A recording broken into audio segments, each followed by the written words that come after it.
Hello, good afternoon, welcome to the beautiful Misano, which is very overcast and about to rain in 30 minutes, so that's not good.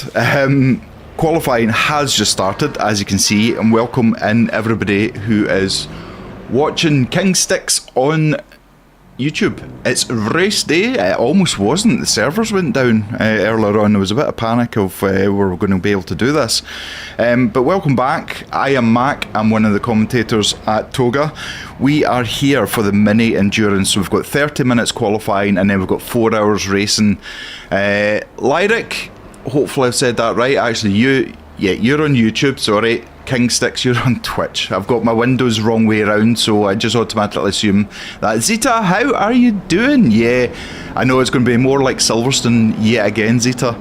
So it is. I hope everybody's well. Thank you so much for coming in and supporting us. If you're on YouTube, please hit that like button on the video. Consider subscribing, and you can also become a member for $2.99 a month, less than a cup of coffee in most places.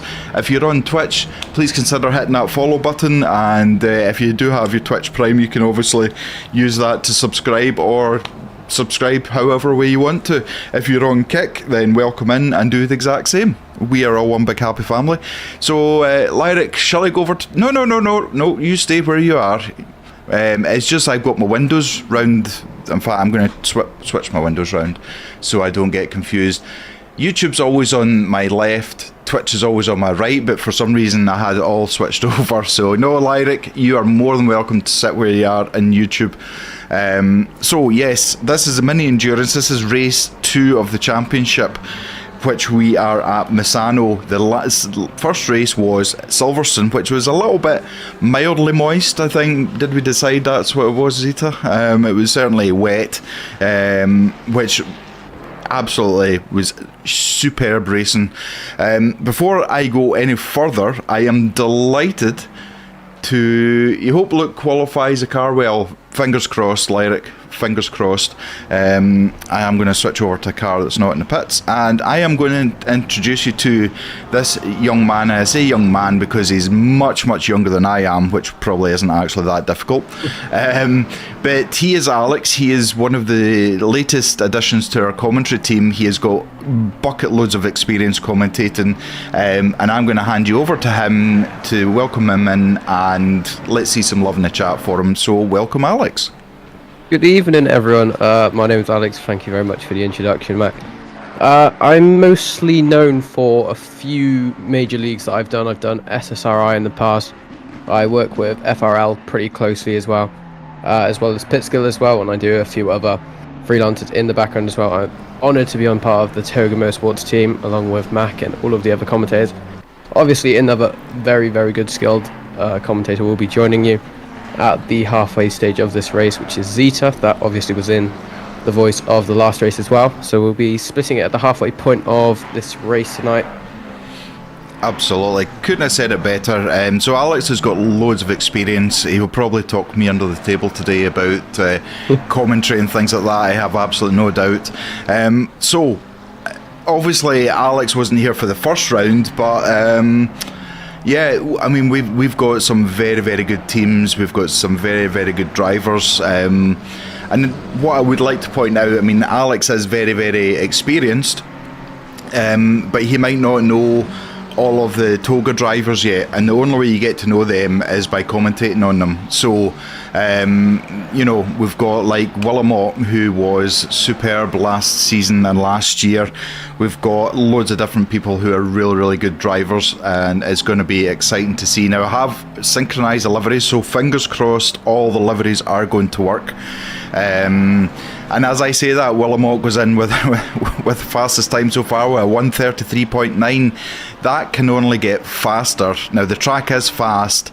It's going to be cloudy, but rain at Misano, Alex? Now, if this continues during the race, it's definitely going to put a huge spanner in the works. But it's around at the end of qualifying, so we will probably see the fastest times already have been passed. But it's something that could interfere with the last lap or so, depending if people can actually set a lap time on the last lap, because I usually absolutely hate this track, and I feel like a few people also do.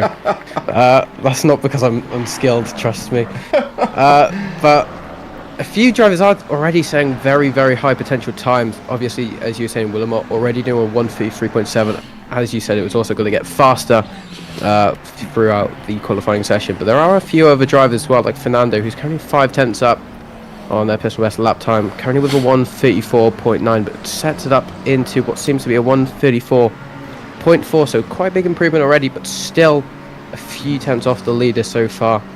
Yep, and we're seeing at the moment now, I don't know, Hayden hasn't said what bop we are using. We will be using some kind of bop at the moment, but the top 10 we're already seeing 4 McLarens in it, and Elias Fernando is an absolute beast in the McLaren. The guy can drive the wheels off of it, so it'll be interesting to see how he gets on with that. Solberg down in P8 at the moment in a 99 BMW. He is fast as well. As I say, most of the drivers we know in here are very, very fast. There's a couple of names I'm not quite as familiar with. Down in 31st at the moment, we've got Samuel Brackstad. Now, Samuel's with Big Brain Racing, who are one of our teams that we absolutely love, along with BRT and all the other teams that we have. So this is going to lead on to the Endurance League later on in the year. The top 5 teams who finish this championship in the top 5 will get a place in the Endurance League. Now, if one of the teams has completed all races without any drop rounds, they could be in the potential to be picked to go into the Endurance League as well. So it's almost like a raffle to see who it is. Kiko, good afternoon. How you doing, Kiko, over on Twitch? Hello guys, all the best for today. Pity you couldn't race today. You'll be in the next one. Oh, Kiko, man, always good to see you on track, Kiko. Hope you're doing well. King Sticks are allowed to have both drivers put in qualifying laps. As far as I'm aware, you are. Yes, both drivers can. I'm assuming the way most teams would work, the quicker driver would maybe do the qualifying, but if both your drivers equally competent and good, then yeah, there's no issue about both drivers qualifying. The only thing I would say is, whatever driver is selected to be number 1 driver to start the race must be back in the car before the end of qualifying. That is the only thing that is a stipulation. So double check who your first driver is and just make sure they are back in the car before the end. We have the boss man in who says hello to Alex. Lyric on YouTube, welcome to Toga Alex, lots of love. Casper, hey-oh, how's it going, Casper? Ferrari, the new meta, it looks like. Oh yeah. There's always going to be a complaint about the meta, or the car that's been nerfed, or maybe you just can't count. Yeah, I mean 3 for if I have a look at the top 10, we've got 2 Ferraris. So, in your own opinion, Alex, is there a car that suits Misano better? It's all going to be down to the downforce with Misano. Obviously, it's a very technical track, especially going into Sector 1. Obviously, you have the first chicane. But it's definitely something that you need to prioritise the top speed in corners compared to the actual top speed. So cars like the 296, the McLaren 720S Evo, are going to be a lot better than the front engine cars in my opinion, just because it's got the higher top end speed during corners. There's not the biggest of straights. Obviously, you got the back straight going in to Sector 2 and 3. But yeah, I really do think that's why we're seeing such a high result here from the top end speed cars like the McLarens, Lamborghinis. But we do see obviously the BMWs, obviously a front engine car, are still up there in the performance wise as well. So we might see still quite a big grid. Obviously you were talking about the BOP as well, that does play quite a huge part in this as well, as we do see an Aston Martin P4 now, which is good to see. There is some sort of diversity coming back into the ACC grid, so hopefully we can see more. Yep, absolutely, and it is great to see that. I mean, the fact we now have a BOP, and if you've been following our rookie season, we have our own customised version as well, which gets updated during qualifying, at the end of qualifying. So obviously the rookies have a maximum time that they can set. If anything above that, they're deemed too fast. but now we have got a spreadsheet, and if they're only 1/10 faster than the time, then you'll only get a small portion of ballast. If you are miles ahead, then you get the full ballast. There's a maximum of 40 kilos that can be added in total, so it all gets done between qualifying and race to try and even up things for it. So it's our old friend Dexter, who is head steward at Toga, has come up with that. The guy is a genius. So we see Willamot still holding that P1 at 133.5. We've got Jones, who is 1.5 tenths behind him. In fact, sorry, we've got Michaluk in P1 at the moment, 133.5. Willamot is 200ths behind. We've then got Jones in the Lamborghini. As Alex says, it's good to see such a diverse crowd of cars. We've got Solberg, who we're watching at the moment, in P4. We've got Proshnika in P5, Gajdan in P6, Corrado P7, we've got James P8, Mazza P9, and Wilson in P10, who's now just been pushed to P11. The times are very, very close. Even right to P7, it's pretty close. This is something to definitely expect when coming to tracks and such a competitive grid like Toga Motorsports. Because obviously, wasn't there supposed to be? I think there was 50 sign-ups I saw on the sim grid. I'm not sure if that's correct, but obviously still seeing about 36 cars it is on grid. It's still good to see it, and that is going to obviously lead to very similar paces, especially in the competitive end, like pole position. Obviously, we will definitely see the times probably drop off when someone does set an absolutely alien time towards the end of qualifying, but at the moment it is definitely a very, very close grid all the way up until it seems to be P18 are all within a second of the leader's time, which is absolutely crazy already. But it will only just get faster with all the drivers. Exactly, and the interesting fact is Corrado in P7 is actually the quickest in Sector 2, with Michaluk in the P... In fact, Willamot has just come back with a 133.3.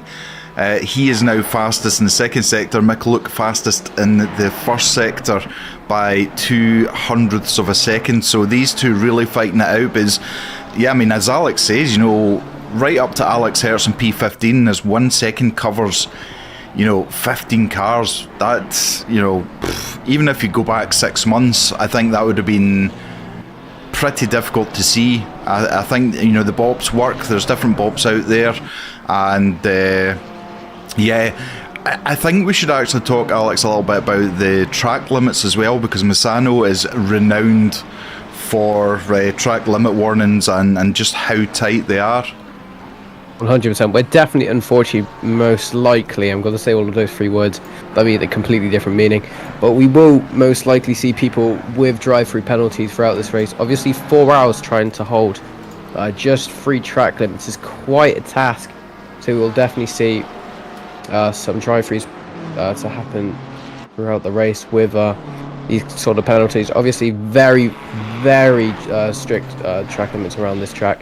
It's just something that does happen. It's the same with a few other tracks like Spa, especially with Rouge Radion has that very, very strict line going through it, and other tracks like Monza as well has quite strict penalties as well. Yeah, absolutely. And that you've got some that are really strict, and then you've got, is it turn 5, where you can literally have your full car almost completely off the curbs coming into the tight, almost like a hairpin left. So it doesn't take much to end up off a track limit, and that's your entire lap ruined. From that point of view, I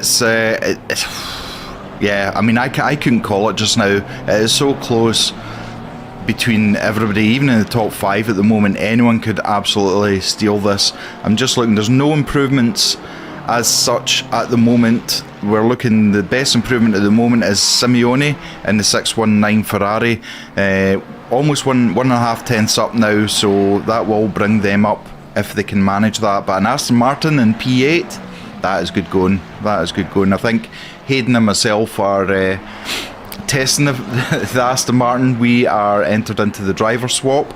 We are part of the Toga esports team, and the Aston Martin, it was my choice. I'm not sure Hayden loves me for that, but you know, I like it. You know, I managed actually to get a 141 in Imola once. Unfortunately, I haven't been able to repeat that again. But yeah, have you got a car that you prefer, Alex? No, I'm kind of the same as you. As I've just saw Bella have a wheel disconnect with PLR Esports, and it does seem to have a lot of damage the front end of their car there. But as you were saying, I do have a preference of cars, and they're quite different, to be honest.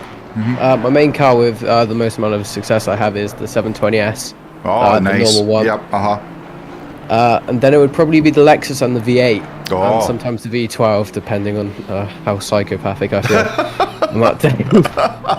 I know. I have to say the McLaren 720 Evo is my choice of car, and when the bop really kicked in Red Bull Ring, I decided to do some LFM races with the Lexus, and I absolutely loved it. It was just such a good car to see, and you're seeing Bentleys, you're seeing the Nissan, you're seeing the Lexus, everything's starting to come back into form now, which is great to see. I'm just looking, Mikuluk is now down in P3. We've got Solberg, who's nipped into P2, still 3/10 behind Willamot, who's still out on track. We've got just over 13 minutes left, rain in 10 minutes, and then 30 minutes after that it's still going to be rain, so we could be looking at a wet start to this race. I mean, I've only raced in Misano a few times in the wet, and it wasn't comfortable in any way, shape and form. Casper on YouTube, what are your thoughts on the AMG? My thought... I love it. Do you? Yeah. For me, but I have major skill issues. I drove it for a while, but I didn't enjoy it. So I didn't. I love the car. I've got a Mercedes AMG myself, but I just can't drive it. What about you, Alex? Well, I'm offended that you just said you're doing 41s and you say you have a major skill issue. Don't know what that makes me. But I've personally done the most amount of endurance racing in that car in both iRacing and obviously this game as well, ACC. ACC is definitely a lot better than other games. It just feels a lot nicer. Obviously, it's going to probably make a comeback, especially going into the new Nordschleife coming. I think it's April time. And obviously the front end is quite a stable car, but it's also still got quite good downforce on it, so the aerodynamics are quite good on it. But it's just something that obviously the bop did kill it. 1.8 going into 1.9 bop when we saw the release of the 296 and all of the other next gen Evo cars. But it is something that is starting to come back to life, like all of the other cars as you were just mentioning earlier. But it's good to see that it's coming back. It is, absolutely. And we've only actually got one AMG on the grid today as well, so I think that would tend to say the kind of state it's in at the moment. I've just been watching Ed Brown in the Sim Seniors putting himself into P4. That is really good. Sim Seniors, another big favourite at Toga, an amazing team who normally, did they have 6 cars entered into the Spa 10-hour charity race? Absolutely amazing. So lots of love to the Sim Seniors. There's no... Well, Corrado could really do something here, although he's starting to lose time now. Have you got strong commentators curse, Alex? I think that's the next question I want to ask. I tend not to try and say stuff to people because usually when I do, I get a lot of hatred for it because they always blame it on me, which is fair enough. Yeah. I've got a question to ask you now. Oh, okay. If there's one team, not Toga Motorsport related, what team are you vouching for during this race? That is a good question. Now, I'm trying to see if we've got the Belgium racing team, and usually they have at least one car in. Alex Hertz, now he's in the turn 1. I'm going to go with Sim Seniors. So I'm going to stick my neck out in the line and say Sim Seniors. They've got a good bunch of guys, but they also have sportsmanship on the track as well, which I am big on. So absolutely look out for those. I think they've got 2 or 3 cars in this race, so they're hedging their bets a little bit. as we see Smythe Adams coming back to the pits in P8. Corrado did in fact do a stonking lap. He ended up in P3 behind Solberg. Michaluk, who was in P1, is he the one that had the issue with the wheel? Because he's not even appearing on the grid now, Michaluk. So I don't know if he's had to disconnect completely, if he's had a wheel issue.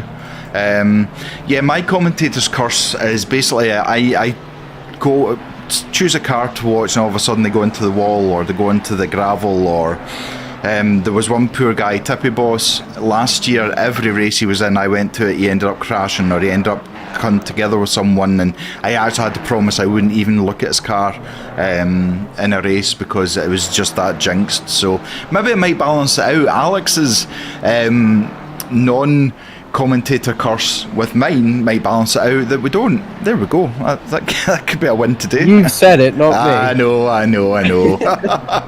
We've got Vavreka in P4 at the moment with McLaren, who was 3/10 up. They could pop him into P3 at the moment.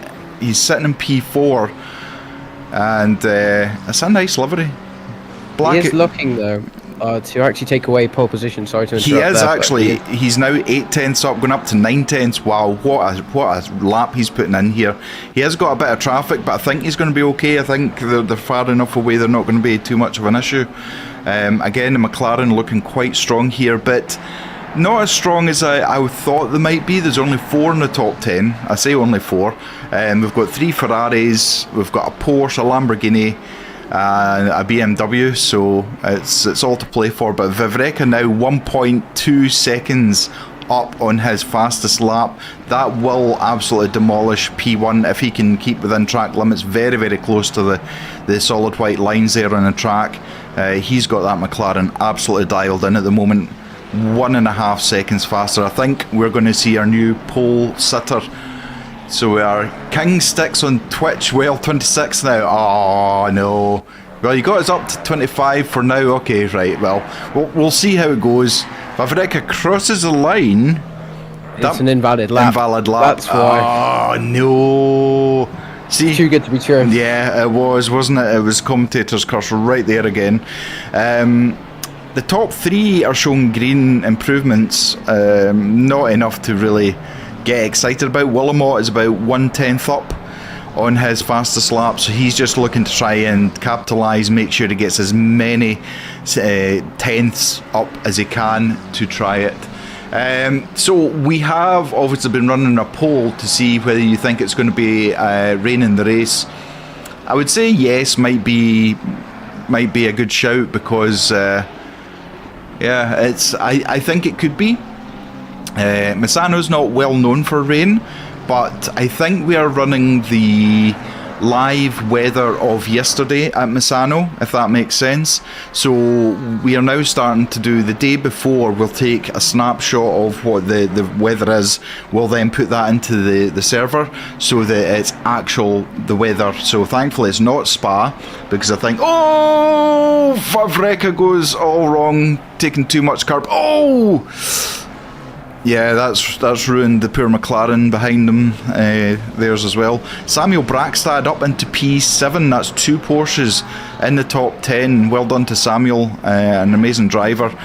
And again, Willamot is now half a second down. I'm looking, Smythe Adams might be one to watch. He is 7/10 up at the moment. Oh, and the rain started.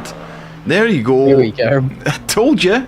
And you called it, Alex. You said, last couple of laps of quali might very well be rain. So I think that's quali done. That's a shame. Smythe Adams was looking to be near pole position, so he has got the pace. He just unfortunately couldn't finish the lap before the rain came on. So yeah, that's a big shame. The fact it went from Optimum / fast track, I think it was, all the way to a greasy track already, it's not promising. Yeah, Casper Rain. I know, it's I don't even think wet tyres is going to help with the rain and the fact the track is now greasy already. We'll just need to wait and see if it stays. Being cloudy is fine. Misano, you could fry an egg on the track half the time with the temperatures. So, the fact the temperatures are less is good, but the fact it's rain, it's not. So it's shown 30 minutes, it's going to be cloudy again.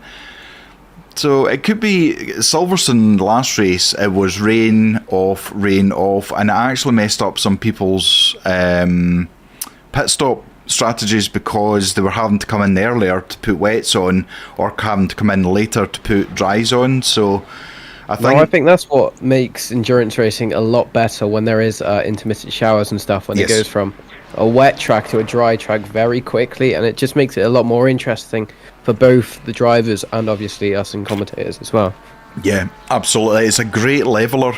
If someone is maybe, let's say someone's maybe quicker in Sector 2 or Sector 3 but not quite as good in Sector 1, the rain's a good leveler. And it's the same as Formula 1.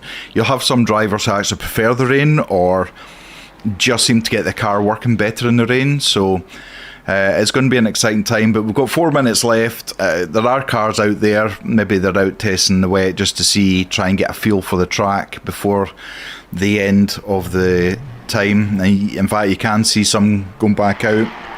It's it's going to be interesting. It's going to be a good race. 4 hours of showers, that's really going to play into things. But we'll see what the strategies are like. I don't know if Misano's undercut is as good as other tracks. I don't know if you know, Alex, yourself. Every track can be good at undercuts if you can nail it right, obviously. But obviously GT3s as well doesn't tend to do the best when it comes to pit stop advantages. Mm-hmm. Obviously you can get the undercut and it can be very beneficial if you can get it right. But it's all down to really the call on the driver and when they want to come in. It's just something very difficult to actually nail and try to gain positions over pit stops. And of course, as Alex said, the track is greasy at the moment, so even though rain stops, it doesn't mean the track instantly dries. It needs to go through a whole process of going from greasy back to normal or back to fast. And then, in that period, your wet tyres become very, very hot because there's not enough water on them to cool them down, keep them at a temperature and pressure. So you then have to start looking at wet parts of the track to go onto, which is off the racing line, just to try and cool your tyres down, to keep them lasting for however long they can. We're just watching Chase Jones in the Noobs Are Us at the moment. I think he's just trying to get a feel for the track, and definitely keeping off the curbs. I think that's probably going to be the main thing the drivers will need to watch in the first few sectors is the curbs, because they're good in the dry, but oh my god, Alex, they can kill you, so they can. We're lucky to not see AstroTurfs around this track because, actually we do see AstroTurfs, so we might not be as lucky, but especially around tracks like Spa when it's raining, when you have to use the AstroTurf to try gain time, it can be lethal in these GT3s. Obviously just unstables the cars, same with the curbs when they're wet. Obviously it's just something that happens in real life as well, so it's not anything to do with the game's physics, even though I think it does emphasize it a tiny bit. But it's something that does make it more interesting, obviously going into the hairpin before going into Sector 3, I believe. Obviously you have to take that the AstroTurf to try gain time. Obviously it gives you a better line and you can use it all before getting out of track limits, but during rain that's not really accessible without murdering yourself in the car. Absolutely. I actually did a race in Imola the other day on LFM, and it started off raining, so we're all in wets, and within half of the race time it was starting to dry up, and my tyres... we've got a disqualification. I wonder if that's the person that's re-entered has been disqualified by the game. Let me just double check. I've got the... It might have been pit lane speeds. Could be. We're back up to 36, so whoever had a disconnect... Kingstick, so we've got live stewarding for the first 30 minutes. Got backwards on the track when we're not. Alright, okay. The stewards will look at it, but if you are part of the team, you can raise a ticket in Discord as well to ask for it to be looked at. Okay, I'm just having a look at the stewards. I think there might be a couple of penalties coming at some point. Probably, obviously at the start of the race, we'll see them getting added. So we've got live stewarding for the first 30 minutes of the race, and thereafter it'll be report based. So if you are part of the team manager, then you can report to the stewards. They will have a look at it, and then they will deal with it, or they'll give a response from that. It's a shame about that DQ, but they will obviously look at it, and the stewards are normally either listening to the stream or are in the chat anyway, so we'll see how that goes. LFM, so halfway through the race, tyres were absolutely on fire, and I'm like, I can't go another 15 minutes with these tyres. You could see the dry line, so I pitted and put on dry. For the first couple of laps, it was really, you were having to be tiptoeing around the track, because the same with the wet tyres is the same for dry. So the dry tyres can't heat up because the track's still cool, there's still water on the track. You can't get the heat up in the tyres, so therefore it just feels the same as what the wets do when they're overheated. Do you prefer? This is probably an obvious question, but do you prefer the dry, Alex, to the wet? I prefer the wet, and I'm going to say why. I know it's not people's cup of tea, the wet usually, but I am so much quicker in the wet than I am in the dry, because I found out when I was doing. We had, I'm not going to say which league it is, obviously, but we had 2 qualifying sessions, one qualifying 1 and one qualifying 2, to split the grid up. Just like F1 basically. And what happened was, Q1 I was probably about P4 or 5. This was dry, and it was around Monza, so unlucky in the first place. Oh no. And then Q2 I took pole by over 4 tenths just in the wet. Wow. So it's just something that I feel like I'm more used to because I'm British. Yeah, absolutely. King Sticks, there you go. DQ's been removed. Why are you still last? I don't know. That's something for the stewards we'll need to ask. You're certainly still shown as 36th at the moment, but you would need to put a ticket in and ask the stewards. King Sticks. Samuel, hopefully I've said that right. Forza SPX. Right, let's quickly run through the entire grid so we know exactly what we're doing. We've got Willamot in P1 in the 316. We've got Constantinidis, I've murdered your name, I do apologise, in P2. We've got Castiglione in P3, Michaluk in P4. We've got Chase Jones P5, Ed Brown P6, Samuel Brackstad in P7, Proshnika in P8, Dietz P9, Smythe Adams in P10, Elmstrom P11, Simeone in P12, Lenartis in P13. We've then got AJ Jones of Turn 1 in P14. We've got Serenzia. Again, sorry, murdered your name. In the treble 3 Ferrari, we've got Elias Fernando in P16. We've got Luke Wilson. P17, we've got Borghiali. In P18, we've got Ostrachars. In P19, Constantine P20. Galamini in P21. Slama P22.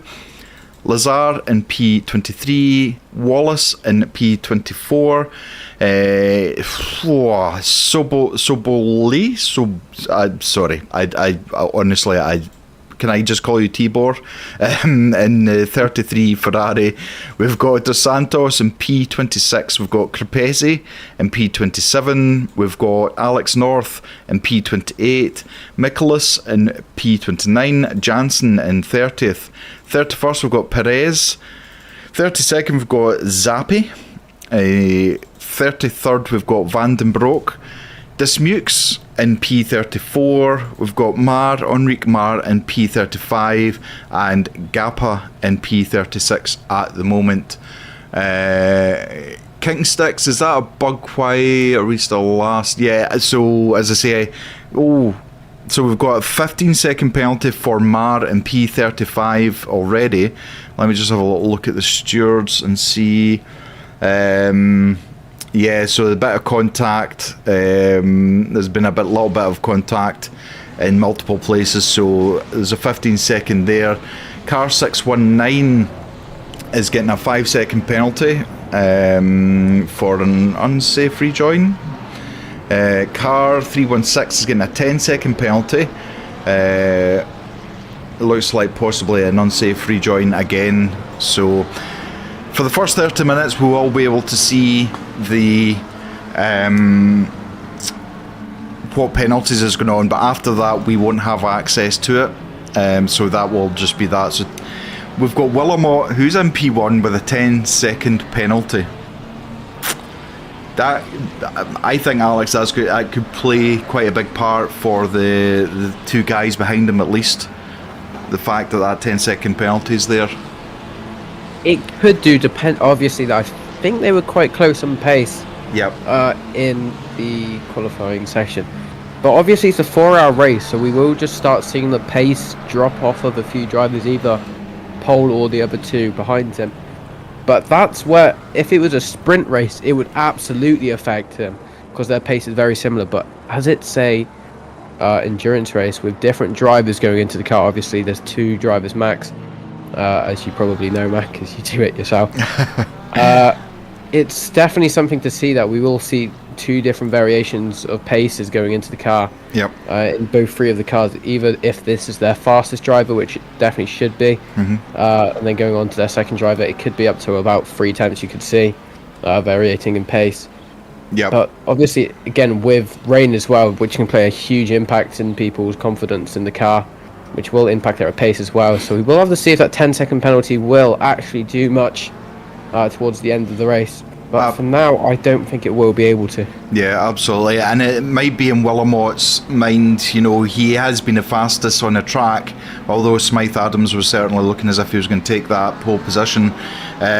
He might just be wanting to try and get a 10-second lead if he can, before swapping over to Chris Southcott, who will be his replacement driver. Yeah, it's going to be interesting. Samuel Brackstad is actually racing on his own by the looks of it. I don't see a second driver unless his second driver will be coming in later on, but that's interesting to see. In fact, we've got a couple of people at the moment who are showing that, so we'll wait and see how it goes. It's certainly very interesting what we're about to see. So as always, down onto bumper cam, as you can see, they've all lined up. There's 70 km/h speed limit. They are just making sure their tyres and brakes are ready to go. We're waiting for that green light to come on, and we are green light. We are racing. We are off. Let's have a quick look and see. Side by side as they go into turn 1, but Willamot has got that. However, Solberg coming back on the inside line. Can he capitalise on that? Nope, still side by side. Solberg eases out of it slightly. I think he's got that. He's got that Porsche right behind him as well. Castiglione is fighting to try and get that P2, try and get ahead away from the pack. We can see the 2 Lamborghini and McLaren side by side. Willamot already on fire. He's just away. Wow, that's a start. I'm looking to see if there's going further down the grid. Sorry to interrupt you. No, we did see a load of drivers drop off like dominoes there. We did see, unfortunately, a few incidents happening with a few cars that were showing quite good potential with pace, fortunately getting quite a bit of damage, as we might see a few going into pits already, as we do see P36 already 21 seconds down towards the car ahead of him. Doesn't seem to have too much damage, but was obviously a victim of the incident that did happen. I think it was about a 10-car incident there. Obviously, it's something to happen around a small track like Misano, obviously, with very tight corners and very narrow straights and everything like that. So it does play a major role on drivers' racecraft and just trying to be safe with it. Yep, absolutely. And you're right, at the moment the spreadsheet is showing as 6 contacts, sorry, but I'm going to have a look as well here to see. Yeah, there's quite a few contacts, so that'll be all logged, and the stewards will be looking at that for the first 30 minutes anyway. But Willamot absolutely out in front at the moment. Can't quite shake Solberg. Solberg hanging on, but he's also got Castiglione behind. And I think we know, Alex, sometimes you end up looking in your mirror more than looking forward when you're trying to defend, and then you just see the car ahead of you driving off into the distance. I think that is definitely something we would see in the drivers that lack a bit more confidence than the more pro drivers. Obviously, lacking confidence of just having more social, like just awareness of what you see around you, and you're worrying more about people behind you and losing the position, and you're losing so much time to the car ahead of you because you're constantly worrying about the car behind you. Yep. It's something that I think everyone gets affected by at least once or so during their time playing this game, obviously. Yep. But it definitely does start to ease away once you decide to just get a tiny bit more involved in the game, and you just start to get a bit more confident there. As we did see the Tobas Esports car in P8 now losing a position going into what seems to be turn 5, I believe that is. It does have the slipstream. It doesn't seem it's going to work for him just yet. No. Very close to that 296, and it really is all about, and you can see how different drivers are taking different lines, but Elias going quite wide there, falling into the 296 behind him. He really needs to be careful, and obviously track limits as well will play a big part in this, but Elias just try and get that McLaren set up again, try and get onto the back bumper of the 296, and you can see 296 going well wide on the exit of the corner there. Borghiali has just been overtaken. Looks like it's at the last, coming into the last corner. The two 296s side by side, but yeah, it looks like Brown has managed to gain a place there. Solberg holding the fastest lap so far, 134.417, and we can see the track is fast. It's overcast, but it's fast, so we should see the time starting to fall down at the moment. We've got first, second and third in their own pocket. We've then got fourth, fifth, sixth and seventh in their own pocket, and then we've got a huge train at the back, and there we see side by side Sim Seniors and the McLaren battling it out. Sim Seniors just taking a conservative approach, not wanting to take themselves or another car out at the time, and we can see there's places getting swapped all the time mid-pack. They're just so close to each other at the moment. It's so difficult to try and show every single one that's going on. It looks like Chase Jones has lost a place as well.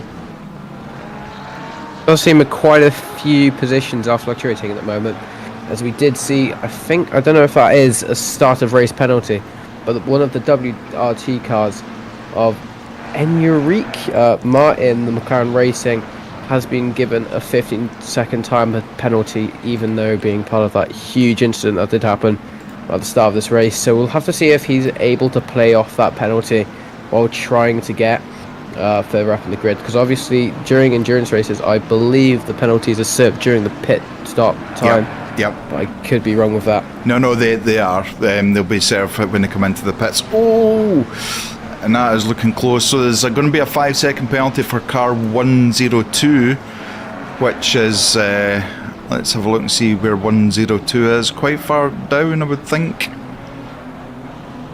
It does seem though AJ Jones in turn 1 720 Evo just had a bit of a contact with another car. I didn't see who it was going into turn 3, spinning him on the runoff, not being able to recover yet, losing all of the places. I think he's just lost about 20 positions, unfortunately. Yeah. Going through into the third lap, I believe we're on there. We are indeed. So again, Willamot he's got a very slight breathing gap. He's got 8 tenths from Solberg, but it just takes one slight mistake, and before you know it, as Alex just said, you could lose maybe 1 or 2, or you could end up losing multiple at the same time. Chess, how you doing? Daniel, P1, 10 seconds, yep. So, excuse me, I think we've covered that already. Chess, how's car 3843 doing? I'm not telling you. I know. So Elias is sitting on P8 at the moment. He was putting pressure on Simeone in a 619, but Yeah, he ended up going a bit wide and losing a little bit of time. So he's got a bit of pressure behind him with Smythe Adams, who in qualifying was showing very, very quick pace. So I just wonder if he can get a bit clear air, how well he's going to do. And car 43? 43 Vandenbroek is in P28 at the moment. That is, is that Tobes as well, Ches? Gazdan loses a place as well. Aston Martin going past. In fact, sorry, Gazdan was the one that got past. Oh, a bit of contact with the 296 and the Porsche. Oh, a little bit of twitch again, but that Aston Martin powering away from the 296. So as we speak, Smythe Adams has got past Elias Fernando. Let's have a look and see what happened there. It was side by side, coming down to the hairpin left, and Elias. I think Elias realised I'm assuming Smythe Adams had a better drive out onto the straight and was just able to capitalise. So Elias Fernando slipping down into P9 now. Smythe Adams has absolutely set himself a task, I think, to try and get up into the top 3 at least, to see what he can do. Castiglione keeping Solberg under pressure, but Solberg now 1.2 seconds behind Willamot. Yeah, I mean, there's quite a lot of different battles going on at the moment. The start wasn't too bad, Alex. I was expecting worse. Well, when you did say that, it did seem Pauli's going into Sector 2 didn't fortunately go wide, going onto the gravel trap, losing, I think it was 5 or 6 positions. Just shows you still, even though we're like 10 or so minutes into this race, it's still very close and you can lose a lot of positions just by about 5 seconds or so. But the race was clean from your aspect, I would say. Yeah. I was kind of just looking at the bottom of the grid, just because I kind of like seeing carnage, because I find it quite funny. As we did see P23, 24 and 25, it seems having a bit of an incident going into turn 2 there. They all recover in the same positions they were originally in, but have lost quite a bit of time in there, as it does seem the Mercedes is just going to get past the McLaren. They're just in time there. Serene losing the position. Now all under pressure here of the 296 as well. Behind him of Grappesi. So it's just all to play for. But with the start, so we're going back to it, it was quite clean at the start end if you were at. But I think going further down the grid when it's more difficult to try and maintain good racecraft because there's so many cars. Yeah. Just behind you or in front of you, it's just something to happen, as I did see a humongous overtake as well, and then I heard a reaction from you, so I'll pass it over to you again. I just seen Solberg literally drifting it sideways at the fast right-hander before the hairpin right. He managed to keep it. I mean, fair play to him, but his tyres must be absolutely on fire just now. He's more sideways than he was going forward. We did see, is it the Ferrari? Yeah, the Ferrari of Cerenzia. It was in the pits. So I don't know if that's damage or what that was related to, but they are now down in 36th place. You just see them in the longest pit exit in the world, I think is how I would describe it. Grappesi though and Serene still battling at it about a lap later now. Very close between them. It did seem though Grappesi did get past. Very, very risky overtake going around the outside of the penultimate corner, I think it was, but now it's lost a lot of time because they've been battling. It has led now to the 126 Aston Martin, and it does seem one of the WRT cars as well to try join this as well, as it does seem Serene is losing a lot of time there, a lot of pressure from the Aston Martin. The 126 trying to look for a move going into turn 4, doesn't seem just to work just yet, and plops himself still into P26, but is looking to try take this position from Serene at any time he possibly can. And Nicholas is really getting a lot of oversteer going on, whether it's under braking or on the power, so Ostracharge must just be looking and saying it's going to happen, it's just a matter of when. I'll keep the pressure on just now. And the McLaren of Zappi goes very wide, they are losing a lot of time. Dos Santos has managed to get past Perez as well. Looks like that's just a clean overtake on the 426. The 426, I'm making cars up now, 296 even. Yeah, sorry, that was actually Perez on the McLaren, moved over. He obviously, again, and that's the thing about long straights, if you get a great exit and drive out of the corner onto the straight, you know, you can get past the car quite cleanly, Alex. But what I have just seen, as we were talking about earlier, is track limits, unfortunately going on to the 6th lap for them. It does seem Flavio's car, the Renegade sim racing car, has been awarded a drive-through penalty for track limits and having to serve it now. All the way down in dead last was battling for, I believe it was mid-20s. So that is definitely going to impact him a lot, especially at the start of this race. Yep. Still has a long way to go. So try and persevere through it, obviously. Yeah, it's a lot of pain that car suffered already before we're even halfway through the first hour. There's some great battles going on. We've got this battle with the Porsche and the AMG getting past to P22. Now, can he get a good drive out the corner? He's slightly off the racing line, but yeah, he's keeping that ahead just now. We've got, what, 5-6 cars battling for this position at the moment. Van den Broek showing that he's come off. Let's have a little replay and see what happened there. In fact, yeah, that was a good replay. I hate race control that basically the car slides down the grid so quickly. When you try and double click on it, it's like a different car you're on. That's happened with me a lot already. Castiglione loses position. Mikuluk up into P3 now. I'm going to go back. So Castiglione, that must have happened earlier than... I think it was something brewing for a while. Oh my goodness, okay, I see what happened. So, so Solberg again sideways in the fast section coming up to hairpin. Absolutely off track, but Castiglione was into the gravel as well, so Mikuluk able to drive past to take up that P3rd position. Another place changing, so it looks like 296 has been passed by the Aston Martin.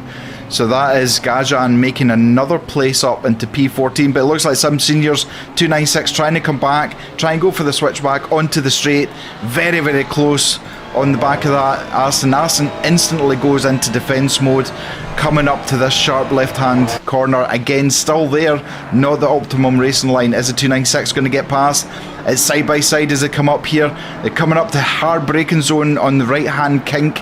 Oh, so very close. Aston Martin again just creeping up, both side by side. There's no way of discerning who's going to get past here. Again, looking for another switch back onto the straight.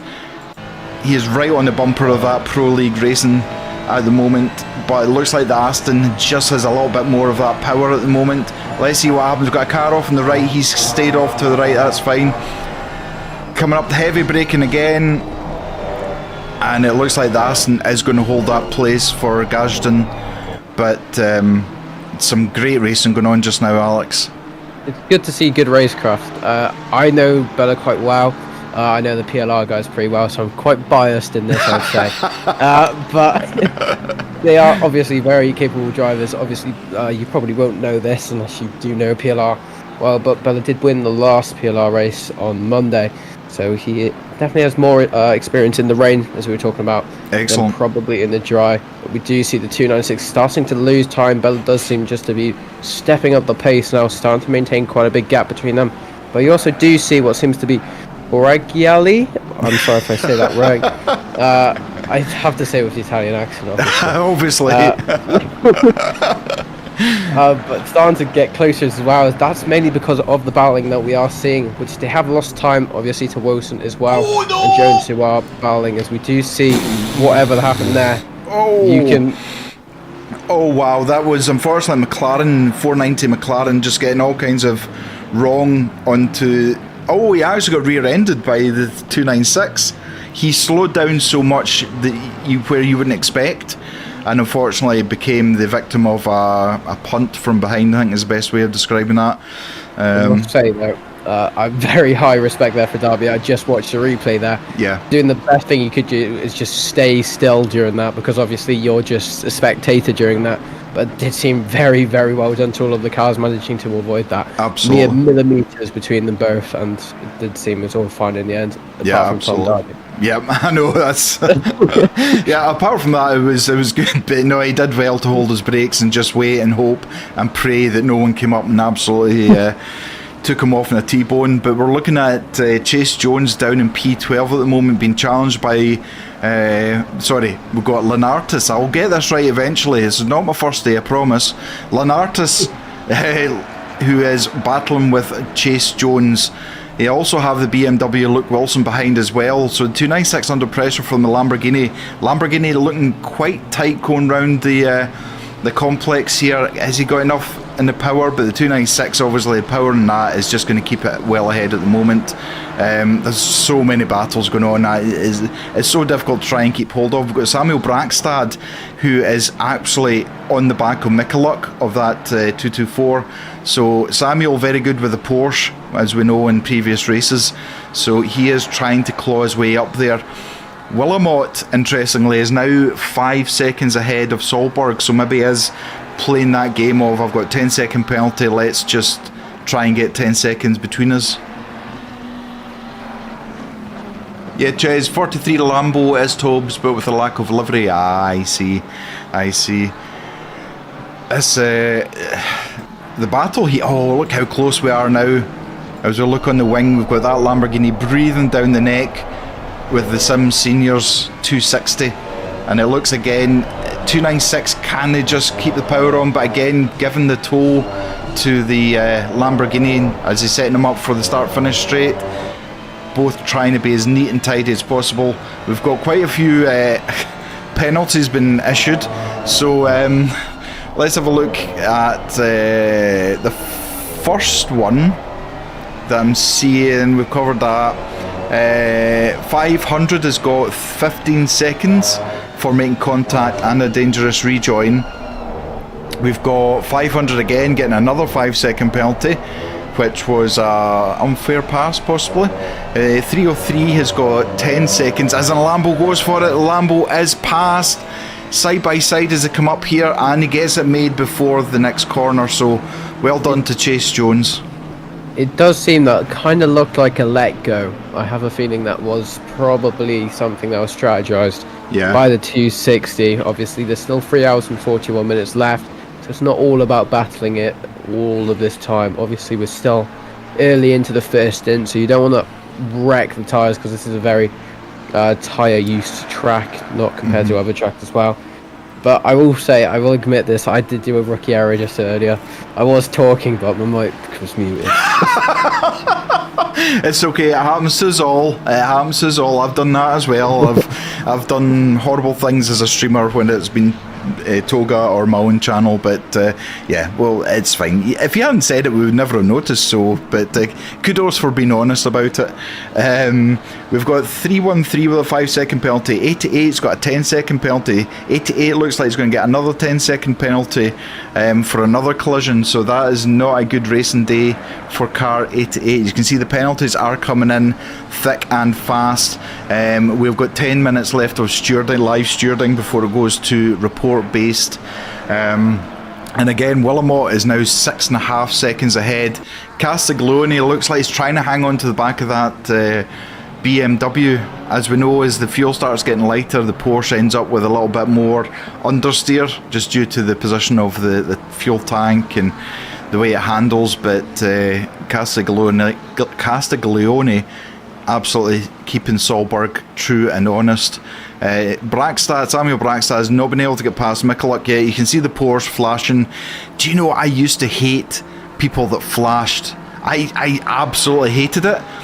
And I did it the other day in LFM, and the guy moved out the way. Like, I was like, I didn't expect it, and it took me off balance. I'm like, what? Oh. Bertold on YouTube, go HVML eSport team. Absolutely. Fingers crossed it's a good day for them. Hayden, you're here, you were washing your cars. It's now rain. That's because you washed your cars. If you hadn't washed your cars, it wouldn't be raining. Dear me. The man has so many stewards and commentators, he can go and wash his car while the race is on. The power he wields. Smythe Adams right on the back of Simeone. Again, we said this earlier on, Smythe Adams absolutely on fire with that McLaren. He's just sticking to the back of the 296 as he is looking for a gap to get through. I've said this before. Sorry, on you go, Alex. I was just going to agree with you, to be honest. There wasn't much to say, but if I had the time. But what you were saying about flashing lights, I feel like I'm the complete opposite. If someone's flashing their lights, and I know you shouldn't do this, so I don't encourage it, I tend to make it more difficult to get them past. Oh, I'm the same, yep. Because I'm like a BMW driver. I've just triggered so many people on. I feel awful. No, not at all. I'm the same. It actually annoys me when someone flashes. I'm like, is that right? Okay, get past me now because my car's twice as wide. K. Bren, go 224. Oh, Michaluk. Yes, Michaluk holding position in P4 at the moment. Heavily under pressure from Samuel Brackstad. Look how close this Aston Martin is to the to Lenartis on the Sim Seniors. This is me jinxed the poor Sim Seniors team now. Shown in the mirror. Oh, so close. Oh my goodness. That looked like it was almost contact there, but great driving from both drivers here. Heavy on the brakes, switch it in to the right hand, and then you're heavy on the brakes, taking your braking point and trying to maybe take a late apex gives you a better drive out. There's nothing between these two at the moment. So 296 looking a little bit sketchy as it's coming out there. That Aston Martin looks lovely there. And Hayden, you have no involvement in commentators and stewards. Lol, you're just the money. Yeah, Mr. Hayden, the money bags. No, that's not true. That's not fair.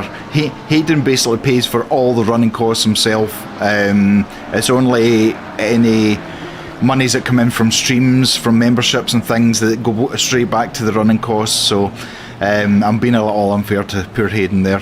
Who actually said on Twitter he was going to be commentating, so I'll be interested to see when he jumps into the comms box with us to share his opinion. Hopefully he's been watching the entire race on his phone while he's been washing the car, so he knows everything. And Aston Martin's got past Sim Seniors 296.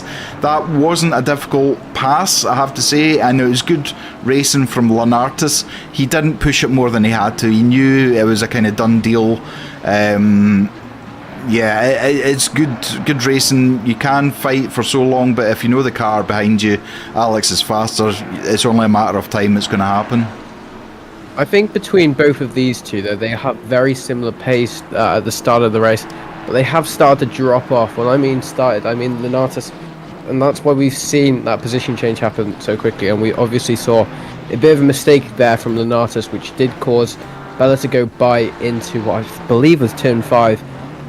But yeah, it's just a small mistake which let the door open for Bella, and obviously just took the opportunity and got the move done. And it's probably not the best of feelings there from Lenartis. But we do see Lenartis now being pushed into more traffic of Wilson and Brown as well behind him. That's probably going to be something to do. Again, pace-wise as well. But it's just going to be another train to see if he can just prevent from overtaking them. Yep, absolutely. I'm just watching the fight here with Ostrachars, Krepetzi and Van Legen. They're all over the back of each other. The 296 of Krepetzi actually went wide. He went very deep on the brakes into the hairpin left, which then allowed the Porsche and Aston to get past him. He's now fighting his way trying to get back past the Aston Martin as they go into the first corner. Nothing between these three at the moment as they keep fighting. This fight's been going on for what, 25 minutes now, pretty much off and on. It can be tiring, Alex, when you've been fighting that long. You can't get into rhythm because you're constantly having to watch your mirrors, or you're having to be very cautious about what racing line you take.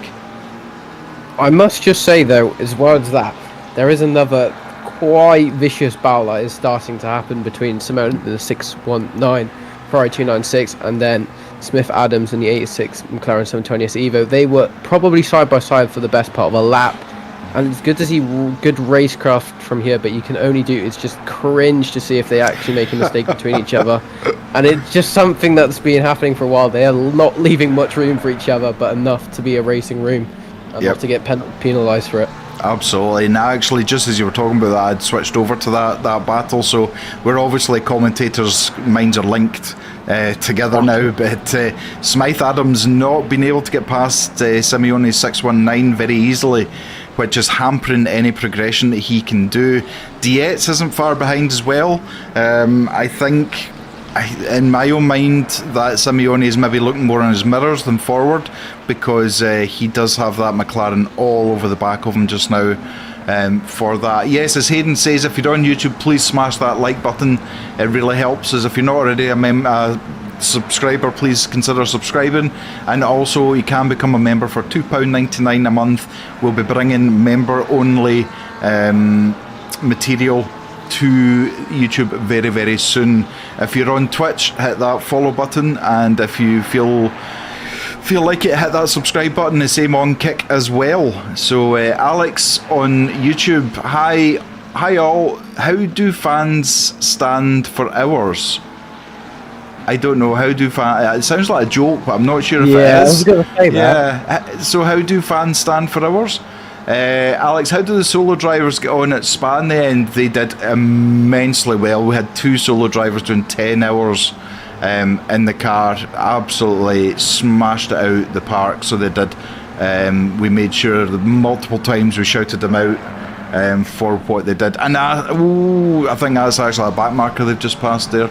Remco, can we get a shout out on the 698? I think we could possibly do that. 698 of Van Lagen, who is heavily under pressure. Oh, was that a touch there in the back? Oh no! Commentator's curse, I told you this would happen. That's on you, Remco, that's not on me. That is on you. You asked for a shout out. I went on to 698 and they came off the track. Not my fault. You're just bullying people now, that's right. They'll be asking for like a blank commentary so that I can't go into any car. Daniel Edwards, no one hitting the like button because Mac hasn't continued on from round 1 with the accents. Well, no one's given me a suggestion of what accent to do, Daniel, so come up with an accent and we'll set a target for likes. We are on until 6:30, so yeah, absolutely. You're the team owner, Remco. How can I solve this? Send me some love. We'll send prayers for poor 698. I don't know if it was a touch on the back around the fast right-handers or if it was just a spin. But yeah, poor 698. And it looks like Elias Fernando has lost position to that Aston Martin. The Aston Martin just looks, it's just powering past. Oh, look at that. Our very own Alex has become a Toga member. Thank you very much, Alex. Could say it in real life. Daryl, good afternoon, Daryl. How are you? How on earth are you? Thank you so much for becoming a member. We are starting to see the drop off in battles as well now. This is something that will happen. Yep. Obviously, with all of the incidents and the pace is kind of variating now. But we still do see the odd few battles still happening, which is good to see, but obviously during the next 3 hours or so, the battles might go to a bare minimum, so I pay my respects to you and Zita, who have to try commentate through that. It's, yeah, it's, as you say, they do kind of then start, you know, the grid starts expanding. We can see little pockets of fights and things. I'm watching Castiglione, he's only 3/10 behind that BMW of Solberg. I think he's starting to put pressure, but we can see Willamot is now 10.5 seconds ahead, so he has basically removed that 10-second penalty that he's got, if that makes any sense. Well, Daniel, I am doing a Scottish accent every time I speak, so the Jamaican one, okay, I can do the Jamaican one, I think. I don't know, maybe I'll brutalise it the same as I did the Aussie accent. Lyric. Oh no. I know, it was horrible. I cringed, that's how bad it was. I think there'll be a lot of overtake after driver swaps. Yes, so, and again, we'll see the pack starting to close up again as the driver swaps are going on. Different tactics going on as well for the stints that's going on, but the Castiglione literally could reach out through the up front window and touch a BMW's bumper. That is how close they are. He just doesn't seem to get enough down the straight to try and get past the power of the BMW. Just too much for the Porsche at the moment. He's going to have to make this move on one of the corners, whether it's under braking or whatever it is that he decides he's going to do. Daryl, shopping on Oxford Street in London Village with the wife. Well, okay, there's no need to. She's in Primark, so I'm in the pub.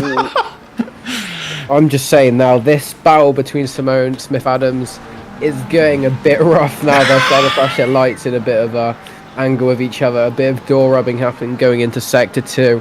But it doesn't seem Smith-Adams is very happy with the 619, not with the 619. I feel like that would be I'm not sure which car it is now. They're all mixed up on my screen. Oh, yeah, there was a little door bumping. Oh! There was door bumping from... Oh, there's a bit of afters as well. Smythe Adams and Dietz coming together, but yeah, Simeone kind of put his elbows out, and there's a bit of door rubbing going on, so I think that's why Dietz feels a little bit annoyed about that, but Smythe Adams not able to get past the McLaren of Dietz. But I think if we use Morse code, I think I could probably figure out what Dietz is trying to say. Yeah, it's quite hard going. So so Oxford Street and Primark, okay. I was going to say Oxford Street. I've only been in London once in my life. I'm not a big fan of London, I have to say, but only purely because it's a huge big place. But I'm glad you're in the pub. What are you having? Are you having a pint, or are you having some soft drink? Yeah, I mean, Dietz went from the front of this battle to now the sausage in between, and Smythe Adams all over the back of it. So there is, I think it's all a matter of time, and look, Dietz goes very, very wide for the cutback. Smythe Adams up the inside. Smythe Adams, can he hold on to this? Oh, there's a little bit of argy-bargy going on again. The overspeed now, will he get it? The white McLaren trying to go side by side with Smythe Adams. Is it going to work just yet? That he's going to have the advantage going in to the two fast right-handers. Does seem he gets by provisionally. Will there be a bit of a cutback here? Doesn't seem though. Samuel just stays back down in P8 form now. Alright, got the car switch up, and there's now contact between them both, and the Ferrari 296 having to try get by, and that's not going to be a very happy Samuel there. No, that's not the way to do it. Well. I wonder if a bit of road rage, red mist was going on in the cockpits there, and yeah, that was unfortunate, so it was, but we are now past live stewarding, so that will have to be a report-based incident. Hayden, the best place to be, apart from Piccadilly after dusk, lol. Yeah, so at the moment, no rain. Track is at optimum, and for the next 30 minutes, there's not going to be any rain, so that's 10 AM and it's 21 degrees. The temperature is only going to go up unless the rain comes, I think is the best way of describing this. But Pure Dietz now looking like he's got a Lamborghini hungry for his position as well. Oh, I can see why Alex was brought into the commentary box. that must have been one of the first questions Hayden asked, was it? What team did you support? I'll be honest, I don't support Man United, I just like saying. I am not a Man U fan at all. Yeah, I know. We know Hayden's a big Man U fan, so we do. We won't hold that against him. I think he's getting punished enough by Man U, so... I could annoy him by saying City fan, but I'm not. Fired! Oh, I'll just end the stream here then. Oh, good 40 minutes that was. That was, I know. Oh, well, at least we'll be both in the job centre at the same time. Samuel Brackstad just not able to make any gains on Mikulak at the moment, and Castiglione still behind Solberg there, 12 seconds now behind Willamot. Castiglione, typical Porsche, catching up in the corners, but when it comes to the straight and out power, it's not there against the BMW. Yeah, to see what happens with all of these drivers. The battles are starting to decrease again, as I was talking about earlier, but we do still see, it does seem Ed Brown, who hasn't had much of a break during this race so much during Sim Seniors, trying to put pressure back on Wilson after losing a few positions earlier in the stint, but is seeming to have the pace advantage between them both. Obviously the BMW, not the best car around this track on bop wise probably. Obviously you're using their own custom bops, so I'm very used to the ACC bop and LFM bop between them both. But what we do also see though is Chase Jones and Noobs R Us, Lamborghini as well, trying to put some pressure there on Samuel Dietz there, who we have seen not having much of a break as well, having that a bit of an incident going into the hairpin at the penultimate corner, you could say as well. I should probably try and learn Italian names, but I don't think that's going to go well. No, I know. Trust me, my first couple of commentary stints with, Lambo going very, and look, he's lost a place. He has pulled out of that, quite rightly. Well done to Chase Jones for a little bit of sportsmanship there. He could have tried to close the door on Aston, but it would have just ended up in contact from that. Yeah, I mean, it's taken me 6 months to learn some names, and only when we do driver interviews I actually ask him, how do you say your name? And yeah, poor Davide Mandalisi, he was probably about 4 interviews in before he actually said, I don't even know what I think I was saying David or something like that, and he says my name's actually Davide. I'm like, oh right, okay, thank you, yeah, okay. Could have told me 3 interviews ago. So yeah, it takes time. I'm sure the other leagues you're in have probably got very similar difficult names to pronounce. Imagine it with dyslexia then. Oh no, that's just a double done. Oh my goodness, I can't even imagine. I genuinely can't even imagine what that would be like. Right, I'm going to end that poll because there was no rain at the moment, but we'll wait and see what comes of it. Yeah, poor Ed Brown. I mean, yeah, not having much luck. I'm trying to look. Everything is kind of settled down, but we are going to be coming into the pit stop times. That was close. Pateron, my days, okay, well, I was talking about dyslexia and Italian names. What's worse? Currently in P3, put a tiny bit of pressure there on Solberg in the 99 BMW M4. Very close going into the final corner. Going into the first corner now, starting to lose a tiny bit of time to Solberg, but it does seem he's trying to maintain a bit of a gap. Obviously, we do have some sort of gap that you can try and gain back before. Oh, he's going for it! He's trying to go for it there, and it's going to be both of them, but very, very good save there from Solberg to try and keep the car. But now they're just mere millimetres away from each other, and this is going to help him going on to the straight for a bit of slipstream.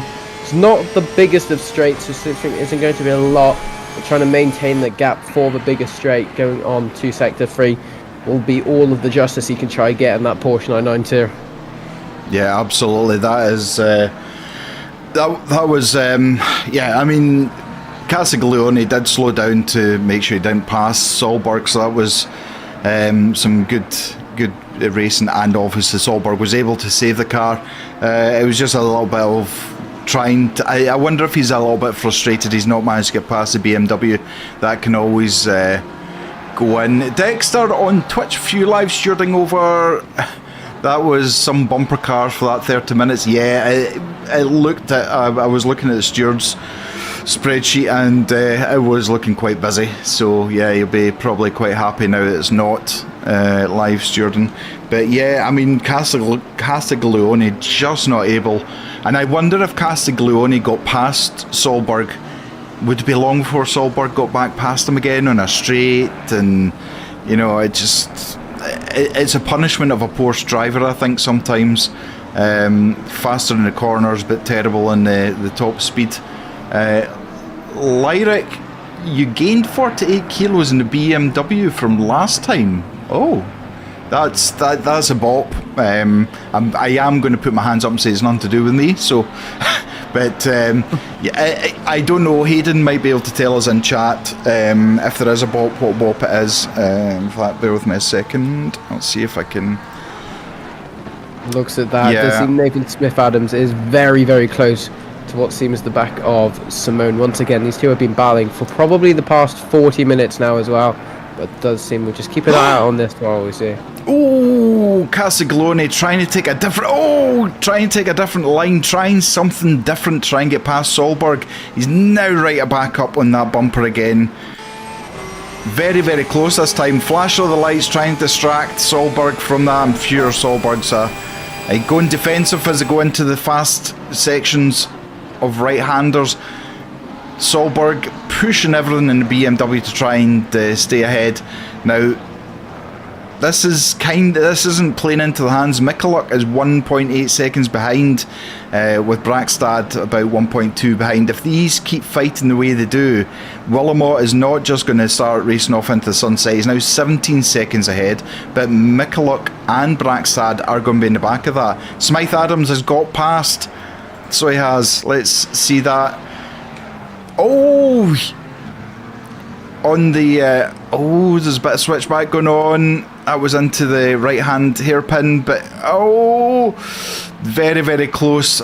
And it looks like he did stick that, and actually poor Proshnika got past as well. Simeone losing 2 places. Mikuluk is off the track. Mikuluk has went off the track. Let's have a look at this. Behind the Lamborghini, off track limits. I don't know if he couldn't brake, but he basically went into the back of a Lamborghini there. So Mikuluk down into P5. Samuel Brackstad has been released. He is going to be like a dog with a bone. He is going to go after Castiglione. Probably knows by the timing sheet that they two are fighting ahead of him, and it's only going to be a matter of time. So it is Daryl admin /rain. Dexter, 15 pens in 30 minutes. Okay. Right, going to make a ham and salad cream sandwich. Make me one as well, please, Dexter. Send your link to the announcement on the bop in the comms chat. Thank you. That is very generous of you. Poor Dexter thought the other night that I had... he says aired him. In Scotland it's patched. In normal language it's ignored. But, yeah, let's have a look here.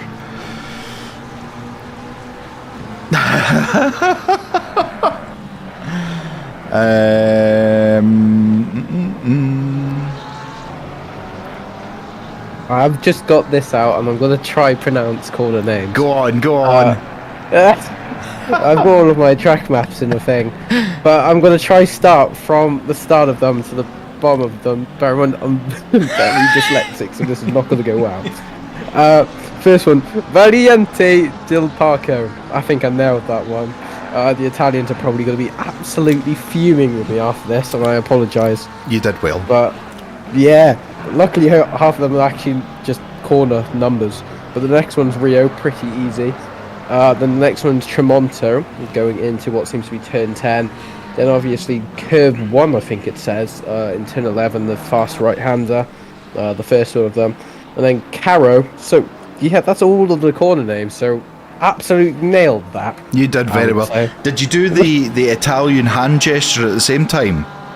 That kind of adds a bit of authenticity to your voice somehow. I'll try it again. No, he did very well. He did a lot better than I could, and I have nothing going on that would cause me to not be able to pronounce names. But I am terrible with anything that is not UK based. I am terrible with so. Yeah, apologies. So hopefully Dexter's going to send me up an Uber Eats of a ham salad sandwich with some salad cream. As Gideon, you definitely don't want to hear my Italian accent. That was sketchy what I just saw there. I feel like the McLaren 720S was a tiny bit of traffic, I believe, but these two, I think it's Alex North and the other one of a name I'm not going to try to pronounce, I'm sorry, of the 126 Aston Martin V8, absolutely lunging on each other going into turn 5, managing to just stay clean there, but it does seem they have lost a bit of time while I was speaking there, but they might be able to gain back time, but it does seem now Adam does have the pace advantage by quite a bit there, as I did hear your voice say something, and we do see Alex van der Broek in the gravel going into what seems to be the penultimate corner, so I assume that's what you're... No, it's Castiglione. He's got past Solberg, but it's the biggest lunge I have ever seen in my life. To control it and actually get past, a little bump of doors, but Castiglione had to do something to get past Solberg. It was a send and a half, but I have to say it was a controlled one. Wow, that was interesting. This is going to be the test, because I did say this. Will Solberg remain behind the Porsche? Because let's face it, that BMW power is mighty, especially on the straight. So Castiglione now the prey, whilst he's got that BMW brain down his neck. Mikuluk, nearly messed that one up, is heavily under pressure from... No, let me start again. Brackstad is heavily under pressure from Mikuluk in that McLaren. So Mikuluk looking to try and gain that place back again. Both going hard over to the left as they swing the car, try and drift over the yellow and black curbs. And we've come back to a few battles now, Alex. Everything seems to be moving again. I think we will start seeing battles here as we do see Mikola going for a big lunge down. He's not going to have enough space there, and it does seem Brunswick just getting a tiny bit of contact there going into turn 5 there. We do see what I presume is traffic as well.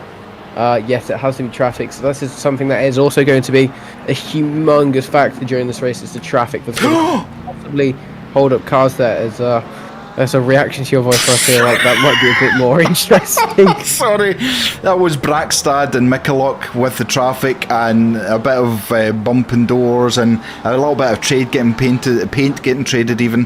But Brackstad has managed to eke out a few tenths ahead of Mikulok at the moment. Proshnika looking as if he's under pressure, as you said, Alex, and now coming into back markers. They're having to deal with traffic and also fight at the same time. We've got Proshnika, Smythe Adams and Simeone all fighting for P6 at the moment. At the moment Proshnika has the upper hand, but is 2.5 seconds behind Mikulok, and he has got a McLaren he needs to get past as quickly as possible. Sorry, I can't help my reactions. It's like literally seeing it and then you realise you've reacted to it. I just viciously started scrolling down the leaderboard to see if I see any yellow flag. What on earth is he reacting to? Hayden, so you had one of those today after you and Dexter. What? Yeah, I'm just as confused as you are. I'm really confused then. You had one of those today after you and Dexter. Okay. Is it about the sandwich by any chance? I was thinking a sandwich, but I haven't had one. Unless Hayden's sending one up. Hayden likes to send gifts to commentators who are commentating in live races. Ham and salad cream sandwich, nice. So it's a day for it. Looking further down, Van Legen down in P26 and 698. Looking as if he's only a second ahead of Alex Hertz, and Alex Hertz is a very good driver, but unfortunately Alex is way down in P28 at the moment in a 104 McLaren. No, you've had one. Okay, don't rub it in. We've been live for almost an hour. Neglection. I mean, what's that all about? You know, we see Mar coming. Oh, he's spun it on the curb, unfortunately. Managed to save it and keep it facing the correct way, so that's a bonus. So well done for saving it. Oh, yeah, commentator's curse again. He unfortunately spun it just as he was rejoining the track. Darryl, no, thinks I'm off to Chinatown. Jeez, you're doing a right tour of London today. Is that oh yeah, that is. Oh my days, my geography is awful. I should probably know this. As Gideon, oh, I definitely do. No, you definitely don't. Brackstad for the win. Samuel's looking good. He's looking good at the moment, and we know he is quick. He just is 10 seconds behind Solberg at the moment. Solberg now 2 seconds behind Castiglione, so Castiglione has managed to eke out a gap and try to chase down a 19-second gap between him and Willamot. Dexter the sandwich, yes, I eventually got that. I feel better. Alex didn't understand it either though, so I feel as if we were in the same place of confusion. But yeah, if you could send one up, Dexter, that'd be good. Just get a drone, send one to Alex and send one to me. You can have mine. Oh, you don't like ham and salad cream? I'm vegetarian because I'm not a weird person. You're not a weird person. That's absolutely normal. That's normal to be vegetarian. So it's actually abnormal to eat meat now. I think it's kind of going the other way in the world. But we see Smythe Adams right on the back of that 296 of Proshnika now. Again, Smythe Adams trying to eke up. Did he start 9th? I think he started 9th. He's now trying to fight for P6, and pretty much all overtakes and fighting has been done on the track. He really is pushing that McLaren as hard as he can. Underbraking, coming onto the start-finish straight. 296 gets a good drive out, so no time gained or lost for that. As they come down to the first right-hander again. McLaren a little bit better underbraking in the 296 there. Gained all that space back, but it's just not enough. The 296 is a solid car. So it is. Mikuluk has got into the back of Samuel Brackstad. I wonder if Samuel's starting to struggle a little bit with the Porsche as it's coming up to the end of the first stint. I'm just having a look to see. So all drivers obviously have done 51 minutes so far. So they will be looking to... there's no driver stint time, as far as I can see, unless Hayden's going to tell me something different. So it really is going to come down to fuel at the end of the day, to see what happens with this. So is that a yellow card or a blue card? I'm confused about all these different multicoloured cards we're getting now in football, but I just had to say that to annoy. of course, listen, Uncle Hayden is the one to annoy, so it is. He's up for it. He likes being wound up. Got my forest flag behind me just to make me even more religious to the team. So Mikuluk still going, but Smythe Adams 5/10 behind Prushnika now, so he's lost a little bit of time. Willamot is still holding the fastest lap with a 1:33.857. Willamot is pounding in the times. His last lap was a 1:34.005. He was 4/10 faster than P2. So that's interesting, hence why he's now 20 seconds ahead. So that 10-second penalty absolutely doesn't worry him at all. So it doesn't. But it'll be interesting to see if Willamot stays in the car or if he swaps out. Dexter, stint timer is set to driver stint time 3,900 seconds. Okay. 65 right, okay, so 65 minutes, okay. I think one thing that's probably the most efficient way when coming to these mini endurance races is double stinting instead of single stinting. Yes. Which means you have 2 hours of the faster driver in the car to try and create some sort of a gap. Not saying that the second driver is not going to do as well or create damage, which could happen. You never know, but it does seem once again these two, Smith Adams, and both of them both off. I didn't even see what happened there. But it just seems both of them in the gravel losing positions there going into the big straight. That just shows you how much time they have between them both. Barely any. Okay. I'm not a steward, but from my point of view, Prushnika turned in towards the McLaren as they were coming onto the straight, so that'll be down to the ticket-based reporting for that, but it certainly appeared turning in onto the front of the McLaren. So again, I'm not a steward, so don't shoot me. Smythe Adams, so that's allowed Gazdan to come through into P8 with Aston Martin, but Smythe Adams all over the back. We've got Castiglione into the pits. Castiglione first to blink. Let's have a look and see if he ends up staying in the car or if he swaps over. It looks at the moment you've got Maurizio Corrado, who is also another very good driver, who is his teammate for this, but he is the first to blink. So coming from battling for the past 40 odd minutes, let's see where he comes out. He's certainly down 18th at the moment, but he's got like 6 miles of pit lane to travel through before he actually gets back out on track. Brackstad, they're all over the back, and he's going to try take P3 again. Manages to get it done just cleanly there. It does just seem Mikuluk just let it happen a bit, but it does seem he tried forcing his way through, but managed to get the move done quite efficiently there, going into the final few corners.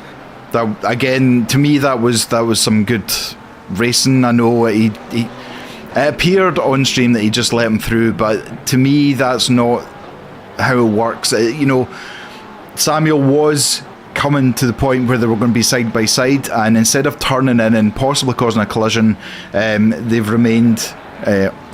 Simeone is showing a yellow flag. Let's see what happened here. Simeone.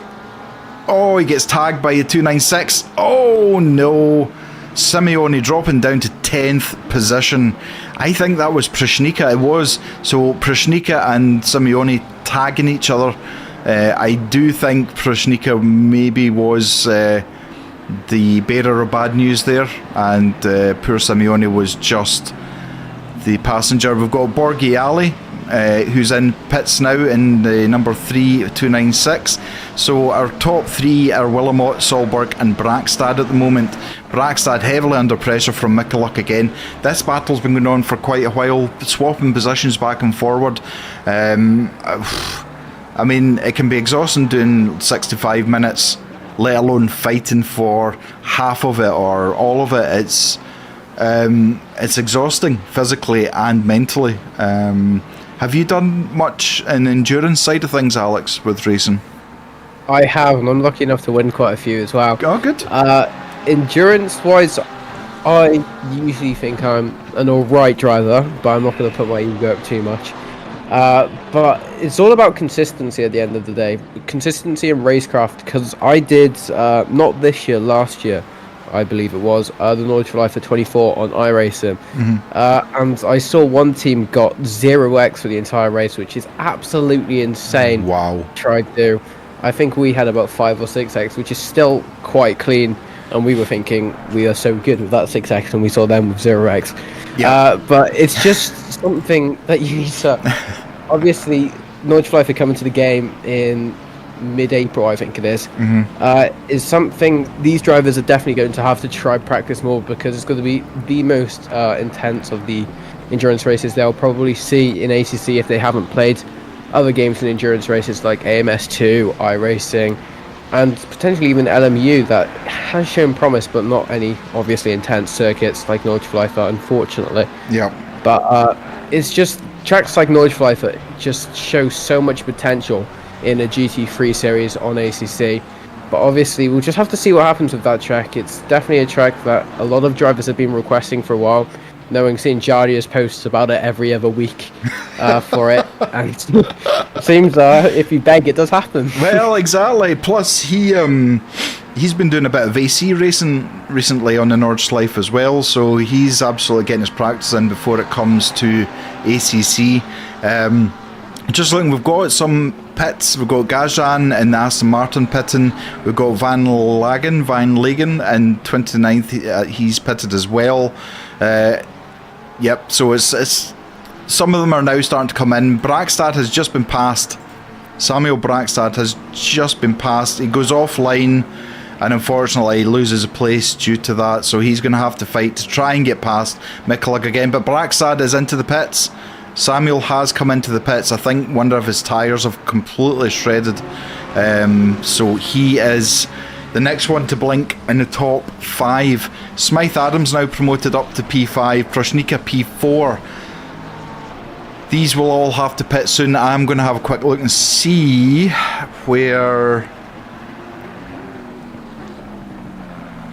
if there was a... No, Castiglione came back out with in the car again, so doing something similar to what Alex was saying, possibly having the slightly faster driver do the first 2 rounds of stints, and you can see some more penalties coming in as well by the looks of it. Poor Proshnika is going to have 25 seconds to sit and wait before getting the tyre change. Now, tyre change and fuel are 30 seconds minimum, so if you add on that, it's 55 seconds they will be stationary in the pits. That's a long time. We do also have the odd people who will have damage. Obviously, some people were sticking with the damage from the first half of the stint, when we did see the incident starting to occur when the pack were very close. Now it's starting to be spaced out, and I know around a track like Misano, you can't get much space. Very small track. It's 36 cars on the grid, so it's still possible. But it's just, obviously we saw the incidents, and they probably carry the damage. Anything over 15 seconds, though, you don't really want to be carrying, because it can affect your timing more than being beneficial in the pit. Yeah, absolutely. Osprey, you forgot to change brakes to... Sorry, you forgot to change to brakes to... Oh, no. Simeone is now in the pits. Simeone comes into the pits as we're watching the fight between Luke Wilson and Ed Brown of Sim Seniors. At the moment, BMW versus... Oh, and the BMW goes very wide. Loss of traction as he came out the exit there. He's now on. It looks like it's going to be side by side as they come down to the second corner, and Sim Seniors 296 takes that, but it looks like BMW's trying to cut back, trying to stay on the back, trying to get onto that straight as much drive as possible, but 296 just able to keep ahead, so that's a place gain there for Ed Brown. Again, Willamot still not coming in. He has done 1 hour and 1 minute, so he must be coming in the next lap or two. But he is into the pits. There we go. So Willamot, race leader, is into the pits, and it looks like Solberg, unless Solberg pits as well, he will take over P1 temporarily. He is into the pits as well. So it leaves Michaluk coming up to the pit entrance now. What does he do? Is he going to pit? Or would you pit, or would you try and stay out for another lap, Alex? I don't know if his microphone's muted. So Michaluk looking as if he is taking P1 at the moment, but he will need to pit in the next 13 minutes. Not 13 minutes, sorry, 3 minutes. My bad. So this will be probably his last lap to that. Be interesting to see how they come out, if they'll be the same drivers or if there is going to be a switch. We've also got Sobolia, who's into the pits. We've also got Alex North into the pits. Samuel Brackstad has been in the pits as well. He has just come out on some fresh tyres. He's doing a first double stint as well. He's looking to try and regain back the position he had before when they were battling. So Smythe Adams in P3 at the moment, fighting with Proshnika, showing that McLaren into the mirrors, but again gets a great drive out here. 296, struggling a little bit, try and keep that McLaren behind. Smythe Adams also is on the last couple of minutes of his stint timer. He will have to come in. Proshnika is the same. They're leaving this to the very last minute. Proshnika looks like he's got just enough drive out of the corner onto the straight to keep that McLaren behind him. But as you can see, there's McLarens of DS. We've got Luke Wilson, who's 10 seconds down from that. Elis Fernando in P6. Lenartis into P7. Galamini in P8. Southcott P9. And Corrado in P10. Oh, so very close. That was so close. Both, I think, will need to pit. I don't think they'll have enough time to... Yeah, both flying into the pits now. So, let's have a look back and see... Corrado in that VX300 gaming Porsche, down in 10th place at the moment. Just looking to see, the top 8 still have to pit, so they will probably be coming in now. As I say, they don't have enough time to go all the way back round again. So the person who's technically in P1 at the moment is Grant Wilmot, who's doing a double stint in the car again. So as Alex said, it's looks like fastest driver stays out just now. Sorry, I was speaking to you and then there was nothing. I'm like, he's either away for a comfort break or he's muted his mic or something. Sorry about that. My mic died and I had to re-plug everything into my Go XLR. Don't worry. Oh no, you don't have a Go XLR, do you? I do, because I'm so cool like that. I had a Go XLR until it went pop. And then really? Yeah, it just blew, so I had to go. Do you know, Hayden advised me to go for the Wave XLR, and I didn't like it because it's only got one knob. I loved having all the sliders and faders and all the other buttons Go XLR had, but I actually love the Wave XLR. The software is so good. So, yeah. I was lucky enough to get it as a gift. Oh, nice. I got it a gift by another company. Excellent. Yeah, so I'm very lucky with most of the stuff I've actually got for commentary has either been bought by commentary funding that I've had and stuff like that. It's been very great to be able to do this as a part-time job, because a lot of people my age are actually doing obviously what you would expect people to be doing as a part-time job, like obviously newspaper rounds and stuff like that, and I'm being able to do commentary as a part-time job, which is absolutely great. Yep, absolutely. No, it's great, and you're obviously very good at it. You can tell instantly with your first words about it. So we've got Southcott in P1 in the 316, McLaren Corrado in P2 with the 300. So it looks like Corrado and Constantinidis, sorry, I'll brutalise your name, have swapped drivers. Vavreka up in P4 at the moment. Oscar Kier in the Lamborghini Elmstrom in P6, Wegner in P7, Dietz doing a double stint, Luke Wilson doing a double stint, and Ed Brown and Simone. We've got Chef into the Tobbs McLaren by the looks of it, who's taken over from Elias Fernando. So they're in P12 at the moment. Yes, looks like there's a pass on track there by the looks of it. I'm just going to have a rewind and see. A lot of traffic now. Obviously, the stints have now messed a few things up and moved things about. But what happens here? That pass has been made earlier. Apologies, now waffling. So you said a commentary budget or fund. Hayden, are you still there?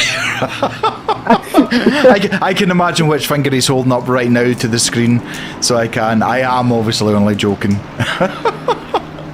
Oh man, we obviously know that the commentators have much more difficult job than the stewards do, so I'm just putting that out there now.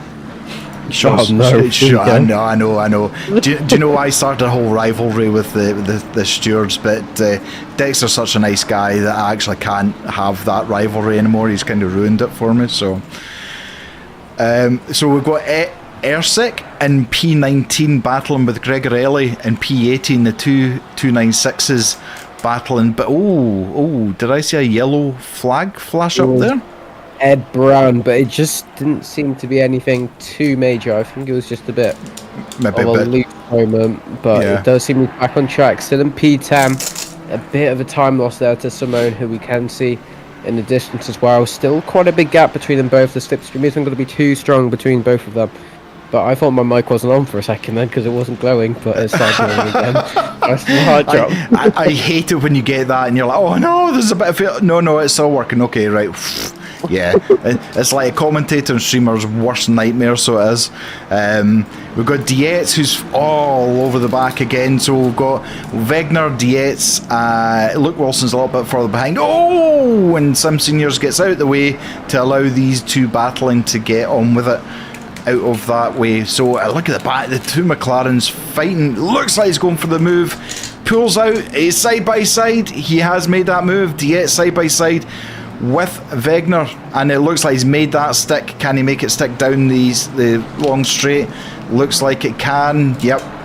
There's no difference there. So Dietz with a great move to move himself up into P7.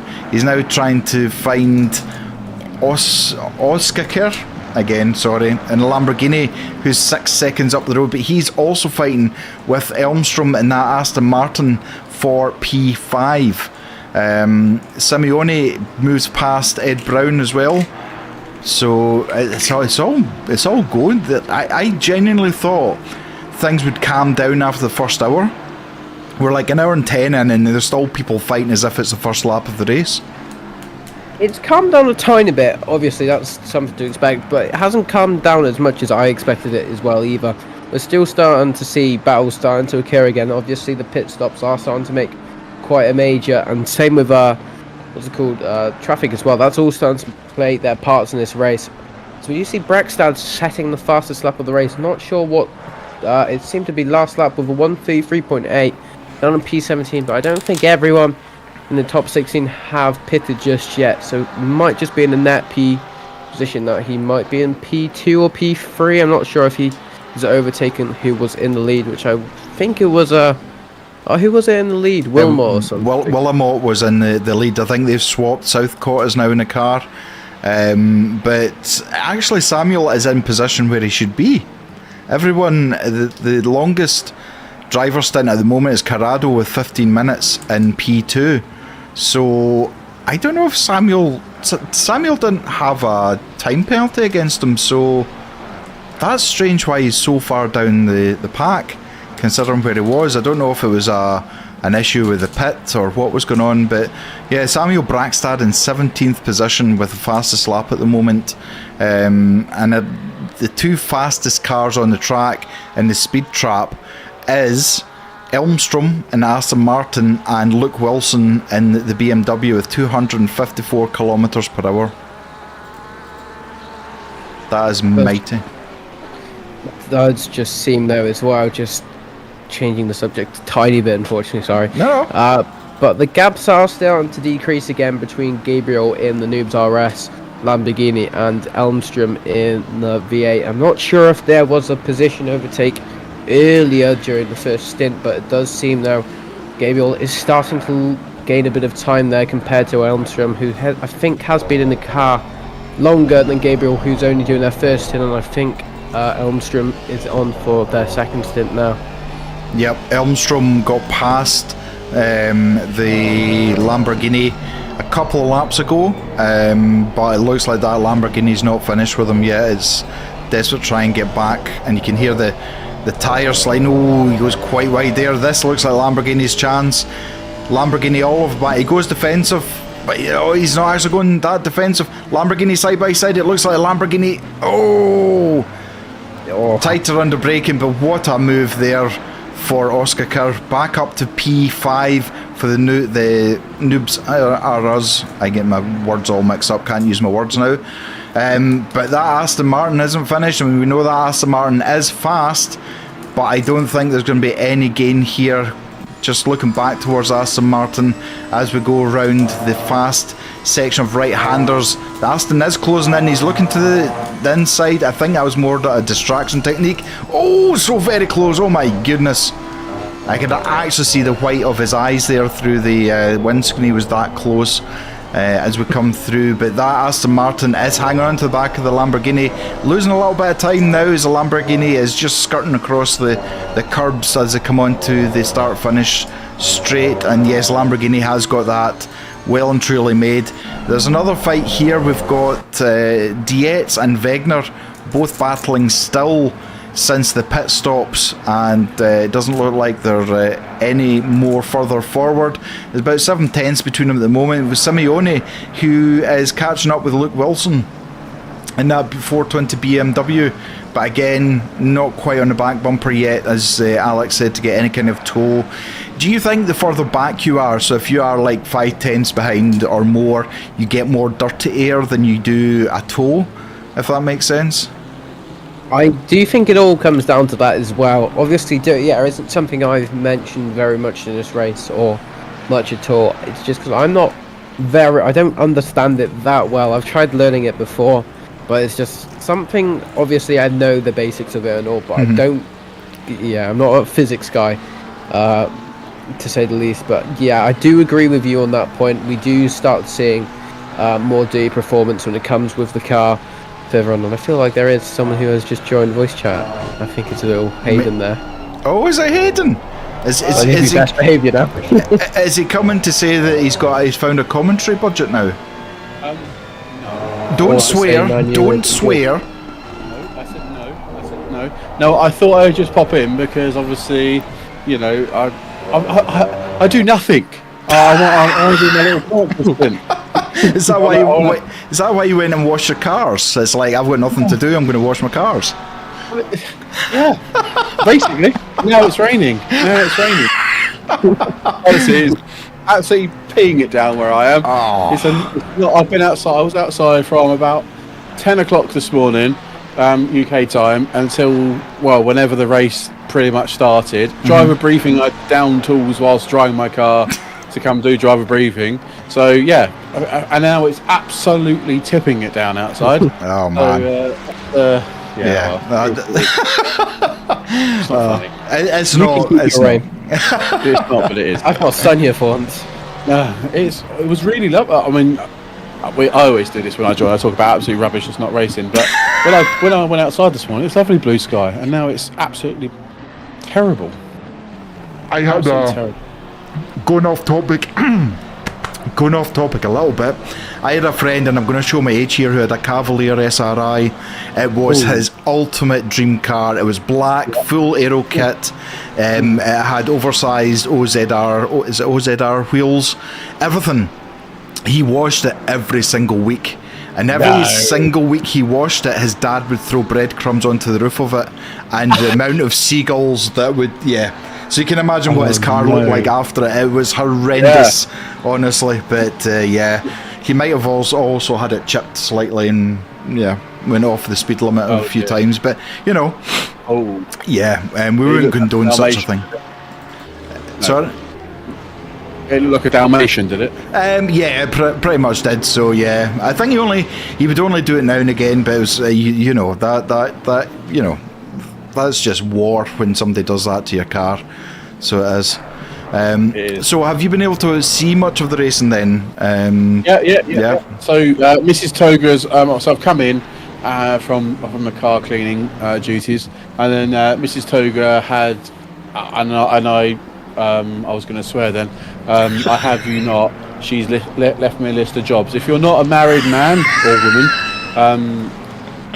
don't do it, because it's just do it, but it's got loads of ramifications to it. One being, for me, I get mini lists that I have to achieve. That she sets me little tasks throughout the day. So, like a good little boy. I was about to ask how many gold stars you get for each task you do. I know. Like a good little boy, I did all my jobs, and I said, "Can I go outside now and play?" I'm joking. It went a little bit like that, but not quite like that. But no, I was like, yeah, absolutely. No, it is, and we've spoken about brownie points before. It is what it is. You need. Oh, this is it. Sorry, I jumped over you, but this is the problem. So we had mini endurance round 1, which was 2 weeks ago. Yep. Charity event, which was 10 hours last week, and now mini endurance round 2 this week. So every Saturday, the last 3 Saturdays, we've had a new endurance event. So I've been back and forwards out here. So I think it's sort of justified that. Yeah, absolutely. I mean, I'm with Mrs. Hayden in this one, to be fair, but yeah, it's and that's the curse of sim racing. You know, you do spend hours and hours away from your family and your loved ones to do this, and yeah, it is all about trying to do a balance at the end of the day. But kudos. Oh well, sod it, we're here now, aren't exactly, we? Exactly. Here. Unless she's listened to the stream and then yeah. Definitely isn't. No, she definitely isn't. My kids. I find it. So we have like YouTube accounts for my kids. Yeah. And I haven't been liking my videos on those accounts. I promise. And the other day, my son was like, "Daddy, you're on YouTube." I was like, "Yes, I am. Yes." Yeah, I am. Probably goes to school thinking that you're some kind of megastar like KSI and Jake Paul and all that. Yeah. But are you famous? Yes, I am. Absolutely, yes. To 3,600 people, I am. Yeah. Oh man, so we've got Luke Wilson's just past Simeone to get up into 8th position. Again, poor Simeone just not able to hold on to those positions. We've got yellow flags. Oh, we've got all kinds of coming together going on here. I hope Dexter's got crayons available. I was going to say something else there. That would have come out completely wrong, so I managed to stop myself. Going into the left-hand hairpin, the two Ferraris side by side, coming up to the slight right-hand kink. Oh, there was a bit of rubbing of back splitter and front splitter. Oh, they just touch on the apex and spin round. That's not so good. So yeah, they've lost positions because of that. But we have, I mean, Southcott is just as fast as Willamette. You know, he's 11.5 seconds ahead of the Corrado Porsche, and they are 28 seconds ahead of Vavreka in P3 at the moment. So yeah, it looks like it's going to be maybe a one-horse race. I don't see. And in fact, talking about fastest laps, Southcott's taken fastest lap off Samuel Brackstad with a 1:33.7, which isn't to be sneezed at in race pace position. And you've got all the traffic coming up as well. No, I was going to say that these guys, is it Grant Wilmot and Chris Southcott? I'm pretty sure they have somebody else. Hill is it? I think they've got it's like a 3-man team, if you like. So I'm not sure if Hill's racing today. Well, I don't think he will be, because obviously it's only a maximum of 2. But this Stone Cold Racing team are some team, by the way. Like I'm sure they won the Endurance League last time around, like the full championship last time around. They were like unbelievable, unbelievable drive. Yep. I have to say, okay, so I'm just looking further down. So Gappa in P34 has done 50 minutes of a stint. So they're obviously out of sync because they pitted during the first hour of the race, so they're now out of sync. So Dismukes is 1 hour and 2 minutes, so he will need to come into the pits now to either swap over or to just refuel. So yeah, I mean, Chris Southcott is 18 minutes into his stint, but Corrado is 26 minutes in, so Corrado will have to pit before Willamot. So depending on what strategy they go for will depend on where they come back out. Exactly. I mean, it's not raining yet. I mean, track temperature is okay, isn't it? Like 23 degrees. Air temps at 18 degrees. But I hope if the weather can stay like this, we don't want to do. I'm not doing a rain dance. Put it that way. But it would spice things up a bit if we did have a bit of rain, though. Let's be honest, wouldn't it? Yes. It would, and it was the same as Silverstone last time. It actually messed up stints because we were having to come in off stint times to try and put on wet or dry tyres. So it was interesting. For Misano, this is freezing cold. You'd expect the people around this track to be wearing like big. Whoa! That was Simeone and a back marker. Looks like Simeone could.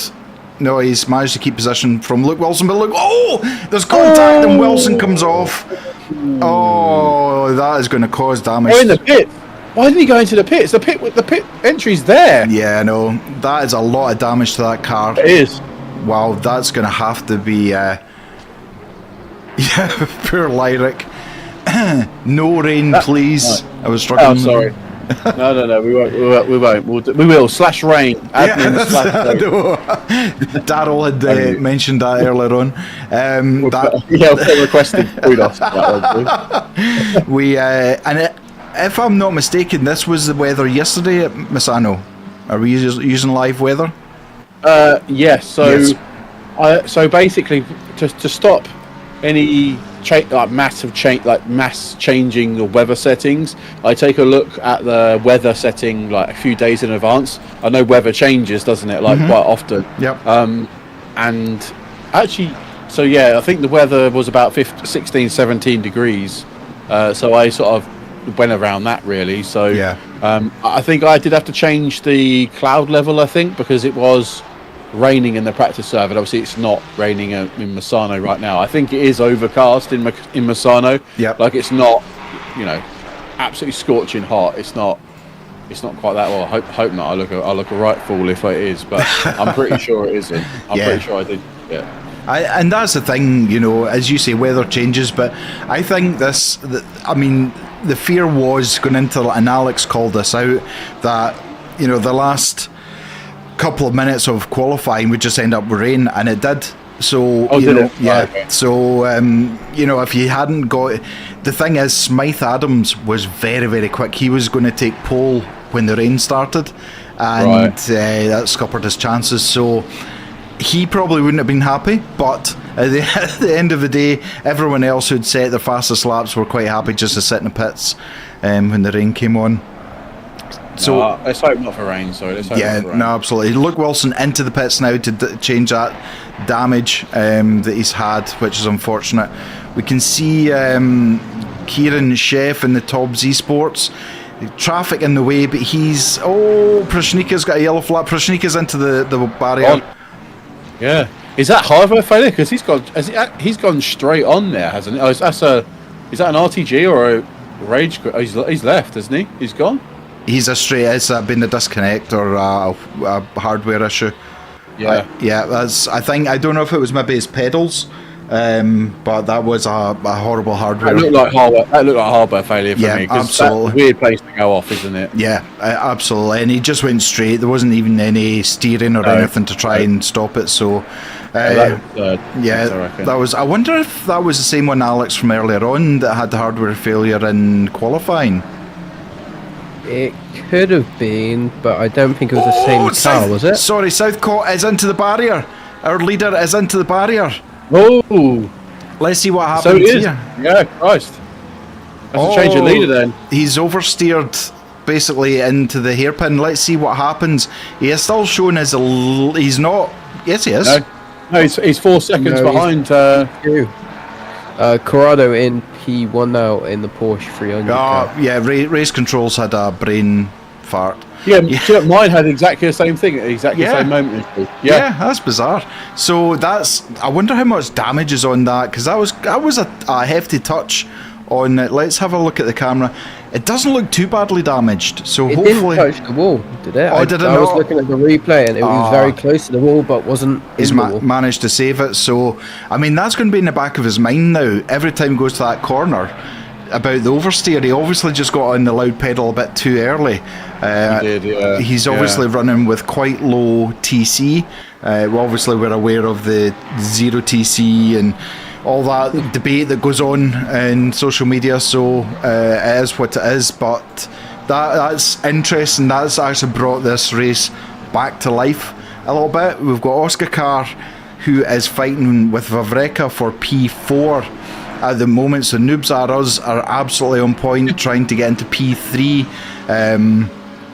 I have to say, it's an amazing team name, because it generates some kind of giggles, and it generates, that's actually quite good, and the livery is actually quite nice as well, so good on you. I don't know if you're still in the chats, but absolutely stunning. Fighting with the 224 McLaren just now of Vavreka, and we know Vavreka's had a bit of issues in the past hour and a half, so we'll just look to see if he can close that gap or not. Now, can Southcott obviously was very fast. Can he's now 5 seconds behind Corrado, and I have to say at the moment Corrado is the fastest in sector 2 of all drivers. He's 2/10 quicker than Southcott, so this is going to be interesting to see what happens as they come round to finish their lap. Interesting. That is really interesting. Alex, when that happens to you, I'm sure it doesn't happen to you. Let's say, hypothetically, you end up with oversteer on throttle and end up kind of facing the wrong way in the track. How much does that affect you going round for the next couple of laps in your mind? I'm one of those extremely skilled people who've managed to bin it on the outlap, not the outlap, on the formation lap. I was doing it during a charity event that I was basically doing stewarding comms and I was racing him. And we had a race restart due to a stupid DDoS attack that happened. And what basically happened was everything, my calibrations on my wheel went, and trying to go through the comms for the formation lap, I just realised I either have 1 degree of rotation or I have a lorry of rotation. There's a video somewhere of because sometimes I use a chest cam when racing, and it's just me having to just steer like a lorry to try and do the comms, and then I suddenly get all of that degree of rotation. I spun it, and we're in P5 at the time as well. Oh no! And it's just a wheel issue that I had, and look, I've got a new wheel now, so hopefully it doesn't happen again. But it's just you're not the only one. You're not the only one that's spun on a formation lap. I've done that. Well, we've all done it. We've all seen it in our races as well. We've got 2 minutes of damage. Oh God! In fact, Elias Fernando, who's a veteran race driver, has done it himself on a Silverstone on a formation lap straight into the barrier. So we can all do it at some point. We've got some changes going on further down the pack. We've got Konstantin in the McLaren versus Bonchenska in the Mercedes, and Konstantin takes that P22 away. We've got Ersek in the P28 is in the pits, so I think he's maybe one of the ones that's out of sync with the pit stops at the moment. Dismuke's looking as if he's still in that car. Southcott now 5.2 seconds behind Corrado. It looks like Corrado has this rhythm going just now. Whether he can keep that going, I'm just going to have a look and see. They've only done half an hour. Corrado's on 35 minutes and Southcott's on 27 minutes, so they have plenty of time to get into the rhythm and get things moving, so we'll need to keep an eye on that to see. Did they hit the wall? Did they not hit 100% not hit the wall then? Because I'd have thought they would be Who, Southcote?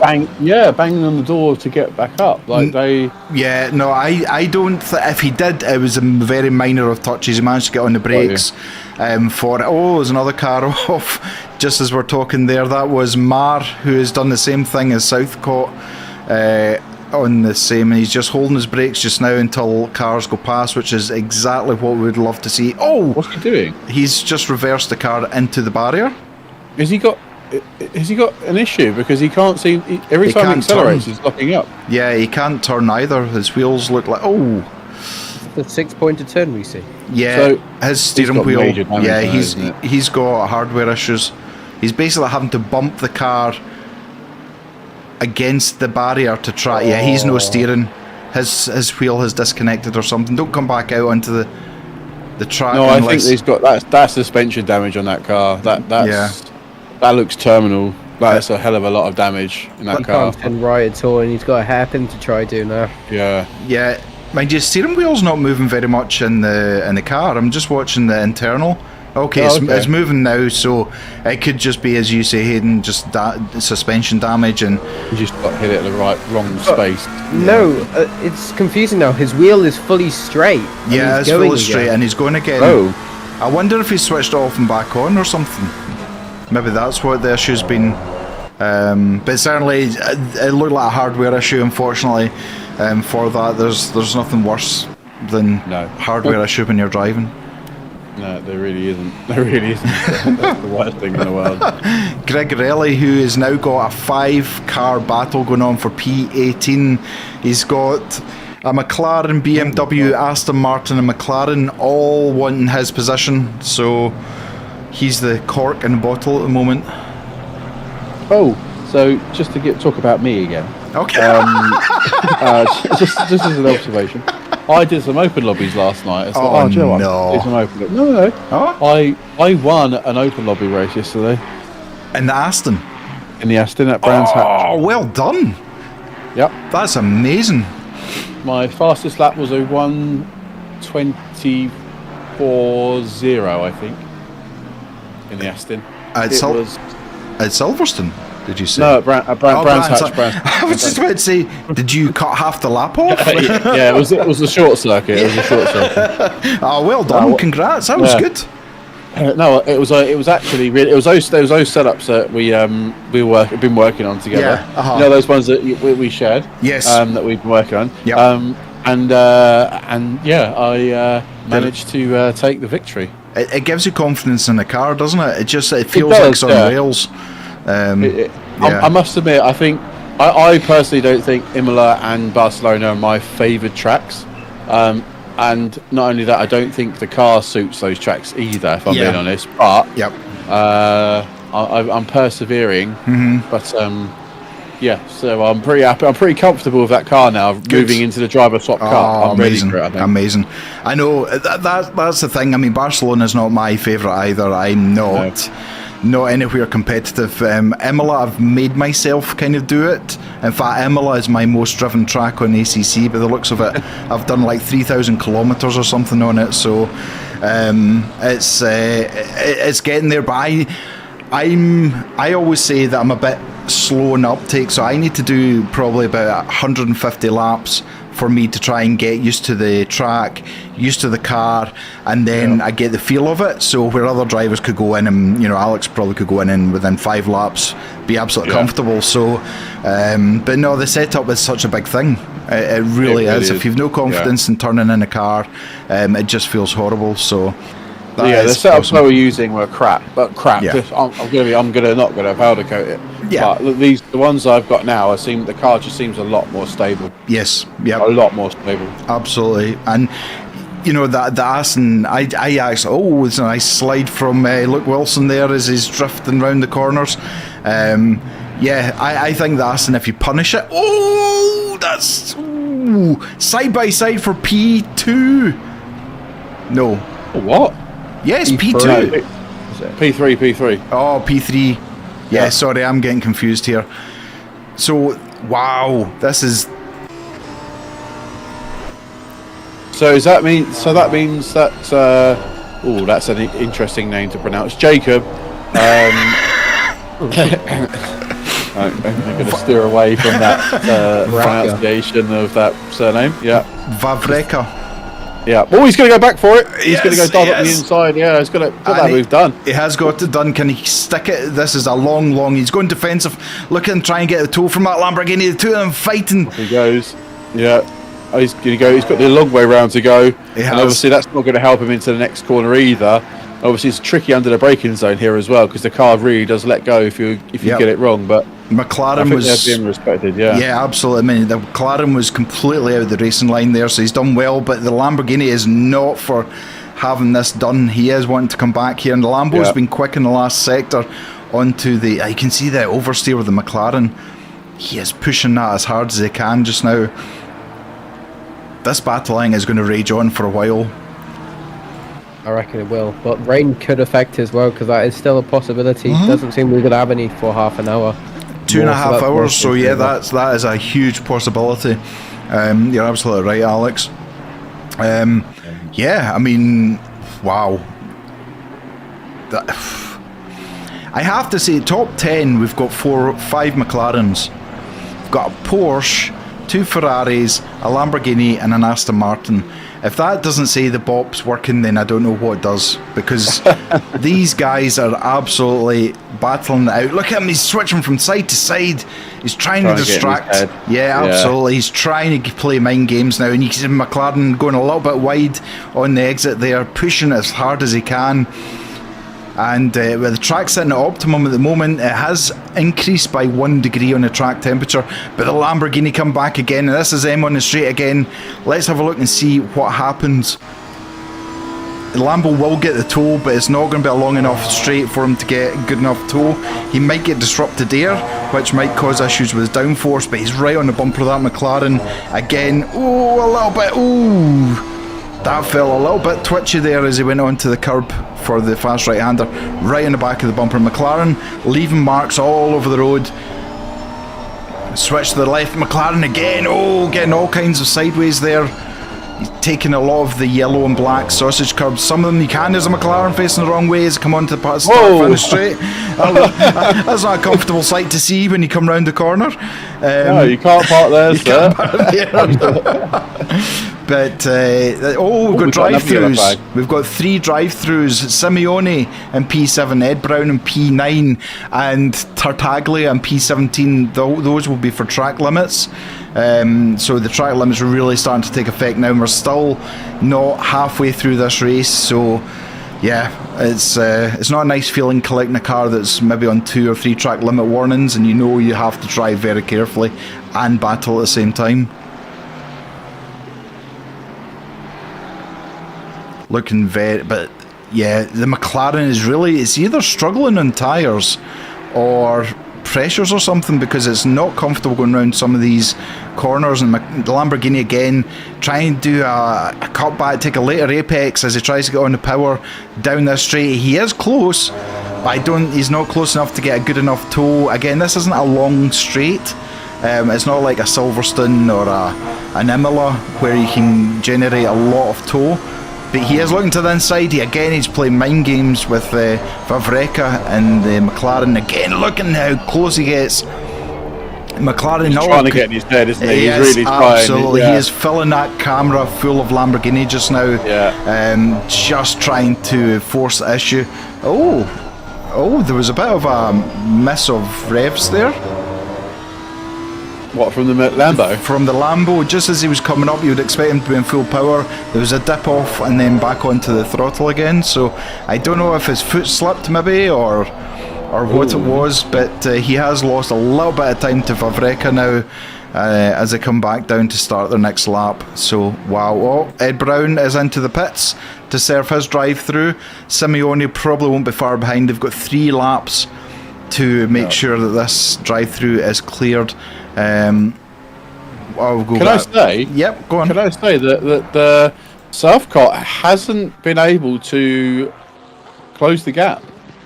In fact, he's going backwards to Corrado at this current moment in time. The last I looked, it was around about 5.8, 5.9. I know it's just dipping down now, but it's hovering around the 6.1, 6.2 a second behind. So for some reason, Southcott can't close that gap up.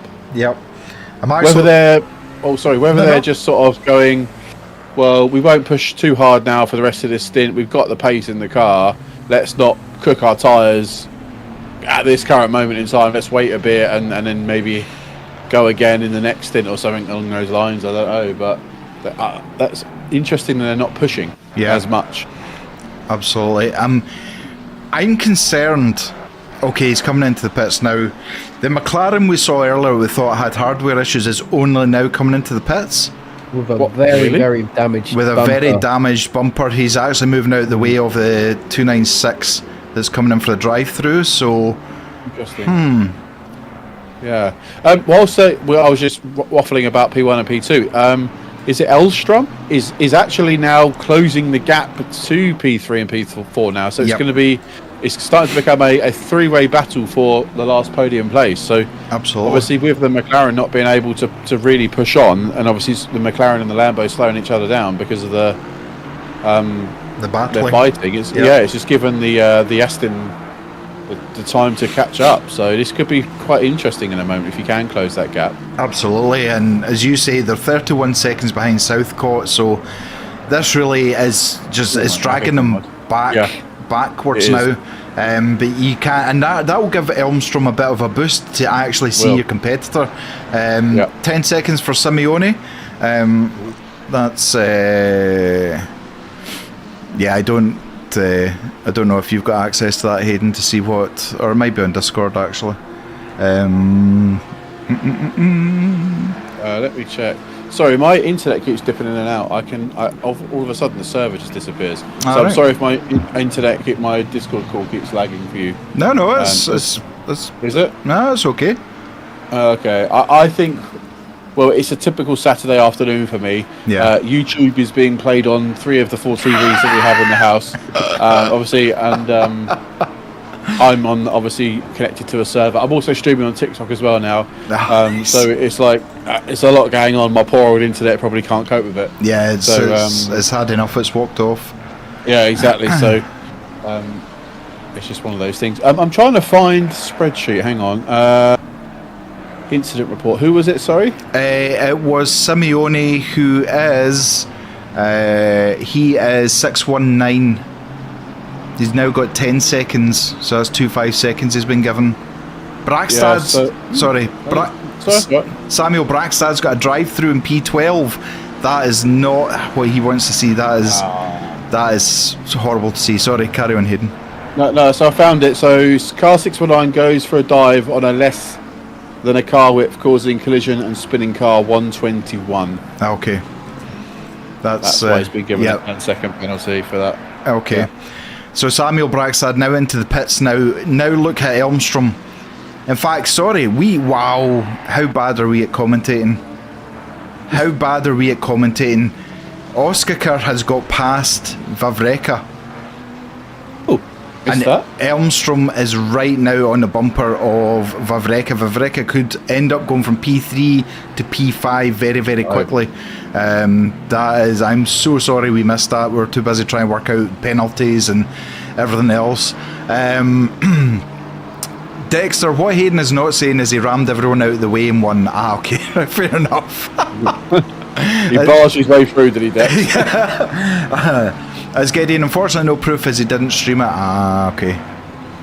So that's me just catching up with some of the is it? Okay. The messages. Yeah, so this is, Oskar is now driving off into the distance. He's absolutely got his pedal to the metal.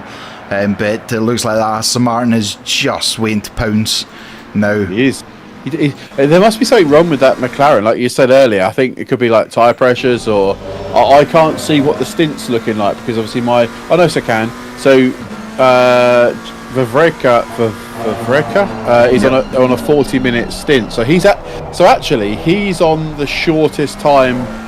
So he's only on a 40-minute stint. The other guys are 41 and 46 respectively. Okay. So you would imagine that the McLaren would have fresher tyres, but something isn't quite right. Whether or not, no disrespect, Vavreka is the slower driver of the pair.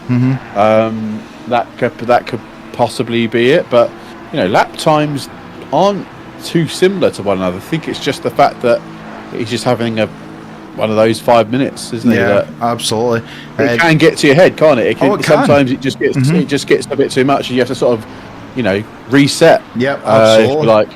Especially if your mind wanders or you get distracted or something happens in the house and you're like, your phone goes, anything. Yep. But Vavreka really in the back foot just now, and he's keeping it at the moment. But I wonder, I mean, the temperature hasn't gone up hugely, so I don't think it'll be temperature-wise. EBT Gaming, thank you very much for the follow on Twitch.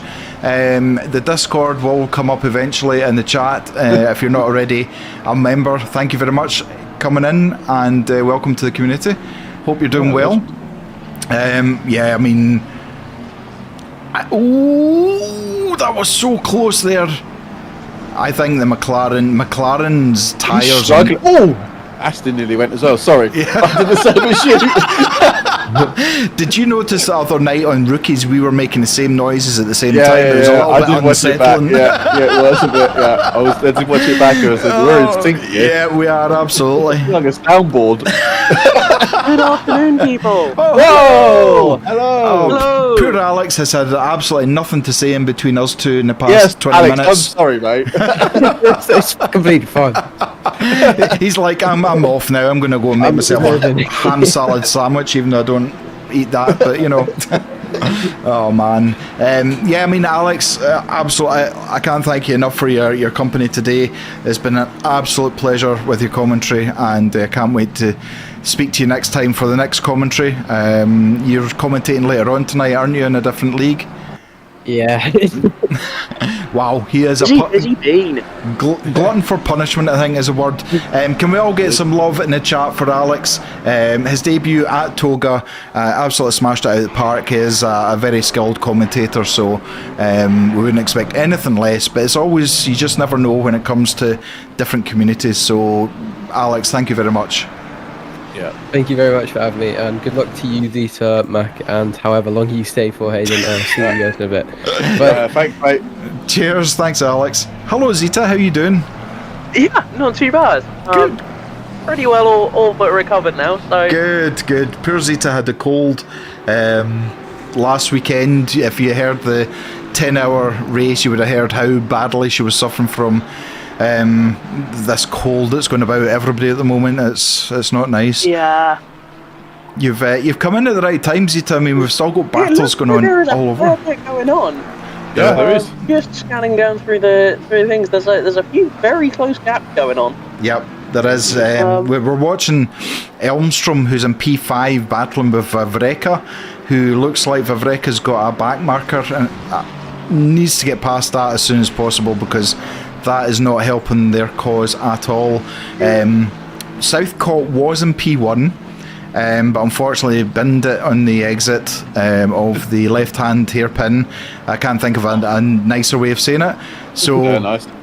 He's actually brought the time down slightly. He was 6 seconds off Corrado, but he's now back to 5 seconds, he's still sitting with the fastest lap at the moment. So they're Nice. How have conditions been? I briefly popped in when it started and quali was looking mixed.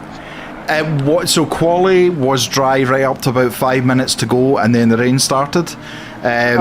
Smythe Adams, who was in P8, was about a second quicker than his previous time and would have put it on pole, but the rain started and absolutely destroyed any chance of him getting into P1. So yeah, but it's been dry for the race so far. The temperature's still increasing, and at the moment still just cloudy. So that's do you need the password, Zita, or have you got it? Sorry, I forgot. No, I'm all sure. He's gone for it. He's gone. Sorry. He's got it. Elmstrom's gone down the inside. Yeah, sorry, Mac. Oh, it's oh no!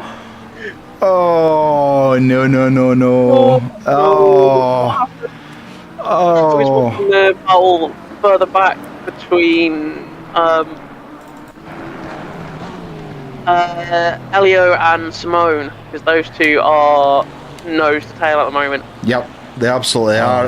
Simeone's had a horrendous race, in part to different things happening. So, I mean, still to battle for P11 is pretty damn good going. So it is. Oh, that was naughty. That. Well, I don't know if it was actually, because I don't know if the McLaren actually just lost the rear, because I don't know if you've watched it back, but I think the McLaren, they touch and then the McLaren just gets a little bit squirrely on as he tries to get the power down, which then sends him into a spin into towards Aston. Yeah, it's unfortunate. Obviously, I say it's ticket based reports now. So 5 seconds for Calarepa in car 88.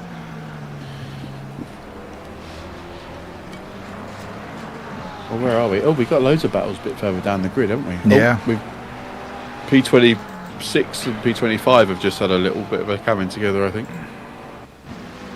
Yeah, they are very close. So, what's car 12? Car 12 on the pit straight, pointing. Oh yeah, get off the racing line! And now we know that was a complete. every commentator has their own noise to make when something really bad or good happens, and we now know what Zeta's is. So. Car 12, Zaki. They managed to loop it coming out the last corner, and was just recovering and just drove straight across the middle of the racing line with two cars bearing down. Oh dear, that's not good. Oh, Corrado's into the pits. The leader is now into the pits. That now releases Southcott, who is just coming through the last right-hand hairpin. And I'm So he is just coming up to the pit in fact, no he's not. He's on the straight down to the left-hand hairpin. So he is now in the lead. And he's got a 35-second gap to Oskar, who's in P2 at the moment. So Corrado coming in for a pit. That must be an early pit, surely. Yeah, that is 100% an early stop, because he's still got 16 minutes before he's due in. So there must be some kind of tactics going on, or there's something. Maybe they've realised. 2 hours 7 to go. If you do 65 from now, then you're going to be. You're going to be 2 to the finish. Yeah, 1 hour 2 left. Yeah. Sorry, what do you think? 313 looped it coming through the second of the fast right-handers on the back straight. And then coming on the brakes into that the last of the right-handers before the hairpin, just dropped it, and they have now parked it in a wall as well. So well done for that one. I'm sorry, I saw that as well. So what you're saying is that, sorry, Mac. So you're saying that you think that Porsche is stopped for tactical reasons then, for the stint timer? So Castiglione is, and I'm not being derogatory, but it seems to be the quicker driver out of the two. So I wonder if he's going to do a full 65, which will then leave 1 hour and 2 minutes left if it's going to be a switch back to Corrado. But Castiglione was literally 20-25 seconds ahead of P2 from the start of the race up to his first pit stop. So I think this is tactical. I think Castiglione is going to have to hammer it to try and do that. So Southcott, how long Southcott got left of his? Well, I was going to say, do you think they're going to do the same thing? I think they might. I think 51 minutes, because Willamot was really fast as well. So I wonder will be see if they do it. They do the same thing, because it would make sense, right? If they box now, they've got enough to do one more stint each, essentially, isn't it? Absolutely. Or a double stint, which way they want to do it. So yeah, absolutely. Yeah, I wonder if they do box now. We're interested. I was going to say, just got a couple of cars. Looks like the battle for 11th is sort of over, as Leo has a drive-through which they're into the pits right now. Yep. Right. So this is Southcott just coming through the last couple of corners. Is he going to dive into? No, he's not taking the pits. He's staying out. So interesting tactics. Is he going to go to the full stint before he comes in then? It doesn't matter, right? It doesn't actually matter if they do go to the end, because they still will have enough. They will still only be splashing and dashing, if you like, towards the end. But I guess it will also mean they'll be on fresher tyres at the end as well, because they pitted later. Later than the Porsche. So it's how they work the last pit stop. So if they're running to fuel time. Correct. If they run full stints, then they're going to be 20 minutes into the last hour before they make the last pit stop. Yeah. Whereas if you can make your last pit stop first, and while other people are struggling on worse tyres, you can potentially jump them by being in a better position by making your last pit stop first.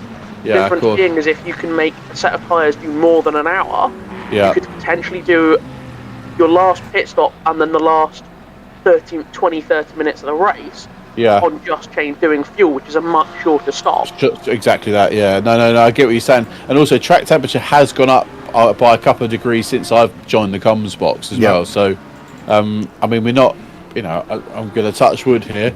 We've not scheduled any rain in the next 30 minutes, and hopefully that should stay as it is until the end. But not only that, Southcott has got a lot of traffic to try and get round. Castiglione.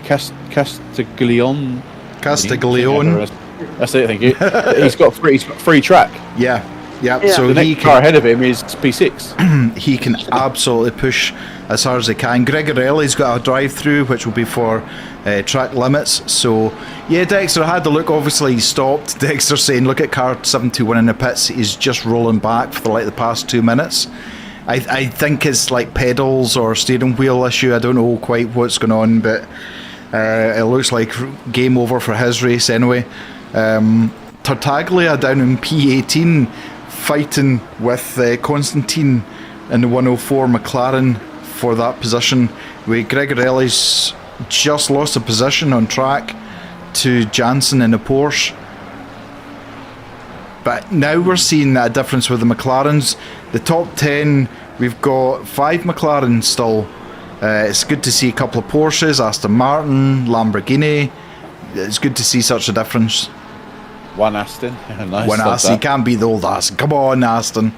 Come on, But so Southcott again coming into the last sector. He's managed to get past Mercedes of back marker. Oh, big slide from James Pateron there in the Sim Seniors 260 Ferrari.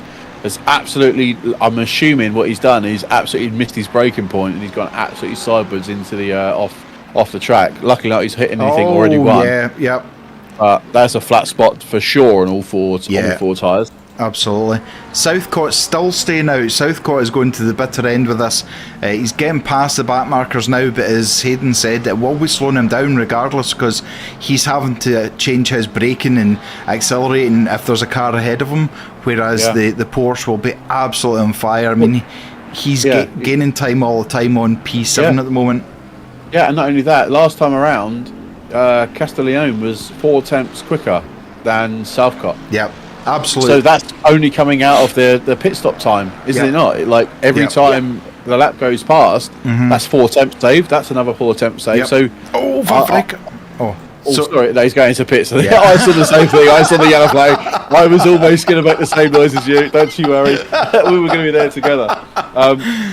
Very interesting. That I don't know. I think Southcott and Crew should have boxed, or should box. Yeah, I think so. Even if Southcott's staying in the car for this stint, box anyway, and then keep the same one, and then at least you can react to Castiglione. If he then boxes at a certain time, you can box, so you're not going to end up with an undercut or overcut.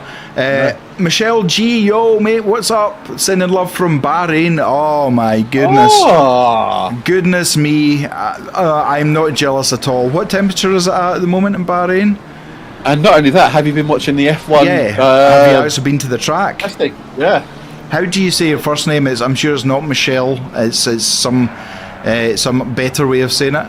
-5. Is it night time? I was going to say it must be night time.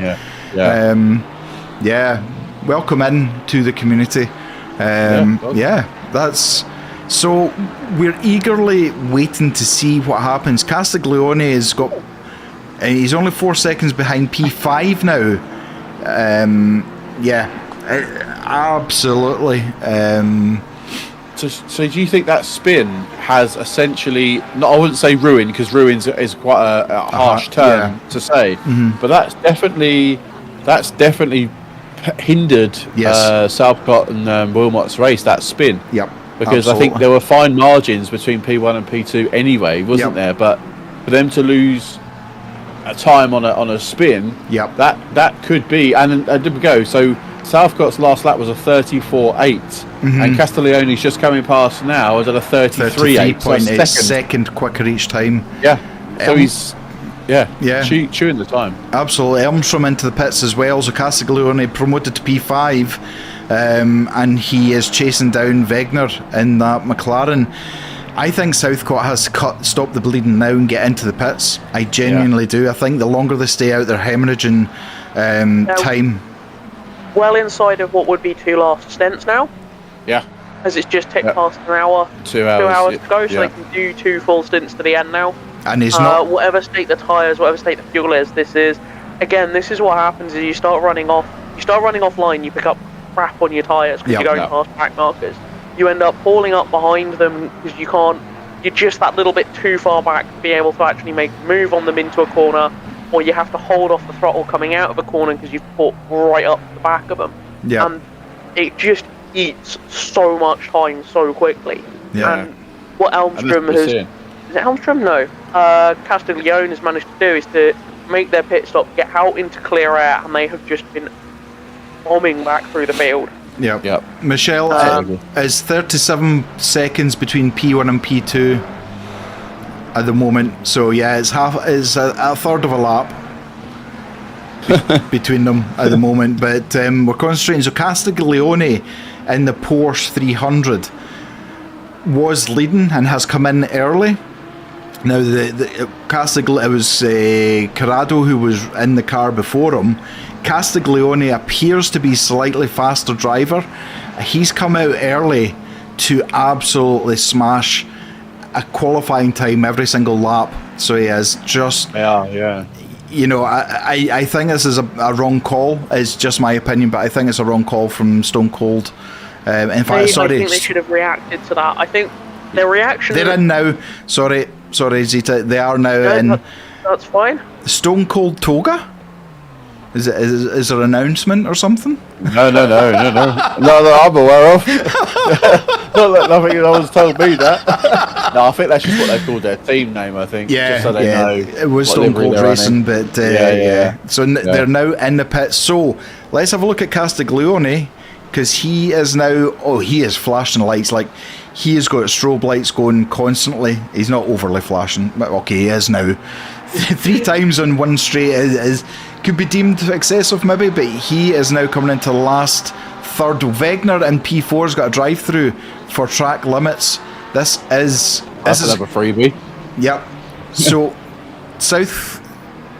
Castiglione has now got past another back marker, coming into... Top 3 are all in the pits, and Wegner's got to do a drive through, so... Yep. He's gone in as well, isn't he? Someone else can. So Castiglione now on the start-finish straight, just going over the line, coming into the right-hander. And there's a McLaren. There's a McLaren of Willamot. So I think this is now in the hands of VX300 Gaming to lose the race rather than... as long as they've got their time right coming out of the pit. Yeah. And they don't end up... I think they should be okay time-wise, because it should be around the 102 that they'll come into the pits again. So that should give them about a lap in hand post-flag. So if they cross the line with a second to go, they still should have... enough time. It's about a 90-second lap. They should have enough time in hand to still cross the line, not go over. Yep.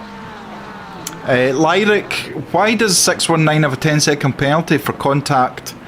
2 5-second penalties added. Castiglione is absolutely flashing every back marker just to make sure they know he is coming through. My way.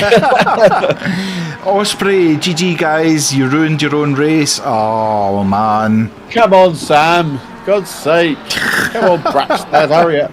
It's the second time you've done that. We've done with Sam. Can we create a t-shirt in your name, please? We're going to create I've done a Samuel Braxton.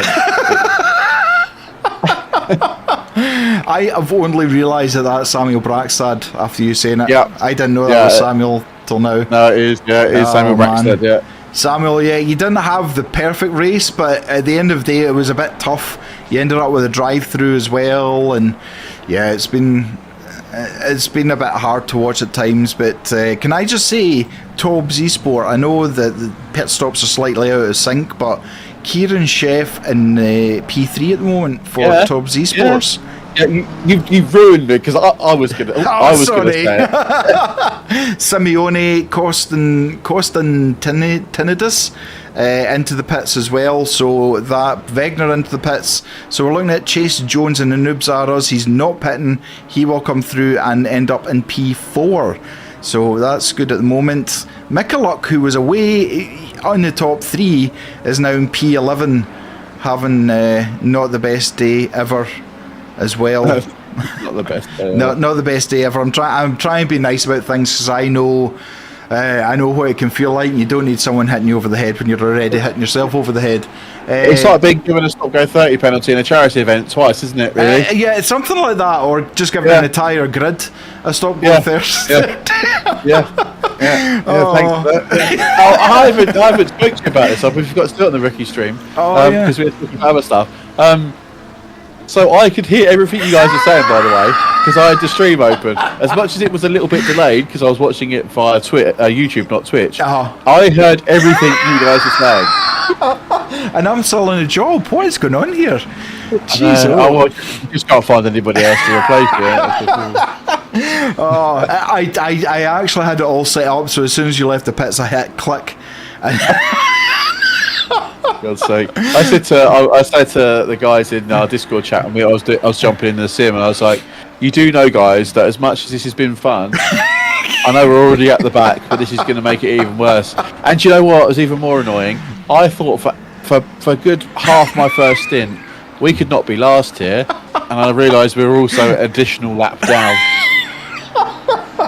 I think it was as Gideon who was saying, we could get this, don't ruin it for us, and then he came back and said, we're a lap down on that car. I was close enough, I thought we could do this, guys, and I realised, hang on, we got to do another lap yet. Oh man. Going back to Tobbs though, so they're eking out this last stint, so they're going to have to splash and dash because they're on 1 hour and 2 now. So another hour and 5 takes them to an hour and 40 odd minutes? Is that? That's incorrect. Yeah, it will take them to about 45 left. Yeah, so that's not really worked out for them, has it? Because that's annoying. The only saving grace is the car's going to be a little bit lighter because it's not using full fuel, but it's still going to be. You're still going to have to stop the tyres, so it will be at least 30 seconds. But will they though? I mean, would you? 40 seconds. Well, 45 minutes, an hour and 45, an hour and 50 plus on a set of tyres is. And they're into the pits now. Kieran Chef into the pits. I don't think you could. If you wanted to roll the dice, you could, but you do risk giving yourself puncture by the end of that. I know, I get that, but I just think they're in a really good position right now. Yeah, so absolutely. I mean, if you're willing to roll the dice, there's nothing wrong with it. If you're a few places back to try and gain a little bit, then by all means, who's that having an excursion? Well, they've gone up 13 places from the grid from the start of the race. So, absolutely. So if that was me, if I was sort of dealing with it, I would be saying, "Sod it, guys. Let's just risk it. We could get a top 10 finish here for sure." If they could do it. Absolutely, it's worth a chance. I think at the end of the day, for it. Poor Elias he didn't have a good first stint, so hopefully he can kind of get that back on track. We know Elias is a good driver, and in McLaren is phenomenal. I just don't think things have been working out for them. But don't forget, track temperature might go up by another degree, but then it's going to start coming back down again. Yeah, exactly. And also, it's not going to come down by what's the just under 2 hours to go. What is the weather forecast for this? Well, certainly for the next 30, it's just cloudy. So. What's the time of day? Because I'm being really blind. Race started at 4. So race finish is 2 in the afternoon. Yeah. I don't think it's going to come down much, particularly here in Italy. Yeah. No, it's not going to come down much. You're going to be till about 3, half 3. You're into the heat of the day. Yeah. So it will probably stay around this, barring any extra cloud cover. I don't think there's going to be much temperature change between now and the end of the race. We might see the air temperature come up a little bit. Yep. Between now and then, but it's maybe a degree here and there, so it's not going to make a huge difference on tyres. Can I just say, Willamot has just put in the quickest lap of the race, 1:33.505. We're on the same page because I was about to do the same thing. The app's coming down, isn't it now? That is, he is. They realise they need to do this now. They can't wait for another stint. It needs to get done. He was almost a second quicker than Castiglione, and Castiglione is not a slow driver, but Willamot was absolutely on fire in qualifying. So this is going to be interesting.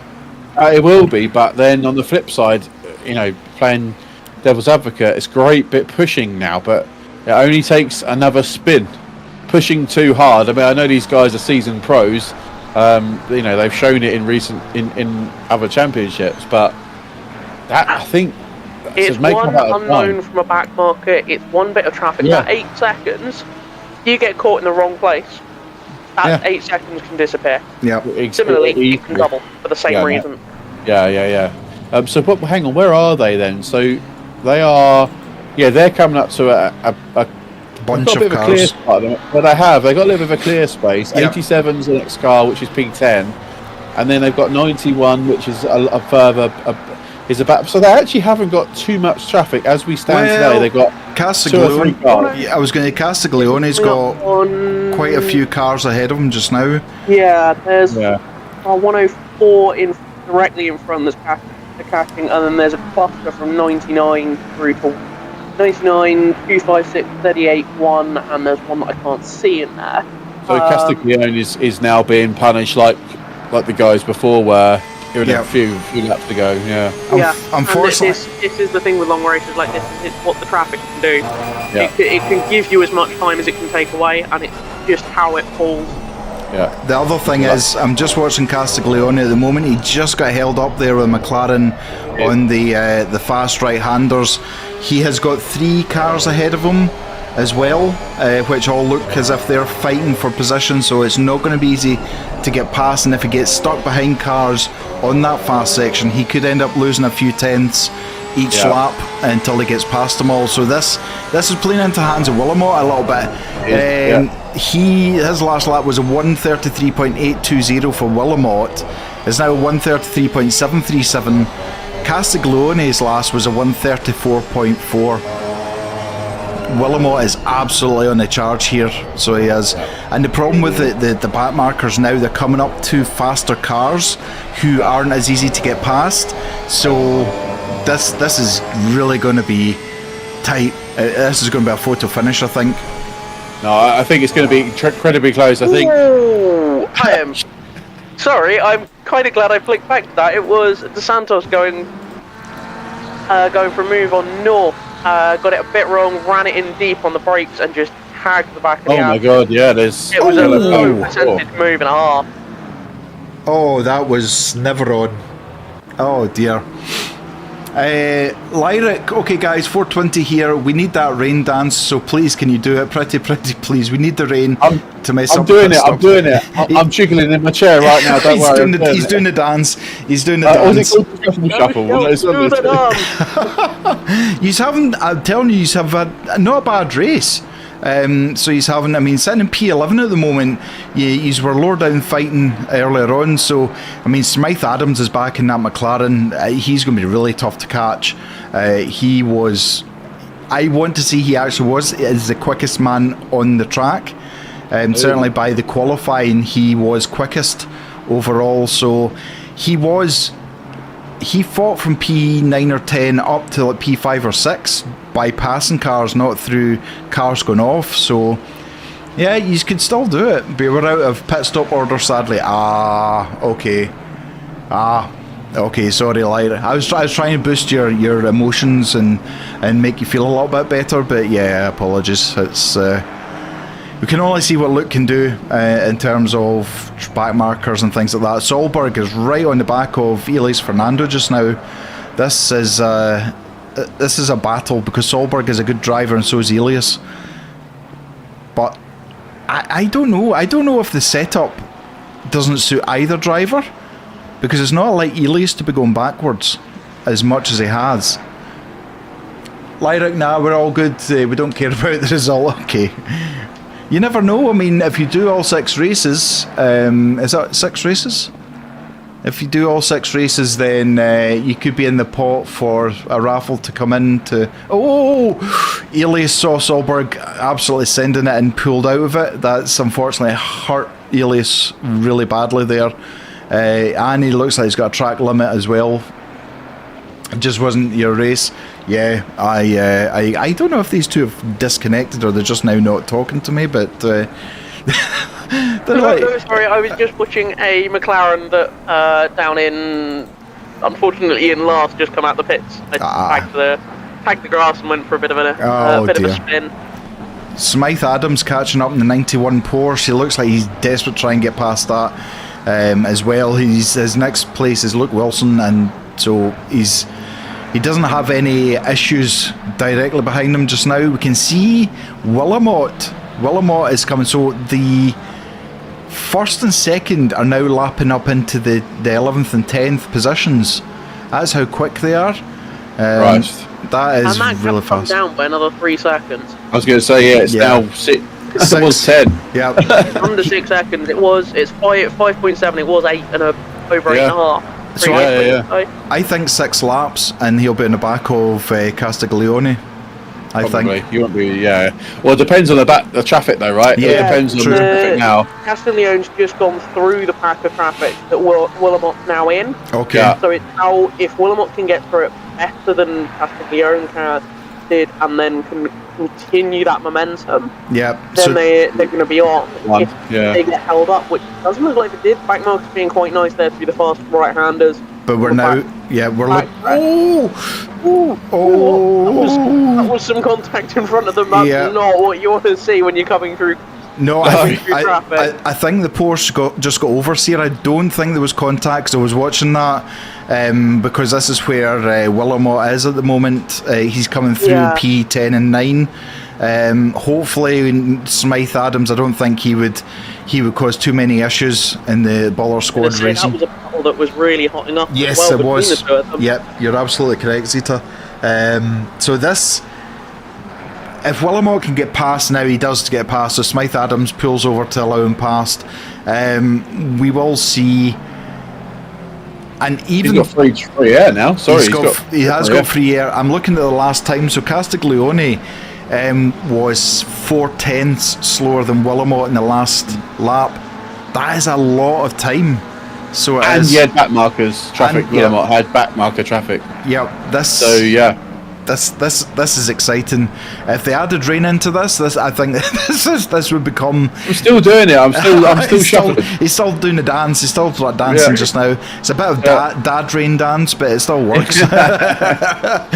So I mean, Willamot just coming round onto the back straight now, and Castiglione is just on the first.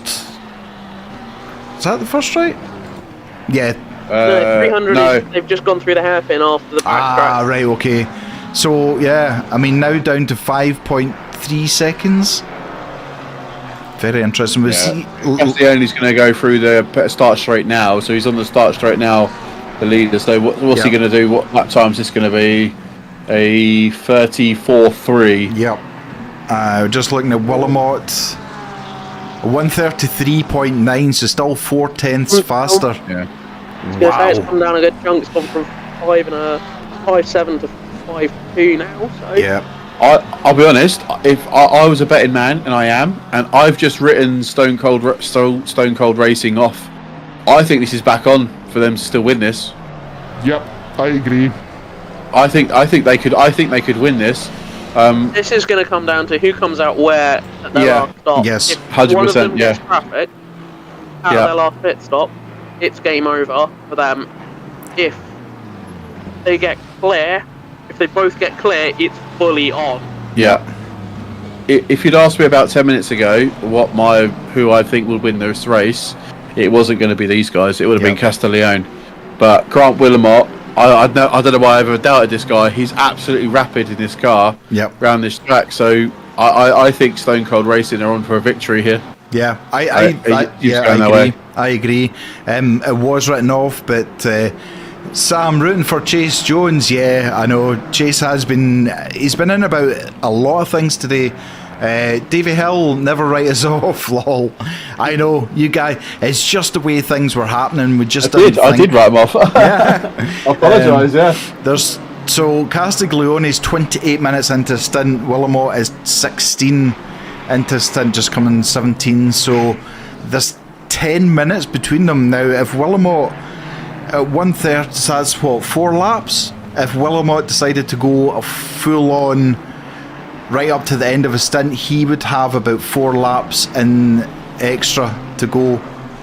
Now, if he is still 4/10 a lap, that is what, that's 1.6 seconds, if my maths is right. So yeah, yes, I think so. Yeah, yeah. I've just put up 2 polls out as well, by the way. One on YouTube, one on Twitch. Who's going to take the victory today? So it's either 300 or car 316, and it's on YouTube. It's 50-50 right now. Yep. And I have to say, so Willamot is fastest in Sector 1. Gajdan in the Aston Martin is fastest in Sector 2. So, you know, it's... The question between the two of them is, McLaren's going to be reasonably consistent across its stint in the way that it's going to use its tyres. Yep. The question comes as to how the Porsche has been set up. Whether it's been set up to go like hell at the start of its stint, but unfortunately burn its tyres off, yeah, or whether they're going to be able to hold it and actually have a setup that is easier on its fronts and is better under low fuel. Because obviously the way the Porsche is the unknown quantity in this, because you can set it up so many different ways because of where the fuel tank is. Yeah. So if they've got a car that's this quick and is set up to be even quicker in the second half of the stint, then it's going to be really interesting if they've shredded their tyres now, because they're both coming up to about halfway through their respective stints. Who's got the tyres to keep making the moves and making the big moves through traffic? Yep. At the moment, it's now 3.5 seconds. Sorry. And I was going to say, yeah, Wilmot's just gone 1.1 seconds faster. Yeah. Is that 1.1 or what? Maybe 0.9 seconds faster. Yeah, it's almost 1 second. Yeah, then Castiglione on last lap alone. So, and yeah, this is going to be good, man. Yeah, Willamot is absolutely going through the traffic as if it's not even there. The guys are all moving out the way in perfect time. It looks like he's just hitting the traffic at the right time for the right corners to get past without really being held up. Daniel Edwards, $1 million question: would Willamot double stint to the end? I think if he's driving like this, I absolutely would just double stint him.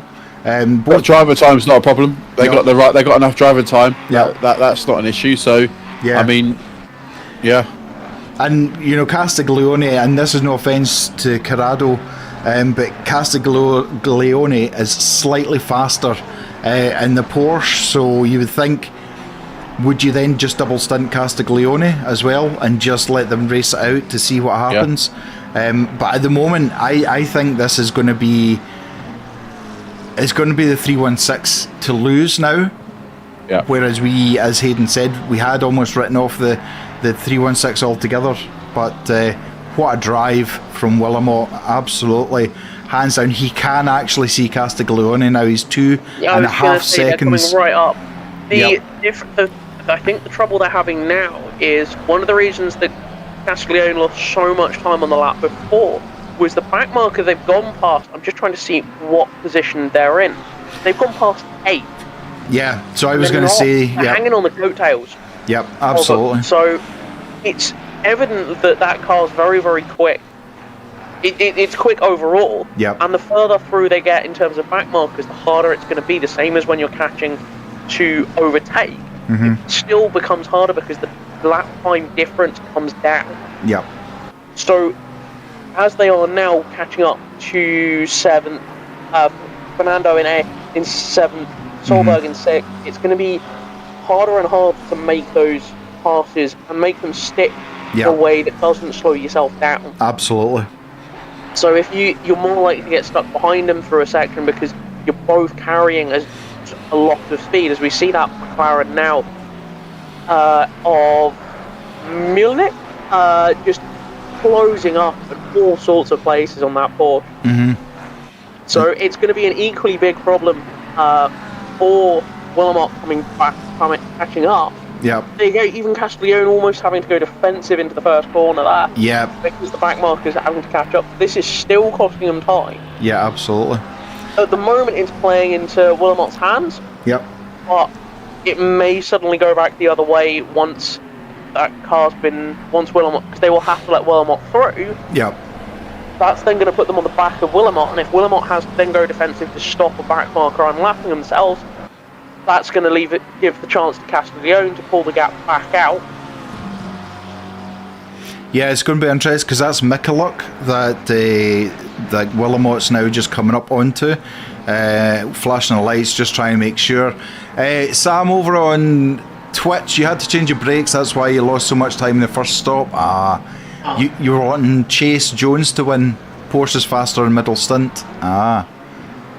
Let's see, shall we? Because this is getting tasty. This is coming to the point. I mean, Wilmot will, to a certain degree, get a toe off that McLaren once he gets behind it more. But I mean, they're down to 1.5 seconds. I wish Race Control had a way of getting even more stats to see how much the gap was. Was it 9 seconds at one point between It was, yeah. P1 and It was P2? almost... It was 8.8 something. Yeah. So he's shortly after the pit stops. that is incredible. In half an hour, Wilmot has basically pulled 9 seconds back from a very fast driver. Daniel Edwards, Porsche lighter fuel will bring the understeer if Wilmot doesn't double stint 300 wins, and also thinking to have rain in the last 15-20 minutes to go. Oh, we never know. Who knows? The weather data was taken from yesterday at Misano, so this was what Misano had yesterday for the weather. So this is as real as it can get. You can see that Wilmot has got past the Mikuluk now, and this is literally now under 1 second of a gap between P1 and P2. We are now 1.5 hours left of a 4-hour race. I just can't believe it's been this close all the way. It really has. It really has. And this is the time, unfortunately, we're going to have to leave all viewers on BBC One and BBC Two. No, I'm joking.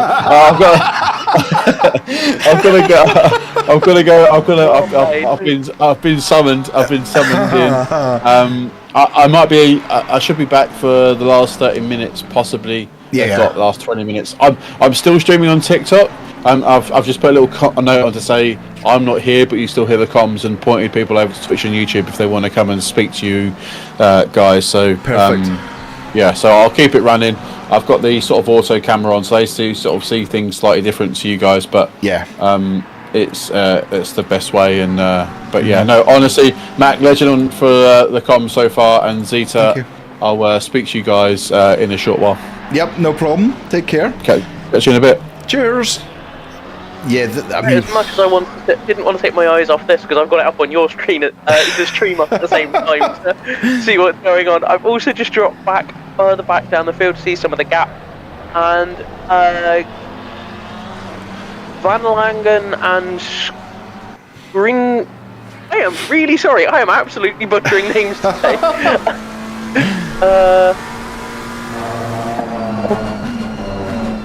I'm going to go with your first name of Flavio because I can pronounce that. Yep. They're ebbing and flowing inside a half second between each other for 22nd, 23rd. Incidentally, it's a Ferrari against a Porsche this time around rather than a nice McLaren. But yeah, it definitely looks like the Porsche is... At the moment, the gap is fairly steady. But they are definitely catching each other. It looks like they're catching up on... Which car is that? Car number... 490. there's a back marker on them down in 30th. That's gonna play possibly a part. No, gets well out of the way and lets these two go through. This is absolutely like this is a move. There's a move coming, and he flicks it out, flashing his lights. Not quite. There's not quite a move on. Nope. That McLaren. I mean, if there's a car you don't want to be trying to outbrake a proportion, it's the McLaren. Yeah, that's it exactly. So it's going to have to be a mid-corner, carry the speed through a complex, I think, and get them on the exit. But the Porsche does just have a driving acceleration that other cars don't have. Yep. Just to some degree, it gets better on it.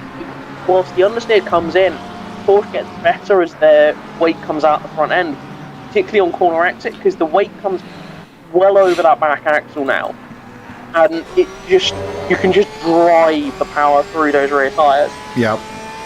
And we've seen the tyres leaving all kinds of rubber on the circuit here. Is absolutely pushing that Porsche to the limit. As Willamot, he's kind of now hovering about the 5 seconds. He doesn't quite seem, but this is where he gains time. He seems to be able to brake later and catch up just into the right-hand hairpin, as we can see. Yeah, that's going to be trying not to lose the arse end on the Porsche. Yep. Especially Look if it's at set how up much. reasonably pointy. Yep. That thing's going to be probably a little bit livelier than you'd necessarily like. Most cars end up. But this track, it's a bit of an odd one. There are times when the car there's places where you just can't get the car comfortable and settled. And quite often coming into that last sector, because you're going through so fast, down on the brakes, and it can be really easy to lose cars that are a bit livelier. Yeah. High rear brake bias, high front aero, and it's very easy to lose the back end. We've now got back markers. Oh, that's the back marker doing. Jeez! That was a moment for the back markers where they're just like, I can't disappear, please leave me alone. I absolutely, my heart was in my mouth there. There's nothing between these two.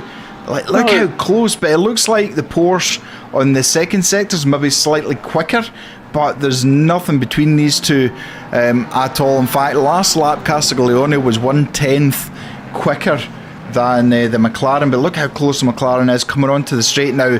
This surely is going to be a... This is the thing though, is what the Misano's a nice wide track, but it's one thing to catch, it's another thing to pass. Yeah, and absolutely. And the longer you're sat behind them, the more your tyres are going to wear out, the more you're going to be pushing, the car's going to be pushing on with aero wash off the back of that Porsche. Yeah. So the harder and harder it's going to be, that you almost want to get up the back of somebody and then just blitz straight past them, because as soon as you get stuck like this, you just end up with your tyres just getting more and more shredded as you run out of air across the back of them. Just immediately thinking back to the Fuji round last year, with Toyota coming up behind the Peugeot. Exactly the same problem, sat there for lap after lap trying to find a way past, and their teammate with fresher tyres gets told to let them pass, and they're immediately past. They haven't been stuck there for 4 or 5 laps past. Yeah, absolutely. Possum, no, I heard you got it on stream. Your teammate dared you to yeet the T1 curbs fully, and you died. Oh no. Oh no. This has got to be a move, surely. This has got to be a move. Porsche going defensive. Porsche's going defensive. What we might be about to see is... Ooh, that was a bit... Oh, that was a big pair of number 11s out of there. Yeah. From the McLaren. We're all... Oh no! Ooh, that was a kiss that you didn't want to happen. That was the most gentlest of gentle reminders. Yeah. You're not on your own. Oh my goodness. And the thing is, Michaluk in that McLaren has every right to try and get past Willamot again to unlap himself in terms of that. So he can get past and do it cleanly. So if Willamot makes a mistake, that McLaren can get back past, and then your bets are off as to what's going to happen after that. If they can get clear, then... So the both are now doing 135s. Which is... this is what's being... the battle is now slowing them down, Unfortunately, Chase Jones, his last one was a 137.6, so he's had a bit of an issue somewhere. I'm going to take... Where are they on track? I'm going to take a punt and say that was traffic, judging by the fact that they are in a big moment. That could be. Possum, was the crash between us 420 and the Ferrari caught? Was it early on or was it later? I did have you on for a while because there was a battle going on. Oh, look at this. I mean, they're so close again. Porsche going very, very wide to the left, trying to break the toe. You can see McLaren. Now, the Porsche is off the racing line here at the moment. They're going side by side. Is he going for the switch back here? No, he's just getting washed out with all that horrible dirty air that the Porsche is pushing out at the back. No, that was really well done by the Porsche, because the Porsche held the car, knew that the McLaren was potentially going to go for a cutback on there, so basically just parked it on the apex and made it awkward. Yeah. This is some fantastic... It's fantastically clean attack and defensive driving on both parties. Yeah. Now this it is how this sort of thing should be. Is you need it's the respect that these drivers have for each other, and when you're both racing at this kind of level, you just, to some degree, you just kind of know what each other's going to do, and you know when a move is on and not on. Yeah, absolutely. It possibly was. You would need to check back on either Twitch or YouTube. I think maybe YouTube's going to be easier to switch back to find out what a battle between these two, pushing each other really hard. They are. This is just... I mean, he's going for this. This surely is going to be a move. Oh, the Porsche, and he's side by side. He is taking it. Tries it. Oh, no, and no, the back marker. Michael Luke is just. So that's going to be. Oh, wow. Now the question is, can Willamot? Let's have a look at that again as they come down to start the next lap. The McLaren just seems to be easier around the corners here, and you just see that. Castiglione just has nowhere to go. He looks to try and push, but he leaves enough room, obviously, because he's a clean driver. But then Michaluk just decides, look, I'm having this lap back, thank you very much, and that has absolutely knocked Castiglione. Castiglione now has to try and get past P8 again to lap him, and it doesn't look like it's happening anytime soon. Unlike Formula 1, but Michaluk goes wide there, so that does release Castiglione. But unlike Formula 1, the cars are, when they get a blue flag, they move out the way when it's safe to do so. So not on a corner, not when going into a corner, but they can unlap themselves as well if they are fast enough to try and do so. So this is now playing into Willamot's hands, because Castiglione's got a car behind him that's not even in the race with him, but is threatening to overtake. Yeah. I mean, to some degrees, the smart thing to do now for that back marker is, as long as they're not costing him too much time, is just to sit behind him and just make the most of any mistakes either car makes. Yep. I don't see any advantage to gain by pushing on Castiglione. If I was Michaluk, I would have eased off maybe in a couple of corners, let the Porsche go, and then resume your pace again. I mean, yeah, Michaluk in the last lap was a 159.9. Sorry, a 135.9. Yeah. I think just be sensible about things. These two guys are battling for the win. Michaluk has got 4 seconds ahead of Smythe Adams. He's 9 seconds behind Elias Fernando in P7. So, but as you can see, the gap is now stretching. Willamot is now 1.3 seconds ahead as he goes through the last sector. Yeah, they are coming up on a couple of cars. I'm just going to have a look and see who is 38 and 313. Okay, that's lap traffic for each of those. 88 and car number 1. Car number 1's down there. 88 is 88 and car number 1 there. Looks like there's a lap between those two as well. So yeah. So the Ferrari in front of Willamot is indicating to the left, so an early indication that he's going to move out of the way as soon as he can. Elias Fernando, again, Elias is in P7 and he's getting lapped. I mean, that is some strong pace from these two to show how far up the grid they are. And Willamot even has time to put his hazards on to thank the 296 for letting him past. I mean, you should be concentrating on racing as hard as you can, but this guy is cool, calm and collected enough to even have courtesy to say thanks. It just shows the standard of driving, especially here at Toga, that we have. These teams are battling hard. You can see the 296 moving out of the way of the Porsche as Mikulak is flashing as well. I don't know why Mikulak's flashing Castiglione. No, that might have been to the other back marker. For that, because that is for position. Oh. That's Mikulak and on Elias Fernando. Fernando. Yeah, so that is actually for position between those two now as well. Yeah, that's right. So I'm just looking to see Willamot's going to come over the line. Let's see what is. Oh, he's starting to slide now. He's really pushing this McLaren, trying to do a qualifying lap. 134.2 away now. Yeah, he's 6/10ths faster than Castiglione in that last lap alone. What an absolute battle. Willamot is driving the wheels off of this McLaren for Stone Cold. We'll say it's Stone Cold Toga. There you go. This could be interesting. Willamot though coming through the back half of that first complex. So Elias moving out the way. Now the car moves out. Yep. And they're able to pick up nicely. They're able to pick up the car in front. Elias! Oh, everybody. That was. I don't know if he didn't see the car till the last minute. That was interesting. That could have been a Code Brown moment right there. But Castiglione has to try and get past all these as well. We see Pocomande and P15 will drive through. That'll be for track limits again.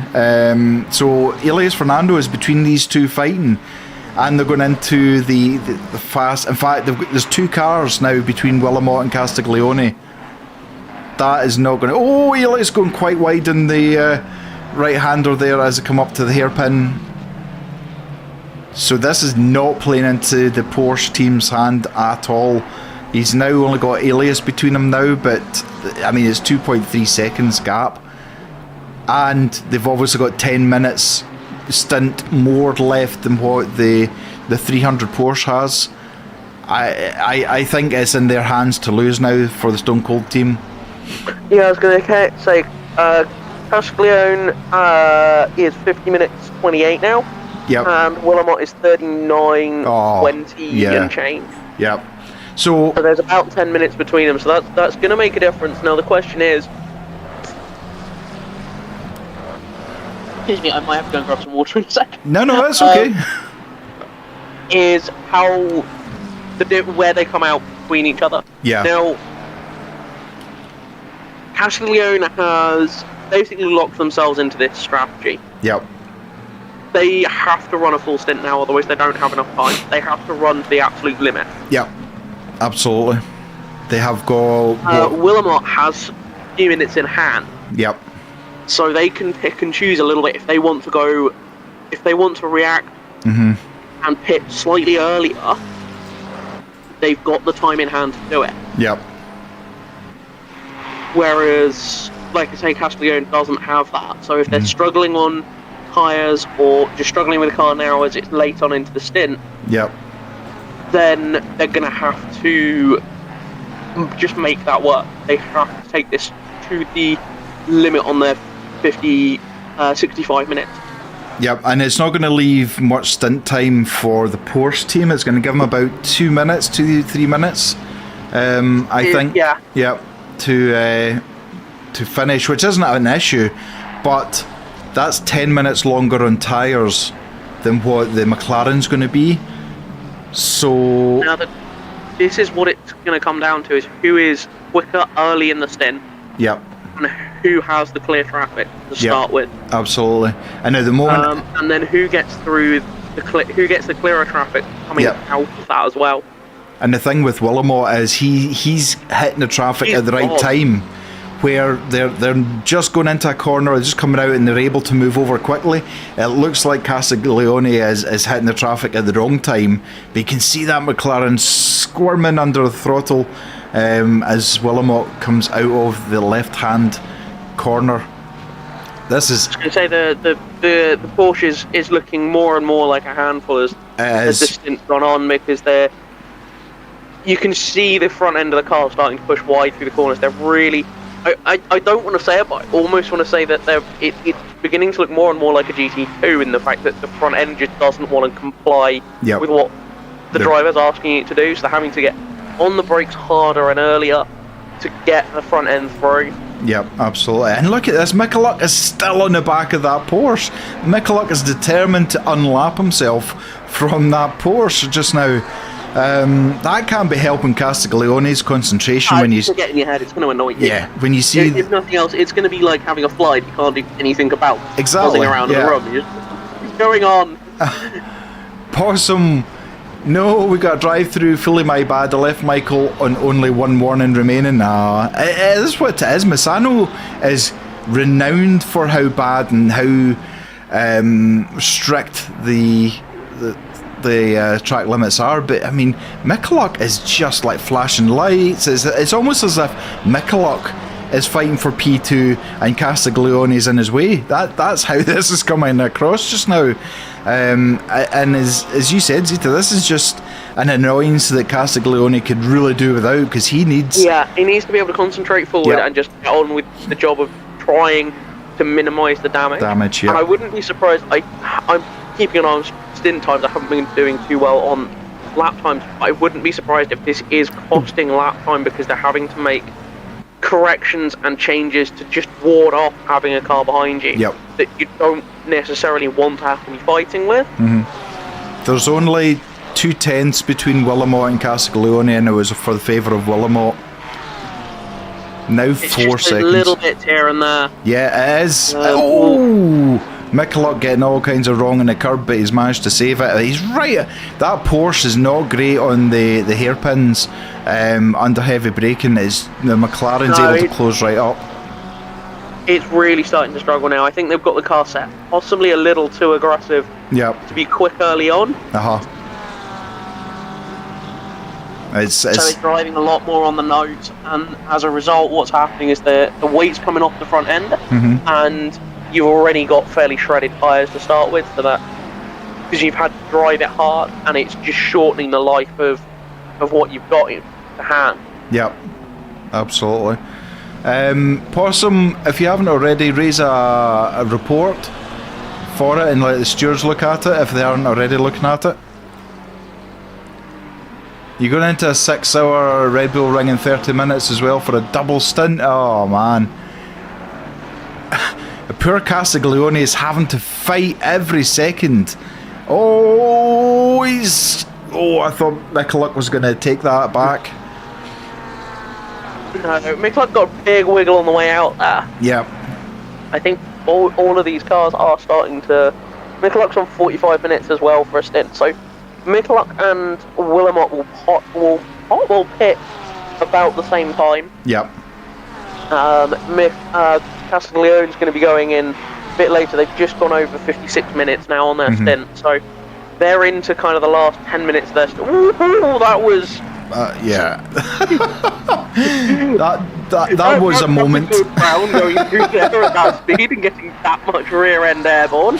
Yep. That was not how to do it, but he is absolutely trying to push that car, and as you say, if they've put the setup to be quicker with load fuel on, then it's going to be squirmy, it's going to be not nice to drive when it's so low, but they have to, they still need 5 minutes before they're into the last 65 minutes, so he doesn't have an option. He has to keep driving that car just now, and I'm sure he probably would like a new fresh pair of tyres on as well. We don't know yet if Castiglione is going to pass the car over to his teammate Corrado, or is he staying in for a double stint?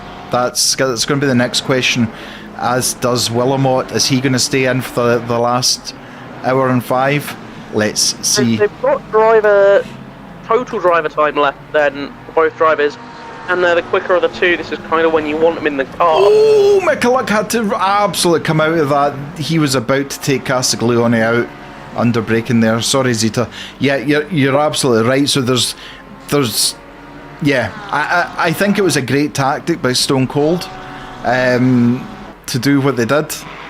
Make sure the quicker driver is back in the car and absolutely push it and see what happens, and it's really paid off for them. Yeah. The other nicety that we are still seeing is 300 is still kind of in visual range. Certainly on some of the straights, as 300 He's in the is in the pits. pit. This is That's wrong. not enough time. That's not They're enough gonna have time. to splash. They're going to have to splash and dash at the end. They're either just going to have to run through the pits. That is game over for 300. I think so. I think it's undrivable. I think the tyres are probably gone, and I think he said no. We need to pit. There's nothing we can do with these tyres just now. So rather than watch another, because they would have had to go for another 2 laps, and even if they're losing, 1 or 2 tenths, that's still a lot in 2 laps. Yeah. I think they were forced their hand. I think they were forced to do this. They rolled the dice, Yeah. and I think it was well worth the try. I think I've just seen the back of that car. I don't know whether they actually took more of a whack than it looked like, because it does. The back of that car doesn't look entirely happy. Now, most of the rear aero from that car comes out on the it comes off the rear wing, so there's not a huge rear diffuser on that car, but you need all of what you can get. So if it's been struggling on both ends, low fuel and damaged, a bit of damage to the rear diffuser, then you're going to be really struggling with that car well and truly. And if they've just got nothing left in the tank. Yeah, and the problem is go that for it. they're going to come back out in the same traffic they've just fought to get past as well.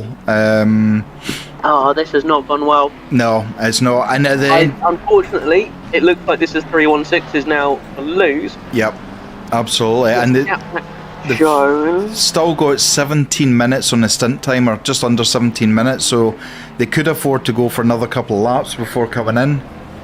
Jones and Willamette, again, they are literally seconds between each other. So Yep. they will be pitting pretty much at the same time. Yep. They are a lot of a lap. They're actually heading towards 3/4, almost half, if not 3/4 of a lap behind now. So they have quite a big gap to catch up. Yep, and Castiglione has So stayed in the they've car. got plenty of space now. Unfortunately, I think this might be day done. Yep. Is Corrado back in? Oh, it is Corrado that's back in, yep. Is now chasing down Diet. Diet is on. Stint time is on 49. Yep. So they're going to be pitting in the next. They're not going to be pitting immediately, which is probably going to be less than helpful. Yep, they're still out at the However, moment. if they can, knowing that, if they're not slowing you down, just give them a bit of space, keep the car fresh. This is going to be how much damage can you do when Willamette hits. And the Now, it's not going to. It's going to be save the car until they've pitted, Yep. and then as soon as they're in the pits, you need to be on it in terms of getting through that traffic and make the most damage you can when they're stopped.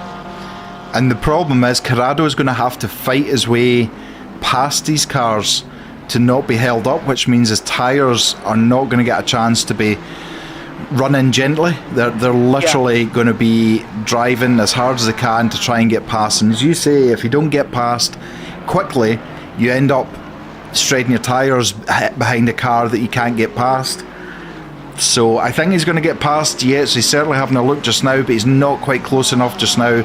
And we know the Porsche is not as good round the heavy braking zones in this third sector. So what's going to happen here? You can see him trying to close it up as best he can. He's actually not too bad in the brakes. He looks Again, I think this is side by side. Yep. He's just backed out of that, let them through, knowing it's not worth the fight right now. No, absolutely You can bring it back to them.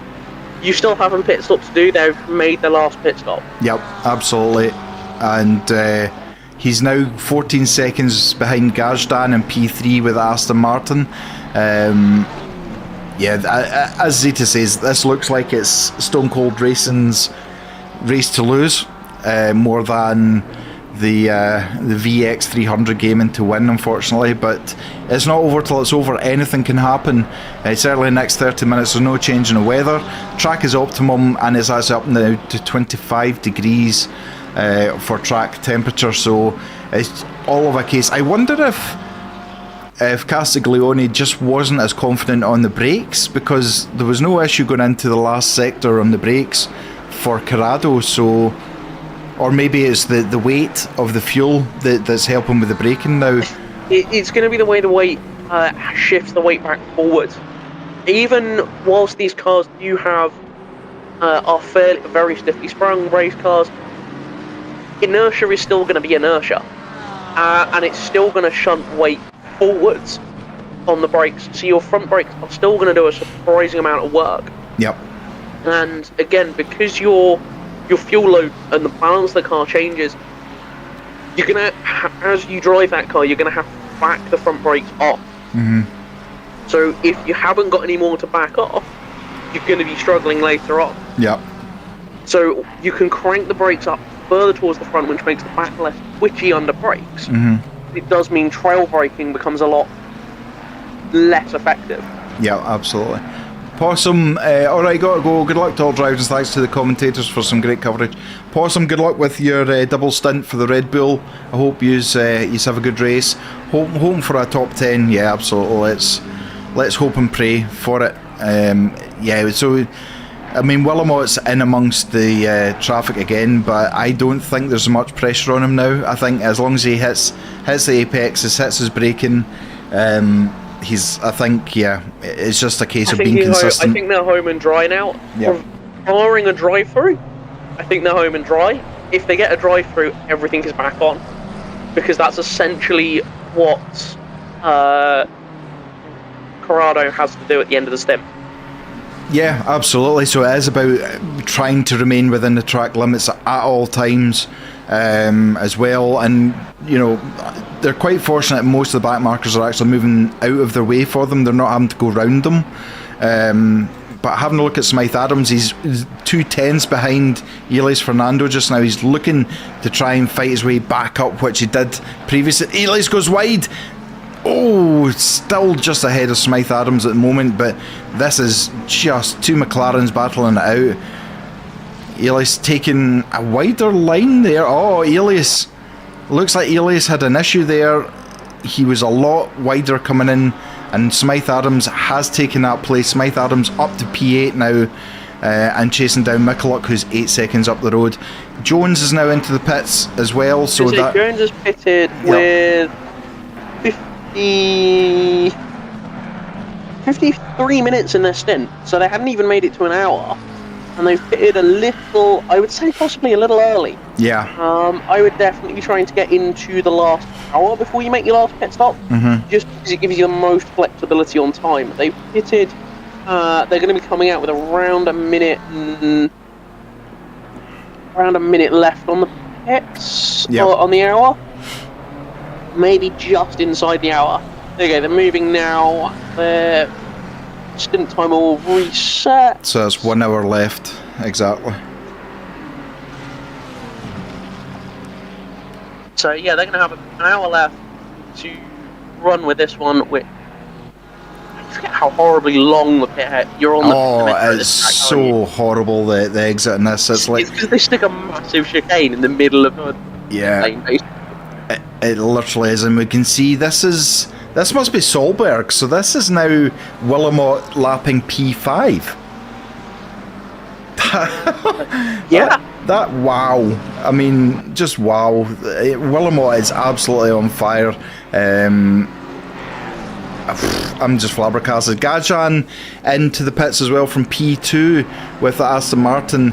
That will basically releases Corrado back into P2 at the moment. We're just looking to see He is at the moment 1 minute and 20 seconds behind Willamot. Yeah, I mean, but they still have look at the back end of that McLaren, almost wanting to swap places. I mean, they've got the time in hand now with two pits. They've got the time in hand. We're inside an hour. If they wanted to dive now because they're hanging on to that car, they've basically got about the same amount of time. There are 56 minutes and there are 59 to go. So if they hit the end of this lap, they're pretty much going to be even on time left hand that they've done in their last stint. Yep. So providing, and the car should theoretically, if they don't get too much in the way of hassle from cars behind, they should stay, their tyres and what have you will be in better condition than they would be after this stint, because they've not been chasing Castiglione down. Yep. Absolutely, and we can see obviously Corrado will take the lead when Willamot pits, but it looks like they have to, at the very least, essentially do a drive-through to reset the time. Yep. With about 3 or 4 minutes to go. And it's not a short. When you take into consideration that we are at a maximum of 50 kilometers an hour, but it's the entry is short, but that exit, as you say, it's long. It feels like forever. That is going to just... Transit time, I think, is about 40 seconds. Right, okay. So that's the gap that they need to be inside when Willamot, when Corrado makes that stop. Yep. To reset time. They need to be within about 40 seconds to essentially come back out in front. Yeah. If they're outside of that, then it's going to come down, ooh, car 18, what were you doing? Yeah, he, I'm just looking at it just now. I think he's maybe caught the... contact with car 420. Oh, and again, that was a second bite of the cherry there. That was... no doubt that'll be looked at as well. But no, that push, if they can be smart with where they make sure they finish up at the end of the stint, it could still be on if they are in front, but by enough. Yeah. Essentially what they need is to be 50 seconds ahead at the end of the stint, at the end of their stint time. Yep. So they can get through the pit and get back out in front. If they are under 50 seconds, you're pretty much going to be coming out next to each other. If it's under 40 seconds, you're going to be really, really in trouble. Yeah. There's a Elmstrom has a drive-through. Yep. So that's not good for the Aston Martin. Ches, not even a please or anything. Elias is currently in P7 at the moment. He has been lapped by P1 and P2. I think he'll be due to come in quite soon, Elias, for 53 minutes on the stint. Yep. Which you'll probably know better than me, Ches, but yeah, it's pretty please, kind Sir Mac. For you, anything, Ches. So I mean, Elias has you know, he's been doing fine. He's up now, P6. Mick is into the pits, so at least Corrado shouldn't have to worry about him being behind him and flashing his lights. You saw car 43 retire. It's a shame, but they did what they could. Was it a hardware issue for car 43, Ches? Corrado 1 minute and 21 seconds. Wow, they're matching time. So last lap for Willamot was 134.265. Corrado 134.247. So 200ths of a second difference. They essentially just lost each other on track. We just went in opposite directions. Yep. So Willamot is just crossing the line now. Corrado's just crossed the line as Willamot is just come out of the last complex into the last corner. He's in the pits. Willamot's now in the pits. Yep. So this is him. Now this is the point in which Corrado has to make as much time as possible. Advantage, yeah. He's got a couple of cars ahead of him, but they're not. They're not in any kind of impeding him. dangerous range at this point. I don't think they are. They may be towards the end of the lap. They're well down. Hertz car 104 is in 21st. Yeah. So maybe by the end of the lap, maybe a problem, but probably not. So are you watching Willamette at the moment? I can do. Okay, so I will let you know when they come out the pits. Yep, so I'm just watching Corrado at the moment. This is him onto the back straight now. I mean, he's leaving everything on the track. And can I say, I don't think the top 2 or 3 have had a drive through this entire race.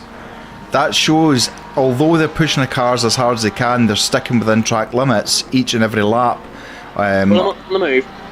Okay, so Corrado is now on the hairpin right. He's still got the last couple of corners to go. It's going to be out and clear. Yeah, he's... That's impressive driving. So this is him now on start-finish straight. He's just about to cross the start-finish line, which is halfway down. Willamette is off the limit and flat out. Okay, so first corner now for Corrado. Second, so yeah,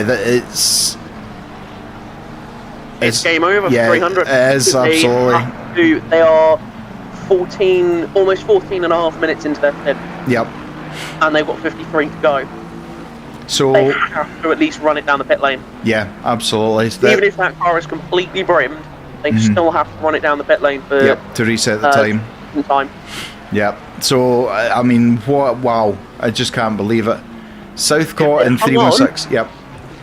They could have possibly done it, but I think they were losing too much time. I think so. So the whole story in the past half hour is that the 300 Porsche came in early for their stint at 1 hour and 9 minutes left on the clock, which means they need to pit again because they were losing so much time with their tyres or the fuel load or whatever it was affecting the Porsche so badly, which has cost them a battle for P1. Basically, they still have to do a splash and dash or basically a drive-through to clear their stint timer, which is, as Zita said, about 40 seconds, even if you're just doing the drive-through. So it's unless something horrible happens, Southcourt will bring this McLaren over the line for a P1 finish at the moment. So yeah, stay tuned because it's still not over. Something could happen. Drive through. At the end of the day, back marker's all back marker. Yeah, absolutely. There's anything is possible. There's 11 seconds between them at the moment. They're lapping about the same times as each other, and all it would take is a back marker to force Southcourt off the track, ends up with a drive through for track limits, and is back into the game again. So this isn't over yet. It's a drive through between them. Yeah, absolutely. Anything is possible. Even if they just get caught out, you've seen it with some of the faster back markers. You get caught up with one of them, and they go for a move to try and unlap themselves. Yep.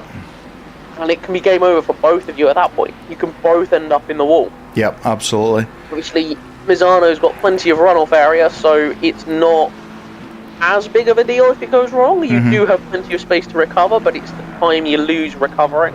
Absolutely. And if you can lose and then regain getting back up to speed, if you lose that time, then it is all said and done.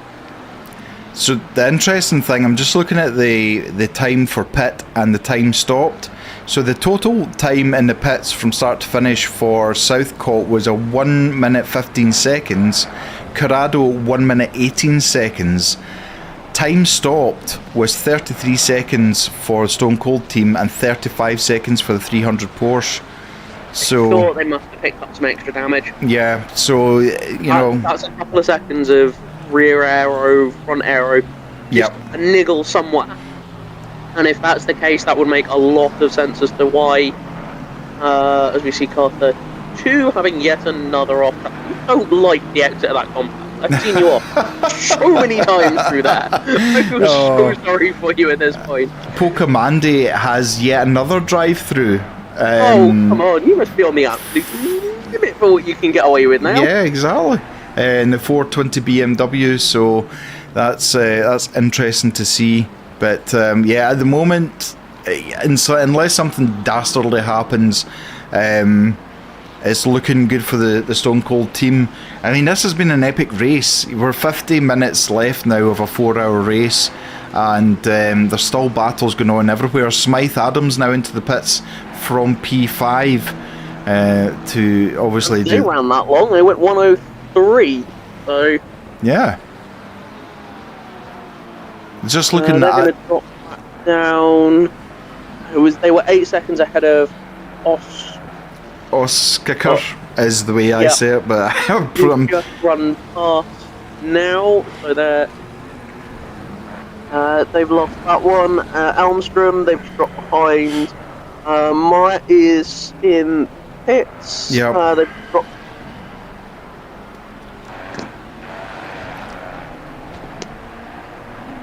So the last laps was for Southcote was a 134.217. For Corrado was a 134.925. So 5/10 gained from Southcote in one lap, but they are pretty much matching the same times, albeit maybe 1/10 or 2/10, but pretty much the same times every single lap. So Ostrachar's in as well with Aston Martin to pit for the 126. Looking further down, Zappi is now stationary. That's... Yeah, I was going to say, we've got a car stationary on track. Yep. At the moment, I'm guessing a hardware problem? I think it could be, yeah, certainly it's just stationary. It's not time, because they are 11:48 into their last stint. Moretti has got a stop-go 30. Ooh. Speeding in the pits, maybe? Yeah, that would follow. They have just been through the pits, so naughty. Mazza... keep an eye on 28 here, because they are stalled out on track. They are indeed. Now that's going to be a problem for anybody chasing, because if you've got back markers, you can't overtake through yellows. Yeah. So if you have yellow... If you're catching somebody that you need to get past, you can't do it through the last corner, that's for sure. No, absolutely not. It's something will need to be looked at for that. Just bunch of pit callers coming in. Salma. Mazza's coming in to do his drive-through penalty as well. Levance? No, Lanance? Lanance? I apologise. That is truly butchered. It's okay, they're used to me doing it as well, so it's absolutely fine. Southcote, I mean, absolutely just driving past back markers if they're not there. Everyone is behaving superbly well at the moment. Elias Fernando from P3 is into the pits now as well, with 46.5 minutes left to go. Vavreka still sitting in P7. I mean, Vavreka really trying to keep that 224 McLaren in the top 10 and doing a good job at the moment. We see Moretti is in as well, so Moretti's got the stop-go 30. That will not count towards a pit. They will now need to pit again to driver swap if that's what they're doing. So Elias now falling to 5th. I'm assuming he might come out 7th or 8th again. For that, see who takes over the car or if he stays where he is. 13.5 seconds between P1 and P2. That's quite... They could actually end up with... Could they end up... I was just thinking, if they could end up with, say, even a 30-second gap, I know that's quite a lot to ask in the last 45 minutes, but that would also negate almost a drive-through. So they would have a drive-through, plus they know that the teams all have got to do their own drive-through as well for it. So I mean, they're making themselves as comfortable as they can be, and you can see he's still absolutely on the throttle. The back end of the McLaren squirreling away under throttle. Pokemon. I'm sorry. No. I'm sorry, 721. I've caught you again being off track. This time in a slightly different place. Out the first corner, those things you've got on the gas and looped it there. They are not having a fun time with that car. I don't know if it's picked up some damage or whether they're just not happy with the setup, but they have been round again. No. Got on the gas coming over that. Because the bit that you don't necessarily notice with this track is coming out of turn 3 as it is, actually slightly off camber. Yes. And it's really, really easy to light the rear tyres up coming out of there. I've done it myself many Anybody times. who's driven this track has done it. Yeah, absolutely. It's this track is, and it's been mentioned before, it looks a big track. It's not that big a track. Looks like Weight has lost a position. I've seen a yellow flag beside their name there. They came off just at hairpin left. Oh no! Oh my goodness! He then makes contact with P2. That's not helpful. What you need. That's not what you need at all. That's going to be a chat with the stewards, I think, for that one. I think so, especially the fact the position that P1 and P2 are in at the moment. That certainly looks like it's cost them about a second and a half to the last lap anyway. So that's not good news for Corrado. That's the last thing he needs for that to happen. Chris Wilson in the Sim Seniors battling with Jansen for P20 with the Porsche. Just keeping an eye on this. This is where I kind of seen Weight having his issue in Aston Martin. So these two still battling. I mean, you know, they're 3 hours and 15 minutes into the race and still battling very hard to see. Figgins down in 30th has got a drive-through. That'll be for... I was about to say that one's got a drive-through as well. Yeah. And the 313 Ferrari. But yeah, it looks like Chris is struggling to try and get past that Porsche. Quite different cars, Aston Martin and the Porsche, when you can think of the configuration, the layout of the car, the way the cars behave. Yeah, well, there's a McLaren facing the wrong way on the one that's been doing nothing but donuts for the last couple of laps. Yeah, I think that's the one that had what we thought was maybe the hardware issue. Maybe about an hour ago, where it might be controls are playing up. They're suddenly going full throttle when they're not expecting it, or steering lock's not doing what it should do. Yep, they were certainly having to reverse into the barrier to turn the car around, so that was never a good sign. But yeah, so it looks like it's a steady gap between Chris Wilson and Jansen on P20. They've got Pocamandi, who is 18 seconds ahead at the moment.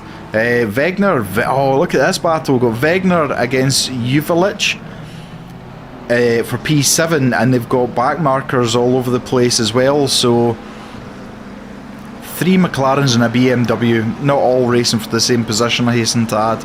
But is he letting him through, or is he not letting him through? I think he's letting him through. He's not. Maybe. That was I think you let him through, but not as possibly as politely as you should have done. I think it was a reluctant to let him through. But the BMW and that McLaren racing each other. If they are, they're further down. I wonder if that. So it would either be car 420. In fact, it's car 38, and BMW is. Yeah, just let them through. Yeah. This battle though, Juvelic is having to hang on here. Wegner is all over the back. This is a car that Smythe Adams was driving not so long ago. So, I mean, we know that car's fast. 420. Oh, right, okay. Yeah, we just weren't 100% because race control's not the best at trying to show his actual track positions as well as who's actually fighting. But it looks like Wegner went a little bit wide there, losing time. This looks like this is a chance, this is an opportunity. Possibly a move on. Yeah, up the and inside, he gets past. It just lets them through at that point. Ooh, who is that behind them? So that's trying to have a nibble at the back end there as well. Kieran Sheff, and I don't know who the other McLaren is. 2 back markers though. Back marker. In fact, no, it's not. Kieran Sheff is actually battling for this. So the third McLaren in this one, who's just almost went sideways, it looks like a back marker. because Uvilic is in the white McLaren, and there you go, Kieran Chef just getting through now. So these three are actually battling for position. Yeah, this is on for the last. They've all made the last stint for the last stops. So this is on track for whatever bragging rights they can make up. No, absolutely. Essentially to stay largely in the top 10. So Top this 10. is 9th, 8th and 7th. 9th, 8th, and 7th. Yeah. And at the moment, Stowaways in the 4th, which is quite a long way back. Yeah, quite a long way back. so it looks like Uvilic is starting to lose time. Wegner is away off into the sunset. So Kieran Chef trying to get through with the Tobbs Esports at the moment, hanging on to the back of the other McLaren in front.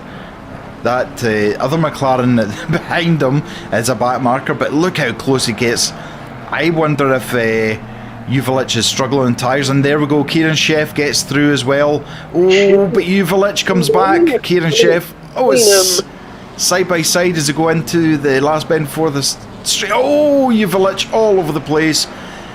But Kieran Chef up into P8 with car 38 McLaren. So, yeah, that was the same place that Wegner got past in the last lap. I don't know if they've picked up some damage on that McLaren early in their stint, because again they've all made the Uvilic has made the last stop. They're 12 minutes into their stint. So unless they've picked up some damage, they shouldn't be having any tyre issues. Yeah. Unless they're having to manage tyre pressures because they haven't accounted for the temperature. Yeah, there's certainly no obvious major damage to it, so if it is, it's very slight. There's no bodywork damage to it, but that doesn't mean to say there's not some kind of damage elsewhere. Oh, and he gets all sideways again. Yeah, that car is not happy for whatever reason. A handful and a half, and there's still 37 minutes to go, so this could be a long 37 minutes. I do not want to be in that car right now. Absolutely not. That's like an angry bull that wants to throw you off and then devour you. I was going to say, it looks like it's handling like a greasy weasel. Yeah. We went for bull and weasel, so there you go. There's two choices of animals that you can go for. But this is not happy at all, unfortunately. Right. And it looks like it might have that back marker unmark themselves. They're certainly looking for it, and they have every right to do so as well. So yeah, he goes wide again into the corner. I wonder if the brakes are going on it. I mean, 4 hours, unless they've gone and stuck brakes at 1 on them, at which point you should be fine. It's brakes at 2, because the only other set you've really got as an option is brakes at 1, and even running that is. Theoretically they could do 4 hours, but I wouldn't like to push it. No. If they have done that, then that would make sense as to why they're struggling. Yeah. And Smoking Tires, thank you very much for the follow over on Twitch. You're very welcome in, welcome to the community. There should be a Discord link, but there's not, so bear with me a second and I will... She will work. I'm just going to have a quick scroll through and see who is anywhere near each other at the moment. Looks reasonably spread out. That battle that was going on between Wagner and Chef has spread out a little bit. There's about a second or so between the two of them now. But that's opened up. Again, that's a couple of back markers getting in the way that can close back up again. There's no rookies. No, everybody's all clear on penalties.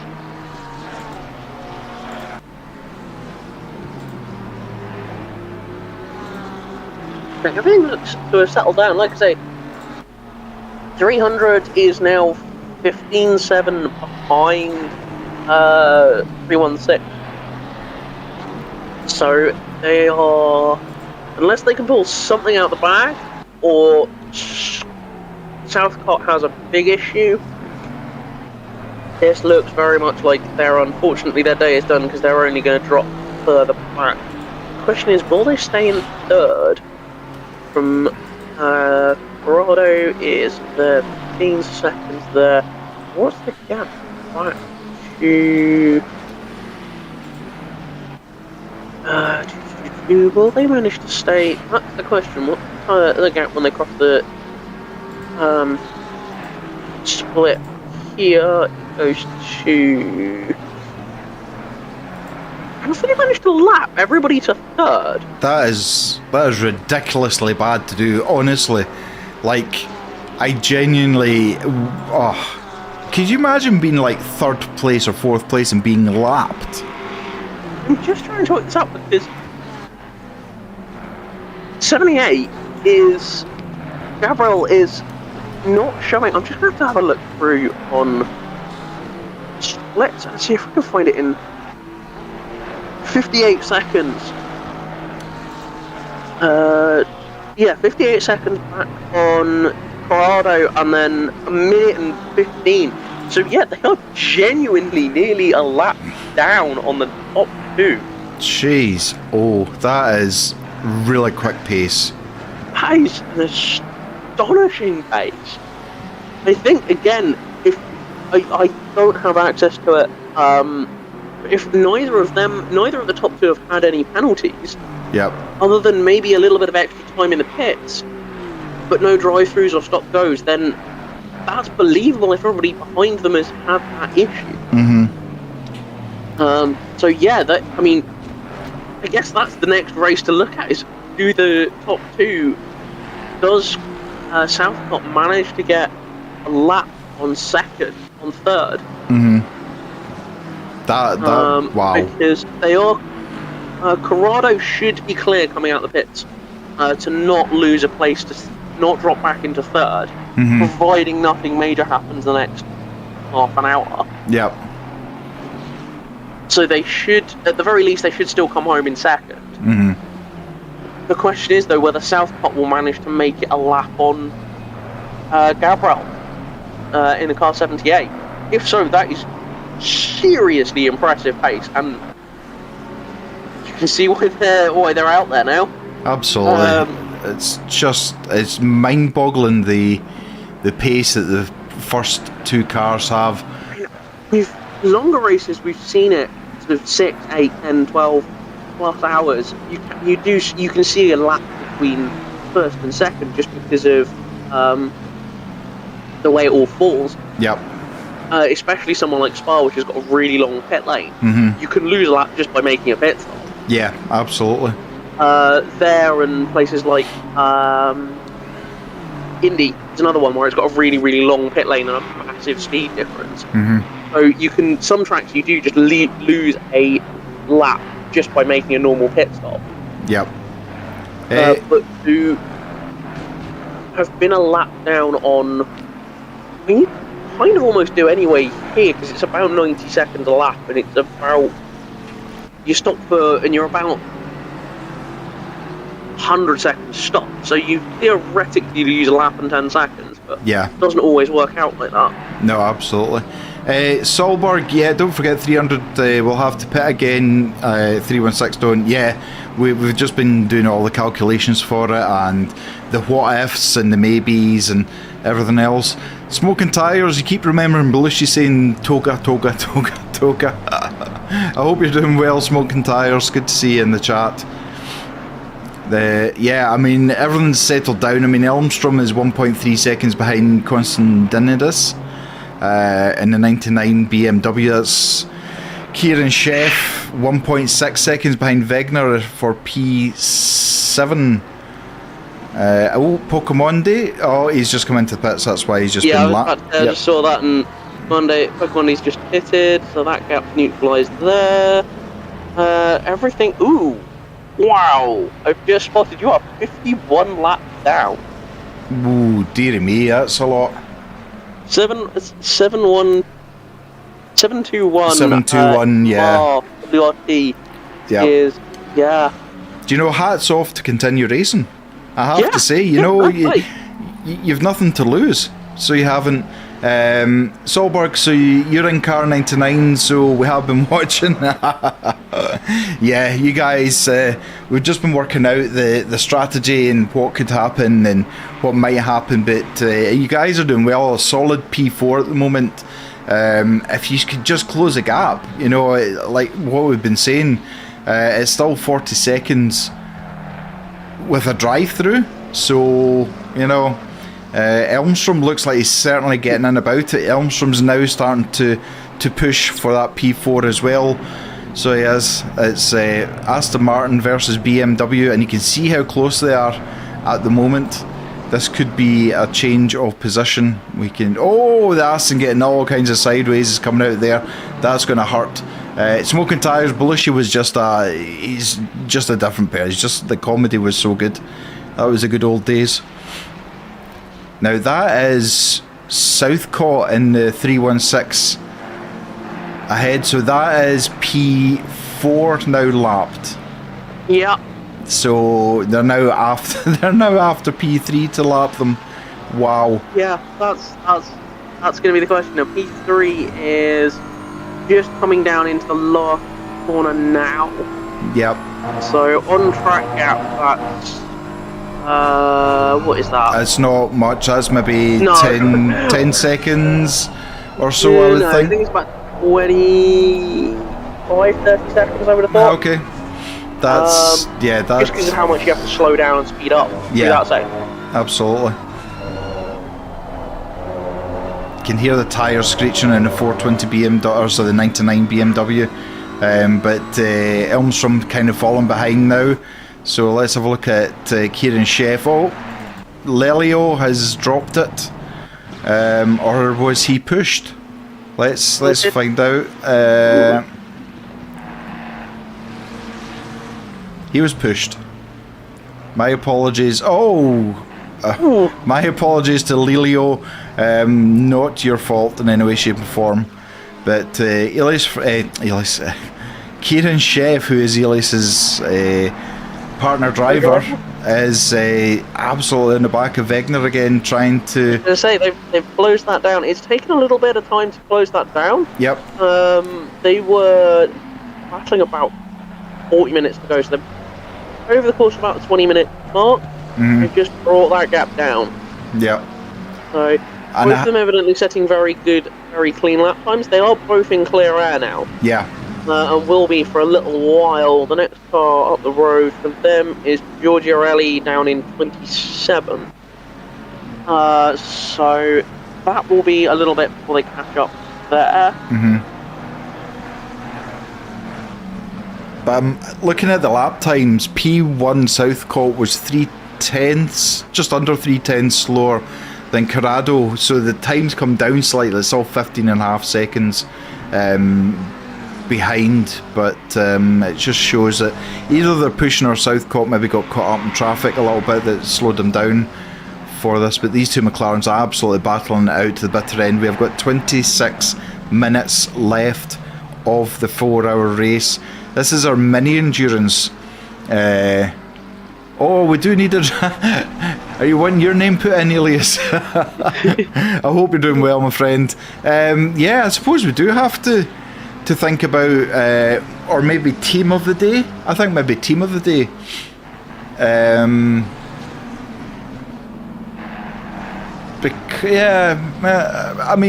Because you might have a driver who's not in the car but did really well. Maybe that's fairer. Team, okay, we can do a team of the day. We'll give it another 10 minutes and then I'll put up a poll both on Twitch and YouTube for you to decide team of the day. Hopefully you have been watching, even if it's just for a short period of time. We've had an absolute stonking race so far, and it continues to be. We've got Elmstrom, who's also chasing again back up to the back of the BMW again. BMW with a couple of back markers. Oh, and the BMWs went wide. Oh, wait, now they're side by side. This is going to be a battle right up to the start-finish line again. Still side by side as they go around the corners. Both cars leaving enough space for each other. What's going to happen? Still side by side. Oh my goodness. BMW losing out there with oversteer on power. Just makes contact, gets the front end a little bit lively. Yep. Has to correct. Can't get on the power because they're on the inside of the Aston, and the Aston just drives out of there. Yep. I will say that Aston has a huge amount of torque in it. Yeah, it does. Having raced it recently for quite a few laps, it does absolutely. Yeah, it's just a powerful car. But see, in the first gear, it's terrible. Like, the lag is ridiculous. Oh my goodness, but you're absolutely right. We've got 3 battles going on. So we've got this battle we're watching, but it looks like Elmstrom has maybe got the upper hand. We've got Kieran Sheff still battling with Wegner for P7, and we've got Ed Brown in the Sim Seniors battling with Lelio, who unfortunately got tagged in the second corner on a couple of laps ago. So all of this to fight for, and Zappi is now into the pits in P29, Waite now in for his drive-through, and it's all still to play for. Have we got any cars, Zita, who will still have to pit apart from 300? Has anyone miscalculated any of their stops? Just having a look now. What have we got left? 24 minutes. Doesn't look like it. It looks literally like it is just Corrado that has to do that drive-through. Just to reset stint time. With about 4 or 5 minutes to go. Wow, that's... so every other team, and I'm not saying the 300 car didn't work it out properly. I think they were forced to because of the tyre situation. They really had their hands forced. They really wouldn't have had to, or they wouldn't have wanted to have to do a drive-through just to cancel a timer. That was a roll of the dice with 2 hours to go. Yep. And what options have we got? They decided to roll the dice and go long. Unfortunately, it looks like it didn't pay off, and the car was just too much of a handful towards the end of the stint. And they just had to bring the car in for tyres. And that was... They rolled the dice. You have to in these things. If you sit on the same strategy as everybody else, you'll finish exactly where you started. Yep. All things being equal. So if you roll the dice and try and do something a bit different, then we've seen it work. The 6 hours, it wasn't, as it turns out, it was an unintentional one, but they ended up having to do a short stint middle of the race. That's that led them to being out in front in the right time. They would cycle back through to the lead when everybody else pitted on the hour. Yep. But the upshot of that was they just missed their last stint time by about 30 seconds and had to run down the pit lane. Yep. Fortunately, they had enough time to do that with the car. Zappi's been stationary for a really long time. Kieran Sheff has got past Wegner. Let's have a look at that again. Into the break. Okay, so they're still side by side as they're going round to the last section of the track, leaving enough room, and it looks like Kieran Sheff just had enough to get past. So Kieran Sheff moving up into P7, making that count. So I'm going to do a poll. So 72% of the 11 votes were for 300 to win. So it just shows you how much 316 was written off earlier on. So yeah, I know. Let's go for Elias. It's a Stonkin drive, so it is. I mean, I think for team selection, Stone Cold has to be one of them for the race today. I absolutely think VX300 Gaming, I mean, they it's been back and forward for the majority. I think, if for no other reason, fair play for rolling the dice the way they did. Yes, absolutely. I mean, that's to do that is impressive. Looks like 721 is having yet more problems, unfortunately. Oh no, that's not good. And they've managed to pick up a drive-through on top of everything as well. Oh dear. Oh, if I was actually at the track and this was real life, I would genuinely want to go and give them a hug, because that looks like it has been a horrific race. It's been painful to watch, and probably painful for them to drive as well. What I'll do is I'll put the car numbers beside it as well, so that you know what car number is what.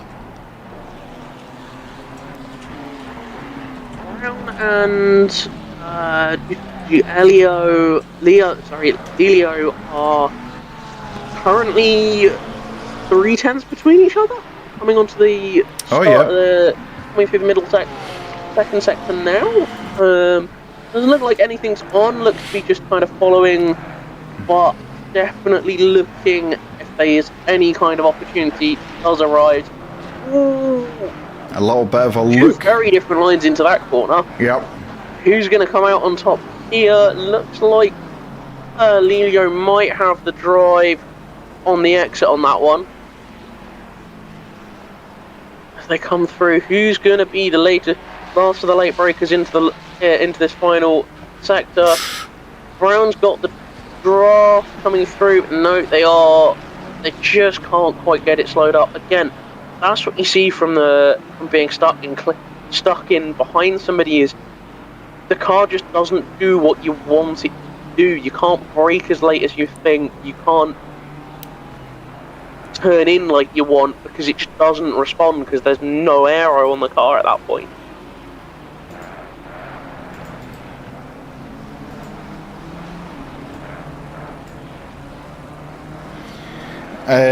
Bear with me, smoking tyres, and I'll get you the actual link that works.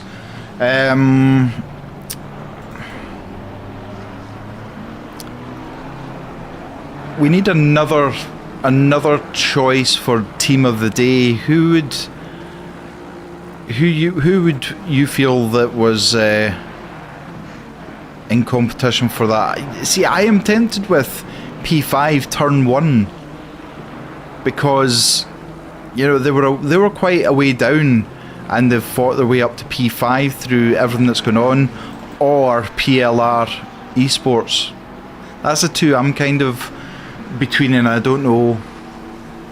I've not. I should have probably had this on in the background. I was doing other things earlier. No, not at all. Not at all. I've really just had the last couple of hours as to how it's been going. But that's good though. So in the last couple of hours, is there a particular team apart from 316 and 300 that's kind of? Part of me just feels unbelievably sorry for 721 because it's just been plugging away with something that clearly is very broken. Be it hardware, be it software, I don't know, but yeah, absolutely. Something's very broken there. Otherwise, 420's kind of been in the walls a bit. Yep. Lelio and Brown are still. Maybe you've just not given me what I clicked on to look at. Lelio and Brown are at it still. Oh, this looks like there might be something on. Brown is going up the inside into turn 4. Can they make this stick? Looks like they have, coming out turn 6, and they are all clear. Brown has got past Lelio. Nice. Got me onto the brakes into turn 4, and all said and done. Right, so 38's been. I can't remember what you've actually put in the list so far. 38's done well. 78. 78's managed to hold station at this point. They've not actually moved anywhere in terms of up or down in positions. 99's climbed 4 places over the course of this race. I mean, not bad going at all. Yeah, that's pretty good going. They are up in P5 now, so yeah, absolutely. So I mean, just for slugging it out and getting up that far, I would be inclined to give them one just because they've had it's been quiet for them. Yeah. Only with that last one with the Aston with Elmstrom, were they really on our radar? Yeah. So it's evidently been a very quiet race, which, I say that, just as they managed to get a 10-second penalty. Causing a collision. And Corrado has a drive-through. Oh! That won't actually reset their stint time. That will only cause it penalties. Oh! So they effectively have to make 2 drive-throughs now. That is game over for them well and truly. Yep, absolutely, that is. And that looks like it's gonna Oscar Gabriel is gonna be, that might actually promote Gabriel up into second because the amount of time they're gonna have to spend going through the pit lane. Yep. Okay, I've started a poll on Twitch and YouTube for Team of the Day. I have went with Stone Cold Racing 316. I've went with the bear with me till I actually get back up again. VX300 Gaming and Car 300 Baller. I don't know if that's me, but Baller Squad Racing in the 87 car and Turn 1 99 car that we're looking at just now. So that's heartbreak for Corrado. So it is absolute heartbreak. They've got 3 laps to deal with this, and then they'll need to do another pit after that. Thanks, Alex. Where it will only pause their stint time for drive-throughs. Yeah, So and he's in. they will have to make another stop. Yep. So Corrado now into the pits. They're on 53 minutes now, and there's 14 minutes to the race left. So I agree they could end up third, because Oscar Car is just coming onto the back straight now. But when they have to pit again for the 300 car, that could promote the Noobs R Us up into P2. Yeah, because the gap was where is all the gap? Corrado is now. There's only 30 seconds between them. Yep, so and that it's 40 seconds for a drive-through. Pretty much 40 seconds for a drive-through. Yep. So there we go. They're not only not one, they're going to have to take P3 as their position. It looks like there's been swapping back and forward. Wegener's back in front of Kieran Sheff again. So this battle for P7 is literally going down to the last lap, I think, by the looks of it. Both cars looking a little bit tired. We've got P. James in 101 McLaren, who's fighting Pocamande in a 420 BMW for P22nd, and they have Corrado behind him, who's in P2, flashing the lights viciously to try and get them to move, but these two are fighting. Oh, there's contact! And James... That might be a one for the stewards, because that looks like it may have been a bump and run. I think so. It does look like they're going to let them back through. I think he's trying to let Corrado through without letting the BMW through. Really on. Yeah. That might be that's one that if it gets reported, we'll see what happens. Yeah, I'm not going to say either way on that one. No, I know, but certainly for me, I would have slowed down and let the BMW back through. Yeah, that was definitely a bit of a bump and run on that one. Yep, absolutely. Still not yielding for Corrado as yet, and Corrado does not need this, because if it goes any longer, there's only 29 seconds now between P2 and P3. They're going to be out of luck well and truly, I think. Yep. Where is Oscar on he's track? Just come round the last hairpin and onto the last short shoot into the last corner. That's him now coming on to start finish straight. So at the moment, Oscar Car and Elmstrom are 55 seconds behind Corrado. If Corrado gets held up by 10 seconds, they could be looking at a P4 instead. Quite possibly. Or if Elmstrom can make up any amount of time, then Elmstrom has just been passed by the leader, because there's only plus 3 seconds at the moment on that one. Yep.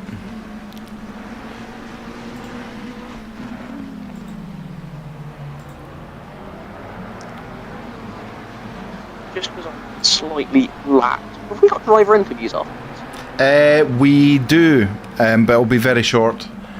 That's fine. I was just double checking on that one.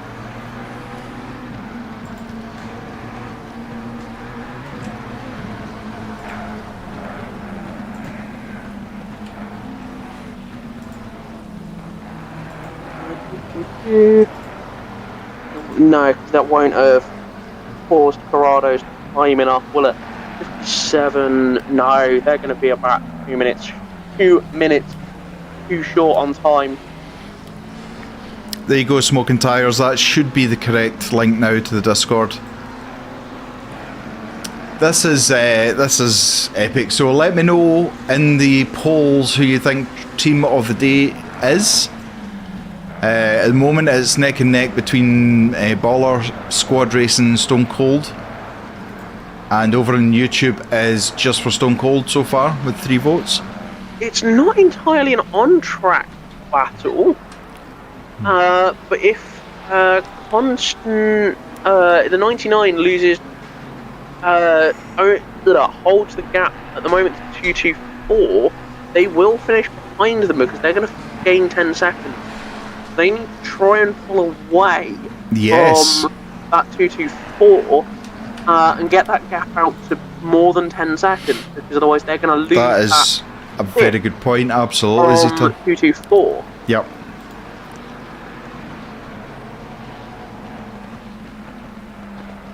Yeah, that's a very, very good point. I didn't even think of that. Wow. So we still can't decide who is actually going to be the top 5 until the checkered flag. So we can't. It looks like Lelio is starting to come back to Brown now as well. So that fight's still not finished. So Corrado kind of, yeah, I mean, he's still 55 seconds ahead of both P3 and P4. But who knows what's going to happen? Who knows? Anyway, make sure and vote. Let us know who you think Team of the Day is. We will let them know. Dexter, you're voting for your Nan as Team of the Day. You can. I voted for her instead.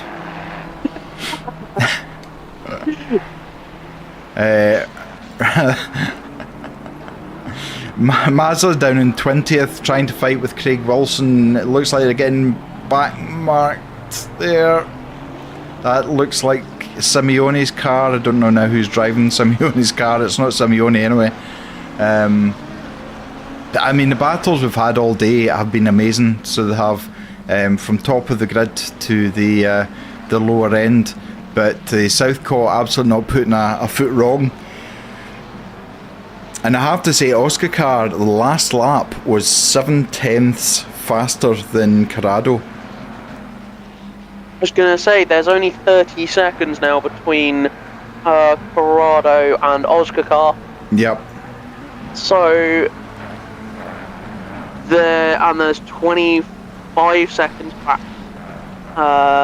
Oscar Car has oh no, that's to Leader. Leader has just is a lap up on Elmstrom. Yep. So. Wow. So is closing in on P3 to lap P3. P3 gap to Leader is 1:14, so that's 15 seconds. Right. Okay. There. Which 7 minutes left. Yeah. Yeah, might go, might not. Yeah. So, driver stint for Corrado is now 1 hour and 1 minute, so they have got 4 minutes to pit or do their drive-through. Sorry. So this is essentially they've got to do a drive-through. The question is whether they will have to take any fuel in that. There's certainly no point taking tyres. No, absolutely not. No. You are going to be about 2 minutes short. Mm-hmm. It's going to be, if you need fuel, then it's going to be an absolute the tiniest of splashes. Yep. To get you to the end, but it's probably going to be all right.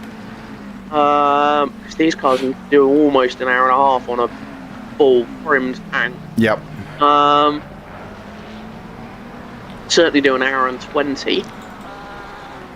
So that shouldn't be an issue. It is just going to be they're going to have to run down the pit lane if they've realised. I hope they have, otherwise they're going to completely throw this one away. Yeah, they could be lucky if they're in maybe 5th or 6th, maybe even 7th. I know they've obviously lapped. Well, they're actually on the same lap as the top 9, top 8 at the moment. And Corrado's not pitting this time. He's continued on. Corrado, 102 on the timer. So they've got this lap basically. Yeah, they have to do it this lap. They're in serious trouble Yep. of running out of time. They do pit this lap. But they might be able to get away with running one more, but I think they're going to have to run. They're going to have to pit this lap. If not, they are done. Basically, they will. I'm not sure whether it's a drive-through for the first time stint penalty. as Vereca picks up a drive-through, so that promotes. That means car 99 is going to be clear from Vereca. Vereca was actually catching. Had got the gap down to 5.1 seconds there, so that wasn't over. But it kind of is now due to the fact that they're going to have to. What on earth is going on down at the hairpin at the bottom of the track? That is a shamozzle of yellow flags, well and truly. What happened there? I know, and that's what Corrado's coming up to now. Let's have a quick look. I've just chucked that back by a minute, so bear with us to find out what happened. Certainly it looks clear now. Yeah, it looks clear. I've just hit the replay button to see what happened. Favreca in for the pits, and Corrado into the pits as expected. Now, how long is it? Oh, nearly sideswipes the barrier as he comes in. So, is this a drive-through or is this going to be a splash? I think this is a drive-through. Yes, they're right at the end of pit. They're almost at pit out on. Right. Okay. It's not. Timers, it's not. They're coming into the pits. No, they're not. Sorry, it's a drive. No. They are doing a drive-through. Drive-through to reset time, stint time. Okay. So that is now. Oscar car is going to come through. 3, 2, 1. Or maybe not. Maybe not. Yeah. That's them just going over the line. So there you go. Oscar car just ahead with 0.4 of a second to that Porsche. They've got 3 minutes and 20 seconds to keep that Porsche behind them. Can they do it? This is where Oscar car can really earn his stripes today for the team. Bearing in mind that Corrado's tyres will have cooled down a little bit. Porsche is not going to be happy because I think they've been ragging the ever-living daylights out of that. Absolutely, and it was they've obviously didn't have to put any fuel in it, so it's going to be low fuel as well. It's going to be interesting these last couple of laps to see what happens. Oscar, all of these. Is that also? Hang on, is that 316? No, the colour's the same colour. Genuinely thought that was 316 had lapped both of them then. But no, they are obviously a minute 15, so that they're not going to go a lap down. Mostly because Elmstrom has held that gap at 2 seconds back from the leader, which is actually some going at this point. One of the 296s moves out of the way. Oh, Southcote really close under the braking there.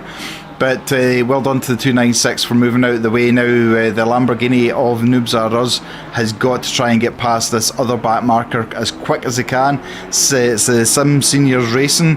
They're usually pretty good at the race etiquette, and yes, they do move out of the way. Do they move out of the way of Corrado? Yes, they do. Corrado is directly behind Oscar car again.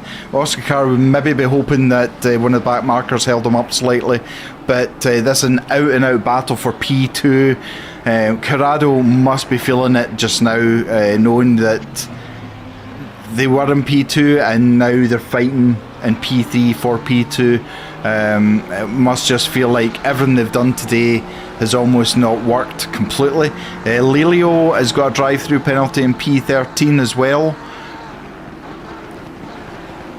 Dexter, I believe driver time is a 1/32 penalty. Ooh. Or it's not serving a drive-through as 1:30, can't remember. Okay. Smoking Tyres, you've joined, excellent. If you have a look in SimGrid, I don't know if you've got an account, look how close we are now. If you look on SimGrid, we're the second top host for ACC PC racing, and the Noobs Are Us Lamborghini having to go defensive. It's kind of parking in the middle. He is parking in the middle. Porsche is all over the road and he goes again defensive, but that takes him off the racing line. The Porsche is right on the back of this Lamborghini. A bit of oversteer there on the power, that's losing him a little bit of time, and Oscar car must be looking at every mirror in the car, wondering when the next attack's coming from this Porsche. Gets on. I have driven that Lambo a fair chunk, ran it most of last year. Yeah. And it's actually really good on its tyres. If you can get the car set up, it's really, really good on its tyres. Yep. So this is very much in the hands of car 78. Yep. To make this one work. I reckon, given half a chance, they should be able to pull away. To some degree, it's going to come down to driver conditions. So the leader is now on the final lap. Now, And I'm back. Yeah. so I told you I'd be back. Oscar Car is 1 hour on tyres, and Corrado is 1 hour and 5.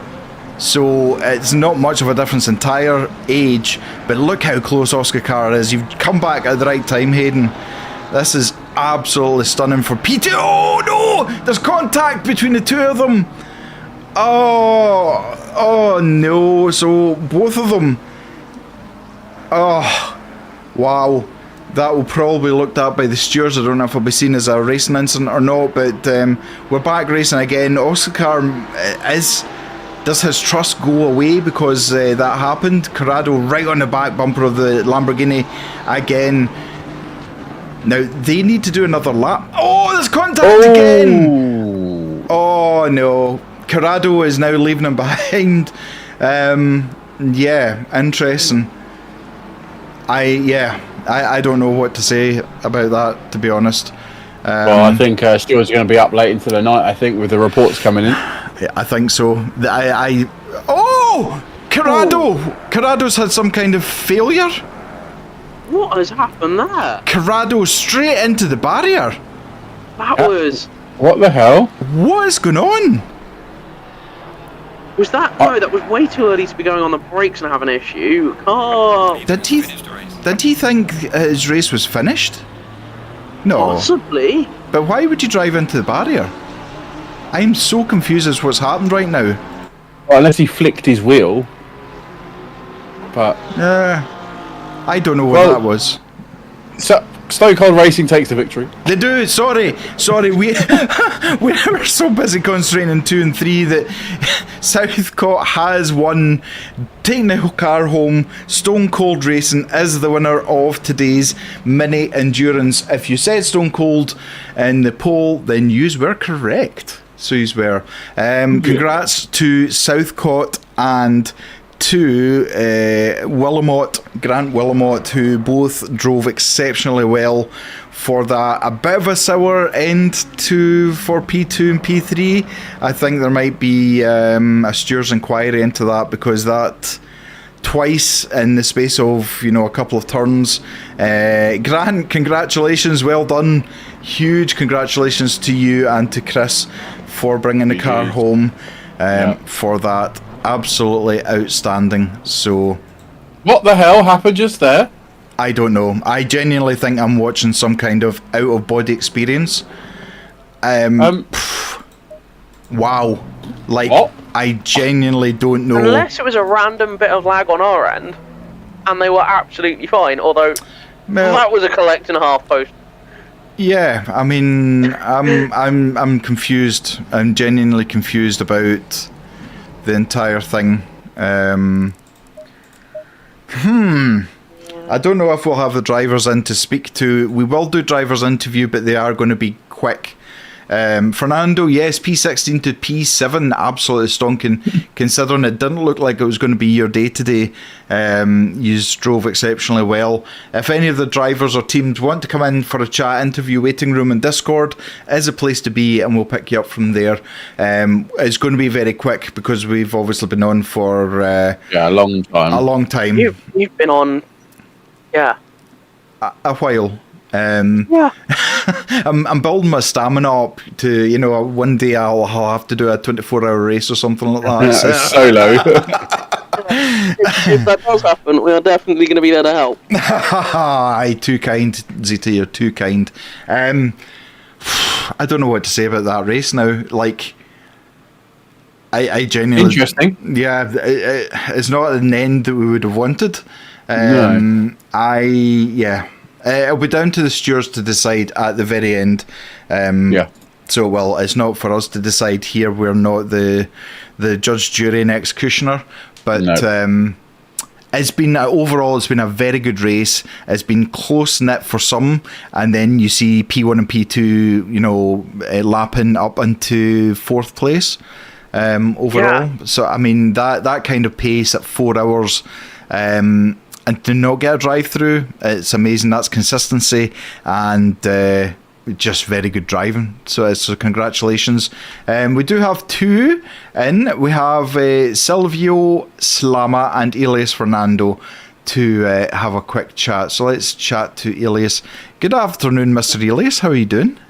Hello. Doing good. Good. You did have a stonking race to climb basically what nine places in total over a 4-hour race. That is good. Yeah, it's really good. Almost no contact for the whole race. To be fair, I don't think as many cars didn't have contact of some kind at some place. There was a bit of mayhem going on. Were you quite happy with your stints that you did? Yeah, really happy. No driver either. Yeah. Many people got that, so absolutely. A lot of time. Yeah, absolutely. I mean, Kieran bringing it home, but it was a team effort today. Certainly I know Kieran was involved in quite a lot of battles, especially with Wegner and the 87 car. Did you have some battles on track as well? Not really. I think I had one at the start, but nothing more than that. Yeah. How was the car? I mean, obviously at the end of the qualifying you had rain, but was the car quite well set up for both of you? Yeah, it worked good. It was a bit understeery, and at the exit of the slow speed corners, it oversteered a bit. But other than that, it was fantastic. Yeah, absolutely. You know, he'll be very, very happy, and I'm sure Ches will be as well for that. I mean, the McLarens didn't dominate as much as I thought they might today, but there's still 4 McLarens in the top 10. I take it the McLaren is the one you're going to be sticking to, since obviously we know that you've driven the McLaren for quite a while. Yeah, I think I'm going to, with a Coach Dave subscription, the setups have been really nice, so I've tested other cars too, like the Mercedes and Aston Martin, and I'm almost as quick in those. So it could be that I'm going to drive something else. No, in nice. The next championships. Good. And I didn't realise you won a Coach Dave. That's shock to me that you. How on earth did you win that? His mum won it, you mean? Well, his mum won it, his dad won it, he won it, you know. Everyone wins it. I'm just going to put a sponsor by Coach Dave in the back of your car. No, absolutely great. Is Zita or Hayden, do you want to ask into Elias? No, God. Well done on not picking up any drive-throughs for track limits or anything. We saw loads of those going on, even right up towards the end of it. So, well done on that. Absolutely. Yeah, no, nothing for me. You guys, you drove a really good race. One of the very few cars that didn't end up with a drive-through, I have to say. So that's hats off to yous. Have you got any other endurance coming up, or is it just mainly this one at the moment? Right now it's this one, and also this isn't endurance, but the Drivers' Up Cup is like Drivers' Up. So yeah. No, that's, you know, it's always practice. So as poor Dexter's rubbing his hands, going he penalty time. Oh dear. I don't think you're involved in that, Elias. You're fine. I think there was a few situations behind poor Kieran that ended up with some issues. So, well, say hello to your mum and your dad. I feel like I know them very well now. I can't wait to see you back in the car again on this and the driver swap. Yeah, thank you. Take care, Elias. Bye-bye. Bye. Right, I'm going to let one of you talk. I've been talking for too long. I'm going to let... This is Silvio Slama. Now, I think they were driving the Mercedes. They were in the Mercedes. They finished 16th. Nice. Okay, right. I'm going to hand it over to you to speak to them. There you go. Good afternoon. Good evening for me. How was all of that for you out there in the Mercedes? It was interesting to say the least. We actually got into a crash on the first lap. And from P18, I think, we went to P36. Then we slowly climbed our way up to P17. We could have gotten P16 if we didn't get... can I say stupid? I don't know. It sounds stupid. You can. Okay, if we haven't have gotten a stupid warning. You know, back limit. in the braking zone for the very fast right-hander, you know? In the last sector. We went out of the track and I even braked, but we still got the warning. Yeah. Oh, the game does like to give warnings out, doesn't it?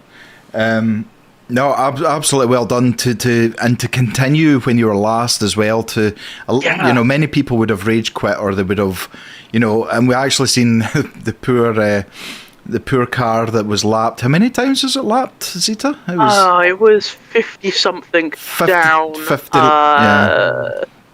So 712 96 laps versus 151. Yeah, so I mean, they kept going as well, but no, absolute congratulations. How was the Mercedes on the track? Was it quite settled? Since we used the safe setup, because I only trained today, I didn't have time. Wow. It was okay, but it's not my car. My main car is the McLaren. I am racing because my teammate, who is 50 years old, I don't know if you believe me, she only drives the Mercedes. Ah, okay. That makes sense. So it does. I actually thought you were talking about Hayden there when you said 50. But, you know, thankfully his PC's restarting, so he won't hear any of this. Yeah, so are you in this championship for all races, or are you just in it for today's race? I'm in this championship for all of the races. I was last race too, but last race I couldn't come to the interview because the driver briefing for the Spa race was... yeah. So you obviously do quite a few... you do different endurance races then as well? Mm-hmm. Good, so... Also, just got myself a sim rig for the first time. Like what did you get? It's like the GT Lite from GTO Racing. Oh, right, okay, yep. You know, I've gotten it from Alex. Oh, did you? From Alex Hertz? He gave me. Yes, he gave it for me because he is his old one and he doesn't use it. Wow, such a nice guy. He is such a nice guy. So it's a totally different experience driving in a sim rig. It's so much better. What's your next upgrade then? What if a PC? A PC. Yeah, because I play in 35 FPS, 30-40 FPS. What? And you're still better than me. Oh, that sickens me. Oh man, I can't imagine what you'd be like when you get something, you know, like a 4090 and a new PC. I can't wait. I think I will buy it in the summer. Oh, I will excellent. go to university. Yep. Brilliant, that's amazing. Sorry, Zita, I realise I just jumped in and took over as usual. Is there anything you want to ask? It's all good. No, it sounds like you're doing well. I don't know much of the ages of anybody else, but you or yourself, but I'm guessing between the two of you, you're probably the highest combined age for a team. How old are you, Sylvia, if you don't mind us asking? 17, turning 18 okay, in March. that brings it back a little. I was going to say, so you've equalled out in age. I'm genuinely curious as to whether that is what the total... Which is the oldest pairing in the grid? Sorry, that is a complete and utter random brain fart. It's okay, that's okay. It's a question we can ask in Discord. How do you say your first name? Sorry, because I'd prefer to know. I have a problem in English. I don't know which one is the first name. I don't know which one is the first name. Is it Silvio? Silvio. Perfect. Excellent. I like to find out because I struggle with names and I don't like miscalling people's names. If you want, you can call me Andrew. It's my second name. Okay. Well, that's a lot easier to remember, so it is. Yeah, that makes life significantly easier. Thank you. Oh, man. Right, well, thank you very much for coming in, and congrats again on what a comeback you've had. Yeah, and, that's a hell of a comeback drive from last on the grid to 16th. That's 16th. 17th. 17th. I've got you on 17th, 16th on my screen here. Yeah, so do I actually.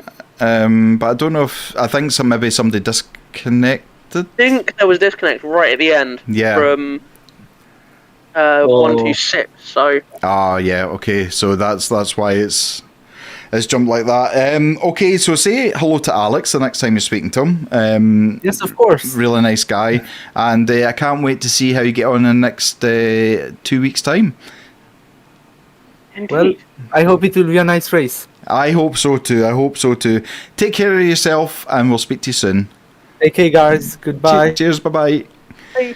Right, well, I think that's enough for tonight. Congratulations to everyone who was involved. I mean, we had some issues that we looked at by the stewards. Obviously, Dexter's all over it. I just need to thank Zita and thanks Alex and Hayden, obviously, for being in here. And Zita, did you enjoy the last half of the race? It was certainly good fun. Definitely a lot going on, and it's great to see these longer races coming down, and to some degree coming down to sprints at the end of them. Yeah, I mean, you know, I can't even imagine driving 3.5 hours and then having to drive like qualifying laps every single one because you've got a car desperate to get past you behind you, or you're trying to get past the car. Yeah.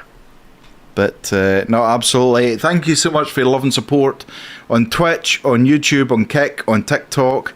We appreciate all your love and support. Anything that you do is amazing. And from myself and Zita, we will say goodbye. Bye.